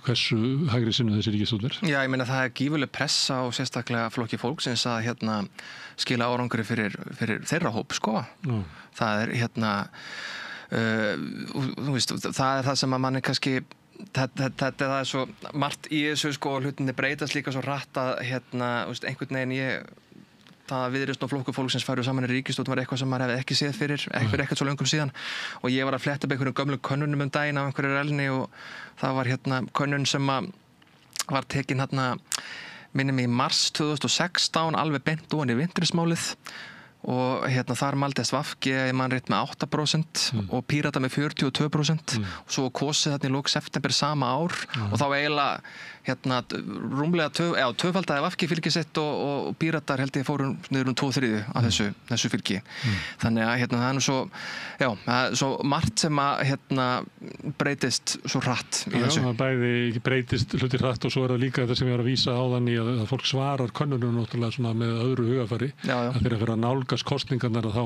fyrir fólk svona betur með atkvæðið sitt og svona tekur svona ígrundaðra val og það held ég hafi bitnað á Pírötunum að svona fyrirfram hefði eitthvað getað spáð í að vintrismáli væri eiginlega það besta sem hefði komið fyrir Píratana í háflugi að því að það var svona hneykslismál sem að Píratanir hafðu verið að voru svona andspillingarflokkurinn að þetta ætti að vera mál sem myndi hjálpa þeim að landa þessum kosningasigri en það var það ekki. Þegar áreindi þá var kjósendur ánægði með þá í stjórnarandstöðu og sögðust alltaf kjósa þá í könnunum en þegar fóru að líða kosningum að þá var það ekki alveg til að greiða atkvæði til þess að þeir væru inn í stjórn. Þannig ég held að það vil spilað inn í. Á meðan að VG var á þessu tíma mjög stjórntækur flokkur eða má nota það hugtak sem hræðilega orð sem að eiginlega búið til í stakstinu Morgunblaðsins sem maður á eiginlega ekki að nota. Herðu, en það er róttækari flokkur við hliðina á Krataflokknum, umhverfismál, meira afgerandi efnaðastefna fyrir allan almenning sem er þá sósíalismin og það er umhverfismálin og svo er það líklega sem afgermaður myndur nefna kvenfrelsismál og önnur slík mál. Já, og og fjórða stóðin eins og Drífa sagði þegar hún var að tala var friðarmál og þau gleymdust einhvern veginn hjá öllum og eru ennþá gleymd. Já, sko, það er bara held ég svona vandi á Íslandi almennt að áhugi á utanríkismálum er ekki mikill. Hann kemur í kipum og er þá fókusur mjög mikið á einstaka mál. Þannig að því miður, ég meina VG náttúrulega skar sig alltaf úr í þessu og var að tala um NATO og friðarmál og annað slíkt á tímum það sem var bara nákvæmlega 0 hlustunarskilyrði fyrir því annar staðar í samfélaginu þannig að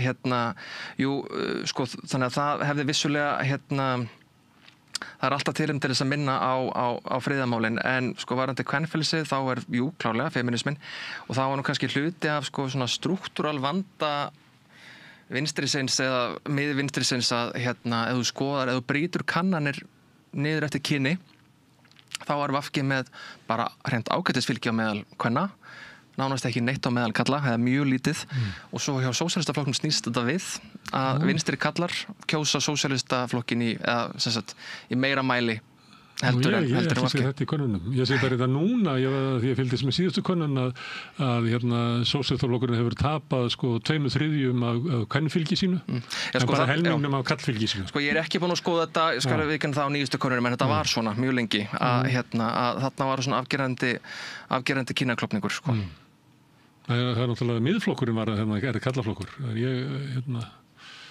og VG var alltaf kvennaflokkur. Það voru eiginlega þessar tvær andstæður sem maður er mest áberandi Já, en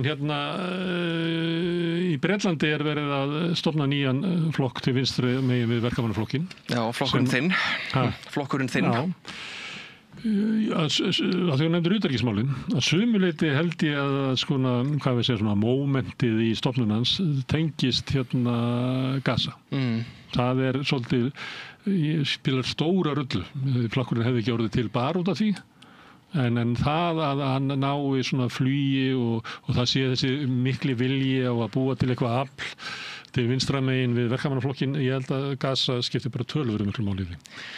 Heldur að þær aðstæður séu ekki á Íslandi? Mögulega það er náttúrulega þetta Ég nefnir Gaza í tengslu við friðarmálin. Nei, ég meina þjóðamörð og Gaza þetta er náttúrulega bara þetta er bara eitt stærsti geopolítiski viðburður okkar bara seinni tíma ég svo sem man ekki svo langt en ég gerir ráð fyrir þetta sé bara hafi sambarleg áhrif á pólitíkina og Víetnamstríðið á sínum tíma þetta er farin að hafa virkilega áhrif á innanlandspólitík mjög margra landa ef þú skoðar niðurstöðu síðustu alþingiskosninga þá kannski veit maður ekki alveg hversu skýrt það skilaði sér hér en það er náttúrulega hreyfing í kringum þetta mjög mikil eðlilega og bara sem betur fer en hún hefur svo sem virðist ekki eiga sinni tjast að pólitískt heimili þannig lagað. Og það sé ekki það mikil óánægja með ríkisstjórnina í þessum málum að það verði til dæmis ég nefndi áðan að tjaldi rofni inn í samfélkingunni þetta er svona dæmi mál sem að gæti valdið því Það er óbærilegt fyrir vinstri hluta samfélkingarinnar að vera í flokki sem er með svona deiga afstöðu til mesta glæp þessar aldar. Já, það geti alveg komið til þess. Já. Umhverfismál, þú nefnir það. Einhver geti sagt eins og Bjarki, ef þú hefur að búa til flokk sem leggur áherslu á umhverfismál, þá myndi ég gera það að láta bara vera umhverfismál. Sleppa sósíalismann, sleppa kvenfrelsinu og sleppa friðarmálunum og hafa þannig að búa til svona breiða samstöðu þar sem hún nærið langt út fyrir fyrrum kjósendahóp VG. Að þá getur mögulega orðið til umhverfisflokkur ef þú telur að það sé vara sem að kjósendur hefur áhuga á að kjósa. Sko, Þetta kemur reglulega til umræðu, held ég. Já, sko, ég myndi vara við slíkum áformum út af því að það sem sker umhverfismálin út frá mörgum öðrum málaflokkum allan ef þú skoðar þessar kannanir og ég teka skipt fram, ég veist ekki þegar skipuleika stjórnmálabaráttu kringum kannanir en það má líta til þeirra að þessi málaflokkur flakkar mig mikið í vægi hversu mikilvægur er gagnvart fólki og skoða meðaltölin 2016 og 17 þá var þetta fólki mjög ofarlega í huga. Það fór saman við gott gengi VG í þeim kosningum og 21 líka. En 24 þá hrynur þessi málaflokkur niður í mikilvægi fólks því miður og þannig að það væri sko það að byggja, ég held einfallega allavega í íslensku samfélagi eins og því það er byggt upp núna þá held ég að það þurfi fleiri stóðir undir flokk en bara þetta eina mál sko. En það hafa samt verið tilraun, ég menna Björt framtíð var mörguleiti tilraun í þessa átt, hún var ekki sko alfæri grænt flokkur en það var mjög byggt mjög mikið á grænum áherslu þar sko. Og og einhver tilraun til þess að fá umhverfismálin kannski meir inn á miðjuna sem er bara fínt, skilurðu. En ég held að þetta þurfi að því umhverfismálin þau eru náttúrulega tengjast líka svo mikið félagslegu málunum sósíalismanum og það er það sem að kannski vinsturinu skortir það er að geta tjáð sig til dæmis þessi réttlátu umskipti sem við stundum talað hvernig við breytum okkur yfir í grænt samfélag án þess að koma niður á aukinni stéttaskiptingu. Þannig að ég veit ekki, kannski er bara því ég er svo félagsmótaður, ég sé þetta allt saman sem sama þráðinn sko. Já, þannig var hugmynd VG að það eru segjum þetta séu 4 stóðir. Já.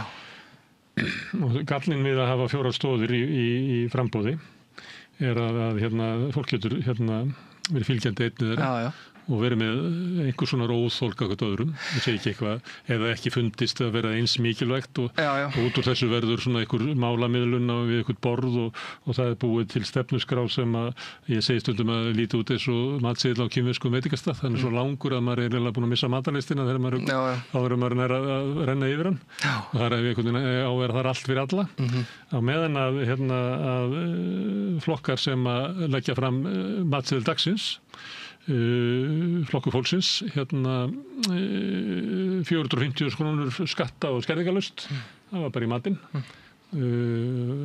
Viðreisn allt fyrir alla og ekki að innheimta neina skatta það var tilbúið þeirra og meðan að flokkar eins og svona VG og svona sem ætla að ná að halda þessu öllu saman koma oft með svona duglega stelpan í bekknum sko mætir. Já, einhvern veginn byrjar þetta hljóma er þetta flokkur fyrir sem að eru bara að gera allt rétt er þetta sá flokkur og meðan að það eru eins og þú nefnir húsnæðismálin og fleira sem eru mál sem að bara brenna á fólki manni finnst svona einhver leiti er þessi tónn í nýja flokknum hans Corbyn og hennar Sultana og líka í New York hjá demokratum sem er eiginlega áherslur á það að samfélagið sé bara affordable sem myndu það segja í Bandaríkjunum að samfélagið sé mótað að það sé bara gott fyrir okkur að lifa venjulegt fólk að við séum með sæmileg laun og örugt húsnæði og eigum fyrir mat og ef séum laus bara við þennan afkomu kvíða og þessar áhyggjur sem er að þjaka okkur að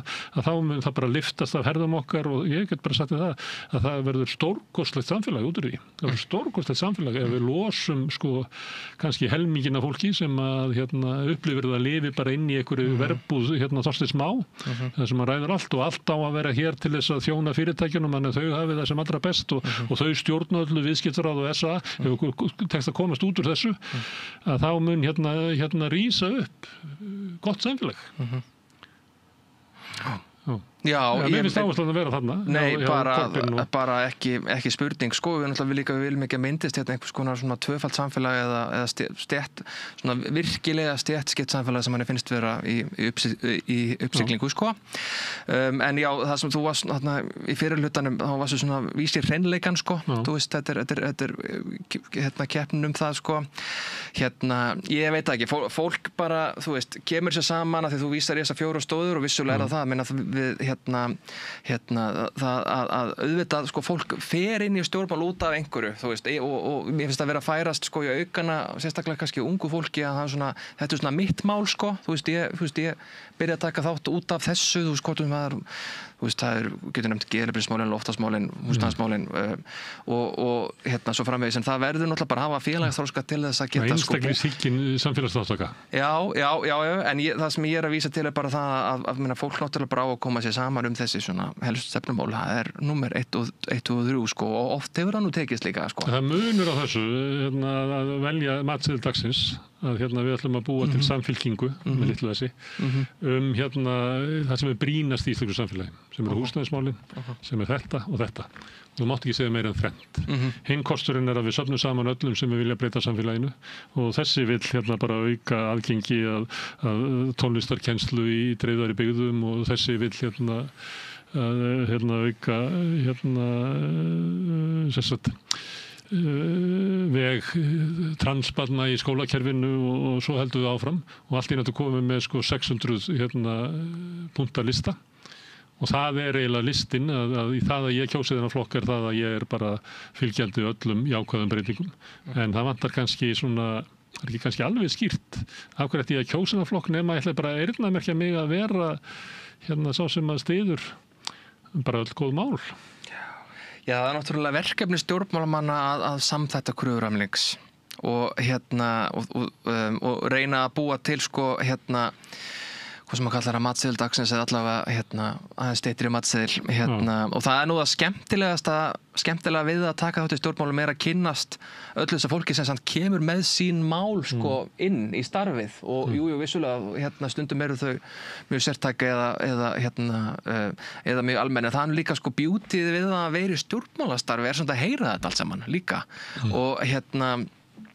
og það náttúrulega það er það sem að náttúrulega hefur knúið mann áfram í þessu þetta er bara svo þetta er samt bara svo skemmtilegt sko að fara og kynast öllum þessum málum líka sko.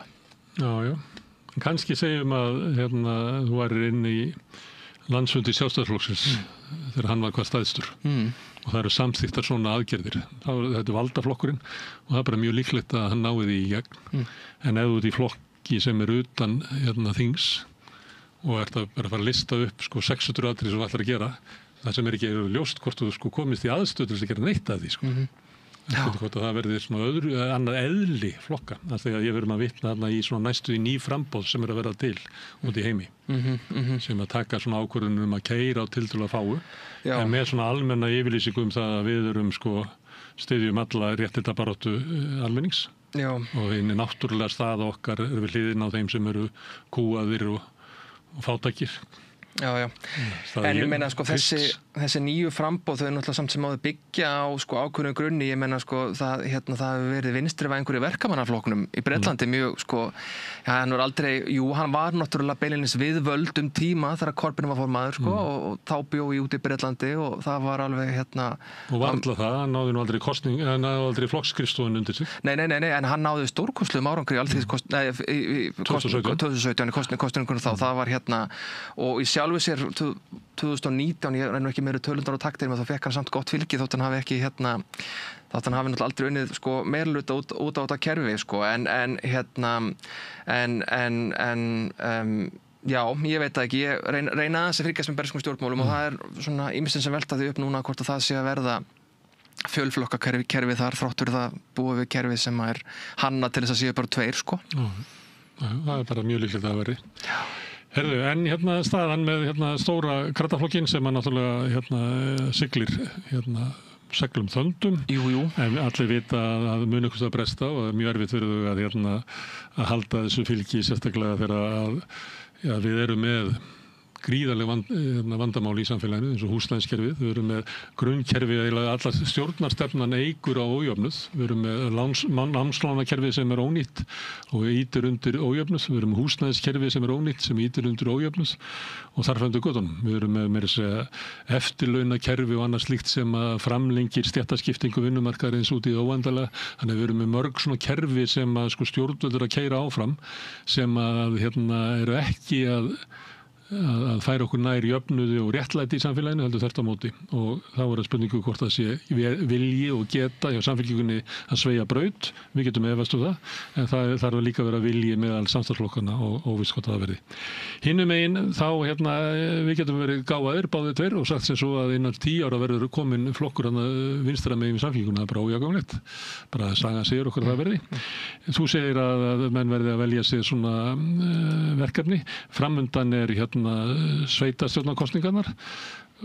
Ég geti sagt sér svo eftir að hafa hlustað á þig þar sem þú segir að VG hafi sterkast stöðu víða í frambúðum í sveitarfélögum og geti sagt, og þú talar mikilvægi þess að VG þessu verðmætt inn í VG að þá eru líkur á því að þessir flokkar, Sósíalistaflokkurinn undir nýrri forystu, VG og ég veit ekki með Pírata, það er svolítið erfiðar að sjá fyrir sér hver það er sem að draga vagnin beint þar, hver hefur svona tekið að sér að leiða einhver svona endurreist Pírata. Þeir hafa sést minnst að þessum flokkum. Ég bara sé það ekki hver það er. Að líkurnar eru svolítið mestar á því að allir þessir hópar fari að reyna að tryggja framtíðarlíf sitt í kosningunum.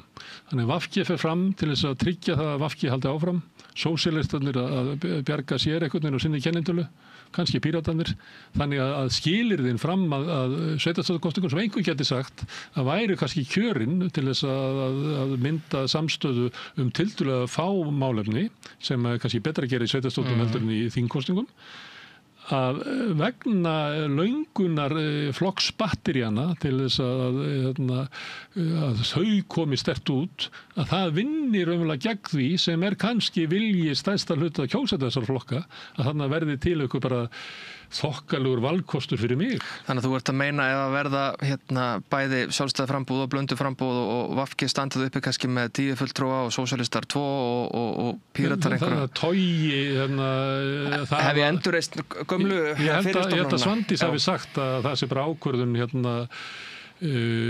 fólks í hverju sveitarfélagi, hvernig það býður fram. Og þar býst ég við í öllum sveitarfélögum sé ákveðin vilji til þess að VG bjóði sig fram. Það sé svona úrslita stund hjá okkur. Þannig að það sé það löngunin til þess að viðhalda VG að hún vinnur gegn lönguninni til þess að búa til breiðari samstöðu vinstra megin við samfélaginu.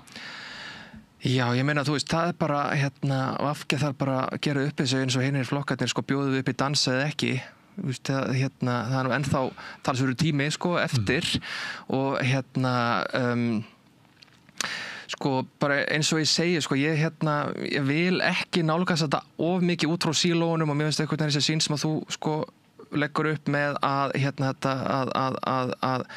kannski í framtíðinu þá muni þetta leiða það af sér að flokkar taka einhverjar ákvarðanir sem að byggja á einhverju sem að eru hæpnar forsendur. Ég sé þetta ekki alveg þannig, ég sé þetta bara þannig að þú veist ábyrgðin okkar er að það sé félagshyggju fólk í sveitarstjórnum út sem víðast og þú veist þar með ég samfélkingarmaður með litlu essi og þú veist það finnst mér að vera verkefni akkurat núna og mér fannst hún Drífa Snædal orða þetta ágætlega að gagnvart næstum alþingiskosningum þá eru við eiginlega ekki einu svona komin að byrjunarreit Nei. Og það er eitt sem að ég ætla að spyrja út í af því að þú veist nú stjórnmála sálfræðingur. Það eru mikil vonbrigði inn í VG og ég held að það eru mikil vonbrigði inn í Sósíalistaflokknum. Ég held að fleiri 100 manns sagt svo úr flokknum og svo þekki það og voru átök þar og sem hafa leitt til þess að flokkurinn hafa bara komið ný könnun í dag þar sem að bendir þess að fylgið í Reykjavík sé að hrynja. Þannig það er mikil vonbrigði og það er ekki gott veganesti að smíða eitthvað úr að komi allir að borðinu með sín sárindi og vonbrigði. að til hvers ætti ég að leggja í enn eina ferðina við að byggja eitthvað upp sem að gæti orðið eitthvað ef þetta endar allt í einhverjum deilum og uppgjöf. Sko, kannski kannski fyrst að nefna það að náttúrulega stjórnmála umhverfið náttúrulega að breytast almennt og þessi þetta mikla ris samfylkingarinnar og einhvern veginn að vinstri vængurinn hafi farið sko þangað inn allan með svona afgerandi hætti, það er það er nýtt og ég held að við séum ekki alveg búin að við erum ekki alveg búin að fóta okkur á því sko hvað nákvæmlega gerði þessi síðustu kosningum. Ég skal samt segja það sko að því ég náttúrulega var mér virkur á bak við tjöldin í þeirri kosningabaráttu eins og fyrir kosningabaráttum að kosningabaráttan var alveg ótrúlega skemmtileg sko, þetta var var sko stuð í okkar bekk sko en þó að skemmtilegt strand sko þó að það hafi ekki endilega skilað sér út en það er bara sko góður lærdómur þegar þú tekur þátt í stjórnmálum að sko þú veist, þú getur einhvern veginn tikkað í öll bóksinn og gert allt svo vel og bara frábær stemning í þínu liði en því mér uppskerðu ekki endilega alltaf eftir því og þannig ég held að það sé sko það er nú hluti af því að vera með sko flokka sem hafa svona strúktúr og sögu að það eru svona bæði handtökin en líka taugarnar sem skapast sko af því að þetta er náttúrulega þetta er langtíma verkefni en jú, náttúrulega bara mikil sorg að að VG hafi dott út á þingi, það er ekki spurning sko. Ég er að spyrja, þú veist, þetta er svona kjósendahópinn og svo þetta með forustuna en svo þetta með svona hóp sem að veri líklegur til þess að vilja taka þátt í einhverju starfi og eitthvað svona. Já. Sá hópur, hann er ekki upp á sitt besta núna eftir átökin í Sjálfstæðisflokknum eftir fall VG. Já. Þetta er ekki svona kannski hópurinn sem að þú kemur svo að ég vitni nú í er ekki svona Þorgerður Katrín alltaf svona koma svo svona handboltastemming. Já. Sko, já, hún er náttúrulega mikill peppari sko. Hefur ekki áhyggjur af því að þú segir að það er erfitt að átta sig alveg á því hvað raunverulega gerðist í síðustu kosningum, þarf ekki hópurinn að átta sig alveg á því áður en að fer að leiða einhverja braut. Sko við verðum náttúrulega sko stjórnmálaflokkar, þeir verða alltaf líka að vera að sækja nýtt fólk sko og það er sko vissulega rétt eins og þú bendir á að það er erfitt þegar stemningin er ekki góð sko en þetta er eitthvað svona svo þarf maður einhvern að finna eitthvað jafnbæði þegar ég er algjörlega sammála því að þetta þarf að fara fram einhver naflaskoðun og endurskoðun og sjálfskoðun og annað en það er eins og verið ekkert endilega mjög heitlandi að lappin í hóp sem er í það bara það er ekkert mjög sexy sko þannig að þetta er einhvern veginn það er bara ábyrgð bara okkar sem erum þó í þessum flokkum að búa til einhverja stemningu og jákvætt andrúmsloft og ég verð nú að reyndar að segja það sko að á þeim VG samkomum sem ég hef sótt síðan frá kosningum að það hefur verið sko og það hefur verið er að komin nýtt fólk til dæmis í VG og það var meira þess að áður en þessi átök í sósíalistaflokkunum byrjuðu þannig að já, ég veit ekki, það segir mér bara að það er sko þrátt fyrir allt áhugi úti á einhverju skipulagi og einhverju geimi og það er oft talað með þessi 3 flokkar þeir hafa fengið 9% og sem að séu ekki á sem að það er að segja sem að eigi sér ekki fulltrú á þingi þessi tala er öllu jafna í íslensku samfélagi hærri. Ég held að sé þannig að þú vísar í það að þegar fór að líða kosningum á ljóst að enginn þessara flokka væri öruggur inni, þá flaug yfir höfðunum á þeim töluverður hópur atkvæða sem fór eitthvað allt annað. Já. Þannig að það sýndi sig bæði í könnunum fyrir og eftir kosningarnar að þetta var kannski svona í kringu kosningarnar voru þetta svona 13% sem hefðu viljað einhvern flokk vinstra megin við Samfylkinguna. Já, ég meina sko það bara það maður verður svolítið að setja hausinn sko undir sig út af því að ég meina ég veit að SV í Noregi, Sósíalist eða SV líklega hefur verið á smá flugi núna undanfarið í konunum þannig að sko vinstrið sko það er einhvern veginn sko ég hef trú á því að þetta muni koma og þessi mál muni fara einhvern veginn og kannski hreinlega bara verður sá farvegur VG skilurðu, bara punktur og og flokkurinn nær reisa sig við eða það verður eitthvað víðara, annarkvort. En eins og ég segi, ég er svolítið að hugsa sveitarstjórnarkosningar núna, bara hvernig kemst félagshyggju fólk til áhrifa. Má ég spyrja að einu svona auka?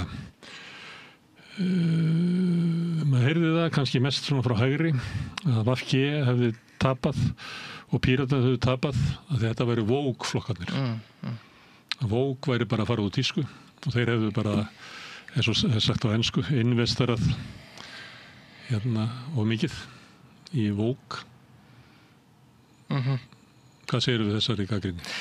Sko ég segi það, mér finnst þetta fyrstulega mjög áhugavert af því að þeir geta búið til einhverja strámenn úr þessu en einn af hópunum sem við töpuðum var fólk sem leggur með áherslu á þessi mál. Ég meina tölurnar tala sínu máli að við mistum frá okkur fólk sem fannst við ekki vera að standa okkur í þessum málum og það fólk fór yfir bara á alla þessa það fór yfir á Viðreisn, það fór yfir á Samfylkinguna, það fór yfir á Pírata mögulega einhverjur á sósíalista, ég veit það ekki þannig að þessi svona það sem hefur verið kallað sjálfsmyndarstjórnmál þetta bara áhugavert, ég held að því að þetta svona, ég held að VG hafi frekar einhvern veginn svona kramist í þeirri umræðu því það var þrýstingur frá báðum hliðum þar í tengslu við þetta ríkisstjórnarsamstarf að við værum bæði allt of lin og allt of hörð. Telur þetta sé mál til sundrungar innan vinstrisins sem ég líka haldið fram að sjálfsmyndarstjórnmálinn sundri vinstrinu og það svona Sara Wegenknecht í Þýskalandi sem tek sem dæmi sem svona tilraun til þess að búa til vinstriflokk sem að reynir að þvo sig þetta af sér Sólveig Anna talar svolítið á þessum nótum sumir inn í nýjum stjórnum Sjálfstæðisflokksins að vanti eiginlega svona vinstriflokk sem að er bara anti-woke. Ég meina Keir Starmer að reyna þetta í Bretlandi með mjög afgerandi hætti og það ekkert að segja það hafi búið eitthvað sérstakar árangur neinu vinstri flokku verður alltaf að leggja áherslu á mannréttindi og hafa þau mjög óvarlega á matseðlinum en Sósíalismi án mennsku sé eitthvað já en ég meina miðflokkurinn veit stundum ekki alveg hvað við í VG gerðum en með öllum þessum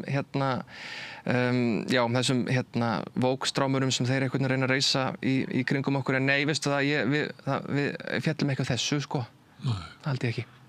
Herðu, Bjarki, gaman að fá þig hingað að koma og tala vinstriðið og sósíalismann og stjórnmálinn hjá okkur. Takk fyrir mig. Takkilega. Og við höldum áfram að ræða þessi mál og kannski fæði bara aftur seinna í kannski stærri hópi að ræða vinstrið á Íslandi. Þetta er spennandi. Já, takkilega. Já, þetta þá lokin á rauða borðinu í kvöld. Ég þakka Bjarka og öðrum gestur sem hafa hingað komið og Maríu Lilju og Birni Þorláks fyrir að taka viðtöl og segja fréttir fyrir í kvöld. Pétri Fjallsteð og Laufeyju Líndal Ólafsdóttur fyrir að taka upp og senda út en ykkur þakka ég mest sem hafi verið að hlusta á þetta spjall okkar og breytt í fjölmiðlun. Það eru þið sem hafi byggt upp samstöðuna, dreifing hér í samstöðuna bara með því að segja vinum og vandamönnum frá efni sem að þið hafi heyrt hér eða séð og ykkur líkar.